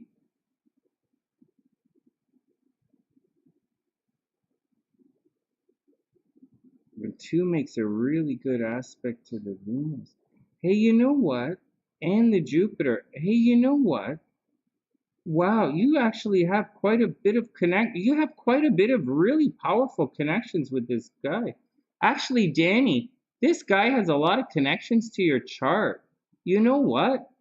You guys might be really lucky and successful together. This is negative. Really, really negative. That right there. And this right here is not good, all right? That's not good, and that's negative. But this here, those 3 are really good. Like this is not the greatest. You don't want oppositions, but like I mean, Dani, I see there's a lot of love in this chart. I see this guy really affects you. And I think you feel like you have to take care and heal this guy, right? Or I think you feel like you're responsible for healing this guy. I think this guy says to you that you heal him, or there's something about this relationship that you really need, or he's playing on your feelings, or he's playing on your heart, or your aloofness, or there's something there that he's playing on. You really want to save this guy. All right, whatever. There's nothing wrong with that. Okay, let's move on and see what's going on. So let's look at the moons. So your moon is at 24 degrees, and his Venus is at 29 degrees. So well, there you go. So first, and his Neptune his nodes are at 21 degrees.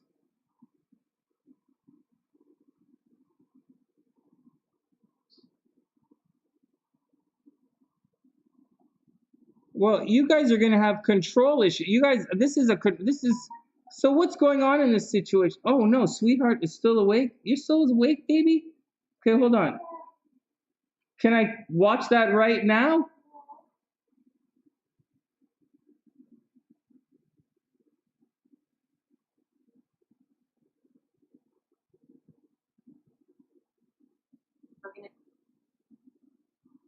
Oh my God.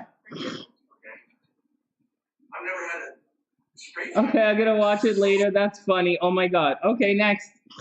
I'll watch it later, sweetheart. All right, Dani, what else is going on? Okay, so there's a strong moon connection. So you are into this guy. I don't know that there's like a healing thing. I don't think that's the idea. I think it's more along the lines of being there for each other. But where's his moon at 1 degree? What is he into? His moon is in Taurus. Your Venus is in Libra. Oh, and your Jupiter's here. Oh, you have a You have a yod. Oh my God, you guys have a yod in your chart. Oh my God, look at this. Oh my God, look at that. I know it seems weird, but this is a yod. You guys have a yod pattern. Huh. How fucked up is that? Okay, let's keep on going. So you have the opportunity to really accomplish something in this lifetime. Huh. How about that? You guys see that? 1 degree, 2 degrees, 1 degree, right? You guys see that? It's really tight pattern too. Well, you have a real opportunity to accomplish something pretty incredible in your chart. You really do. And I know how you feel. There's a sense that you guys really belong together. And I know there's a sense of familiarity. You guys have your Jupiters almost conjunct. Like you guys have Jupiter almost conjunct. You have the Uranus right on top of there. You guys should have a lot of fun together. There are a lot of connections in this chart. You know, you guys are going to see a big age difference, right? The woman is a lot older than the guy. Like this is like, is this a joke, Dani? Like, why? This guy was born in 1983 and you're born in 1971. Is this a joke? Because like, is this a joke? Is this like a real thing? I don't want to be rude or anything, but if this is a I can't really see like you guys really coming together. Is this a really thing? Like I'm doing an honest reading for you guys, and I see a lot of love in this chart. I see a lot of potential for success in this chart. I think like there's a real possibility you guys might want to give it a shot.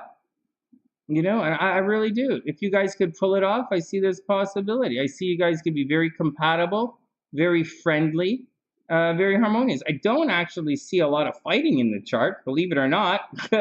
And I also think there's a very strong destiny here, right? There's a lot of stuff that clicks into the nodes, right? And you want nodes to get into like your love and relationship thing. The problem is your energies are completely different. Like, you know, except that it's opposite and it kind of works, you know, it kind of works. The Leo Aquarius thing is weird, I get it, but for some people it really works. You really do. It didn't start as love. That's all right. Hey, Gemini, what's up? I hope you're having a wonderful day. All right, Jocelyn, have a super amazing night. And Brittany, stay out of trouble and sweet dreams. Gemini, yeah, the tarot list is only $11.11. Hit the PayPal and I'll add you to the list. We're almost done. Hey, Dani, I think if the age is not an issue, then I think you should honestly, quite sincerely, go for it. And I'm not joking. I really, really think there are enough connections in this chart to make it. There was a little fucked up one. This is the fucked up one. This is a little fucked up. But like aside of that, you have enough in this to really be good together. Like good. In Magi astrology and Western astrology, you guys could pull it off. Like, look at this. You guys probably like talking to each other. You're probably going to like traveling. You're not going to travel. You're probably not going to travel. You're probably not going to travel together, but you're probably going to talk a lot. You're probably going to talk a lot. And I think, excuse me, his moon at 1 degree, like there's a lot of, like his moon is like, you have a moon-Venus connection. What are you going to do? You like each, he likes you. He likes you. What are you going to do? He likes you. He likes talking to you. He thinks about you, right? Mercury's here. He thinks about you. Dani, go for it. Go for it. Yeah, look at Pam. Pam's freaking out. Yeah, I know. Hey, we found love tonight. All right, I got to take off. Guys, we found love tonight. I can't believe it. So, like, Ruby's going to find love. Like, Ruby likes that guy. That guy's really good for her. It's not perfect, but it's like the astrology is pretty good. But, like, you know, the guy's got to do his thing first.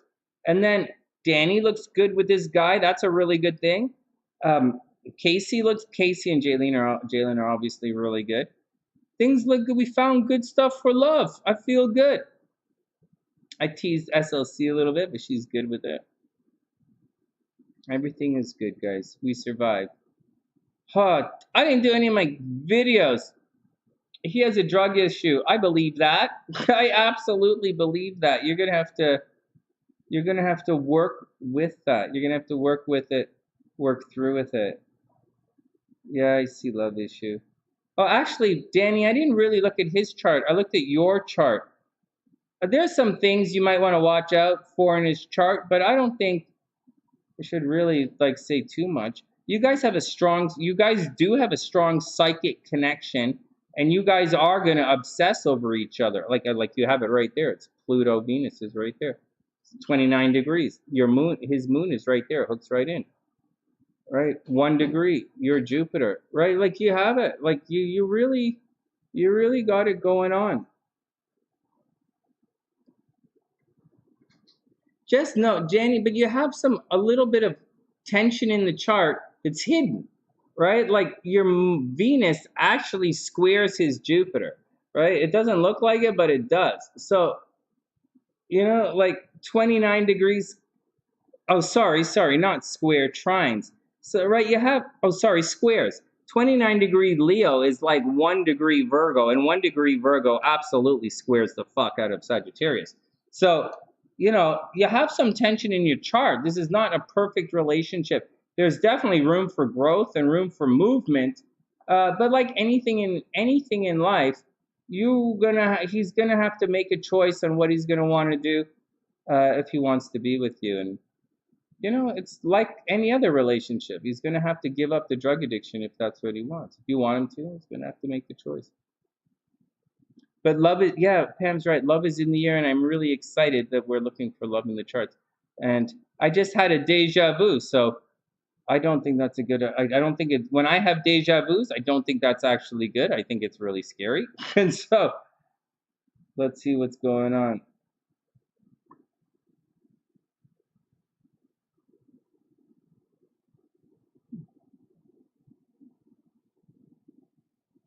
He might come back. Dani, push him. You're a Virgo. He's a Scorpio. Oh, you're both Virgos.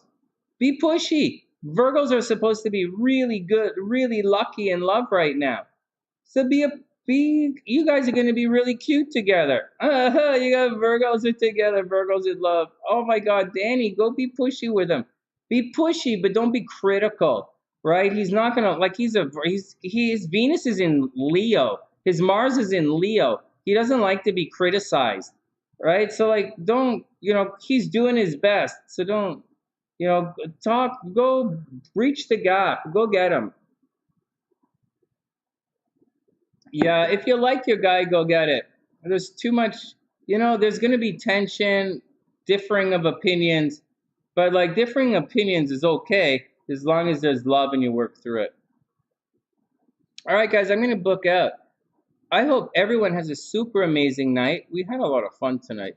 Let me just check the PayPal to make sure I don't forget anybody before I boogie out. Man, I'm really doing this stuff late these days. I'm actually known as an early riser, guys. Can you believe that? I'm an early riser, but these days, fuck, I go to bed at 5:30 in the morning. Oh my God. All right, let's get out of here. And with that, guys,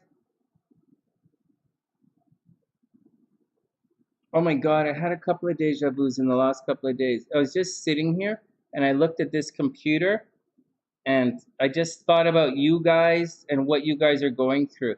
I'm really afraid astrologically because I have a lot going on in my life and I don't really want any endings of anything. I mean, I want to get the conditions lifted on my visa so I can go back and forth without any problems. Like, I shouldn't have any problems. I'm just waiting for the paperwork. And so, but what are you going to do? And so I'm just waiting. And so there's, because I want to go visit my parents, right? And so I'm waiting on that. But the change says something is coming. So maybe I'm supposed to get it, but like, this taking so long, right? And so I'm waiting for it. And then you know, I want it, but I don't want anything to happen to my parents. I want good things to happen to SLC's, you know, I don't want anything bad to happen to her mom, you know, and I think we're going through these big changes right now. And I'm going to explain something to you that should absolutely scare the shit out of everybody. Mars and Venus are moving into cross Pluto. A change is coming. It's going to be a nice, peaceful change. I'm a Scorpio. I don't want any fucking change. Sure, maybe I'll like buy a car. I'm not getting a car this year. I don't work enough to get a car. And so, yeah, I want to go play the clubs again. Not really. I'd rather hang out with my wife than go be on stage with about a bunch of. Last thing I want to do is walk off stage into an audience filled of drunk American girls. Last thing I want to do in my life. And so, that's not going to happen. And so, but I don't know. Fuck, I don't know. And then I look at what Priestess is going through. Ruby's meeting a guy. She's going to meet the guy. You know, Ruby's got a guy. You guys are going through tough stuff. So it's stressful. And I'm worried about it. I don't know what it's going to happen. And that's it. It happens. This last time this happened was about 18 years ago. This transit happened the transit that we're going through right now. I believe it happened about 18 years ago. It's like Russia today with the Ukraine.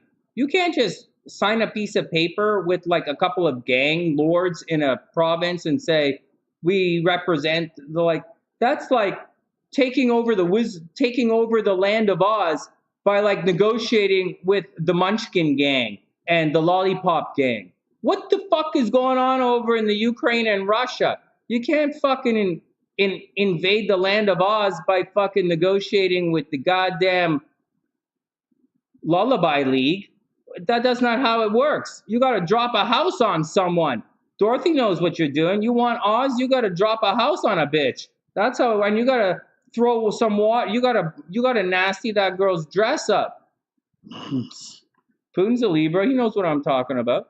Anyways, that's the big stuff that's going on right now. And I don't really want to see like Venus seamless transition. All right, they seamless transition. All right, you know, I don't want no seamless transition. I want everybody to stay healthy. And that's it. All right. There's definitely a cautious tone. It sounds like this.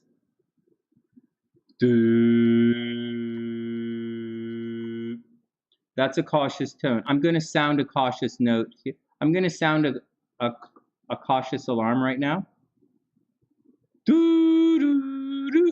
Am I being too retarded? Hey, Pam, do people go crazy in the hospital when you like this? Do I incite insanity in the hospital? All right, everybody be cool. I have to go sculpt my hair. Everybody be cool. Have a wonderful night, guys. Stay out of trouble. Take care of each other. It's going to be a hell of a fucking week. It's supposed to be good stuff, right? Everything is moving forward. Nothing is far enough out of bounds for a major square. So, like, it's going to be fucking crazy. It's going to be crazy as ass, so be prepared. All right, whatever, Pam. You sound like that. So, what's the word, Sonny? There's a word? There's a word? Ooh. Ooh. Okay, whatever. All right, there we go. All right. All right, I gotta go. Oh, man, I got some really funny jokes I want to say, but I can't say it. I gotta run them past SLC first because they're really dirty. All right, stay out of trouble, guys. Have a super, super, super, super amazing night. Good luck, everybody. Be cool. Be cool. I just think this year we're in for a little bit of some scuffed shoes, so to speak. All right. Hey, and I want to say one more thing for you conspiracy theorists before everybody leaves. One more thing. Oh, I'll tell you tomorrow. All right. Wishing everyone the best of a super beautiful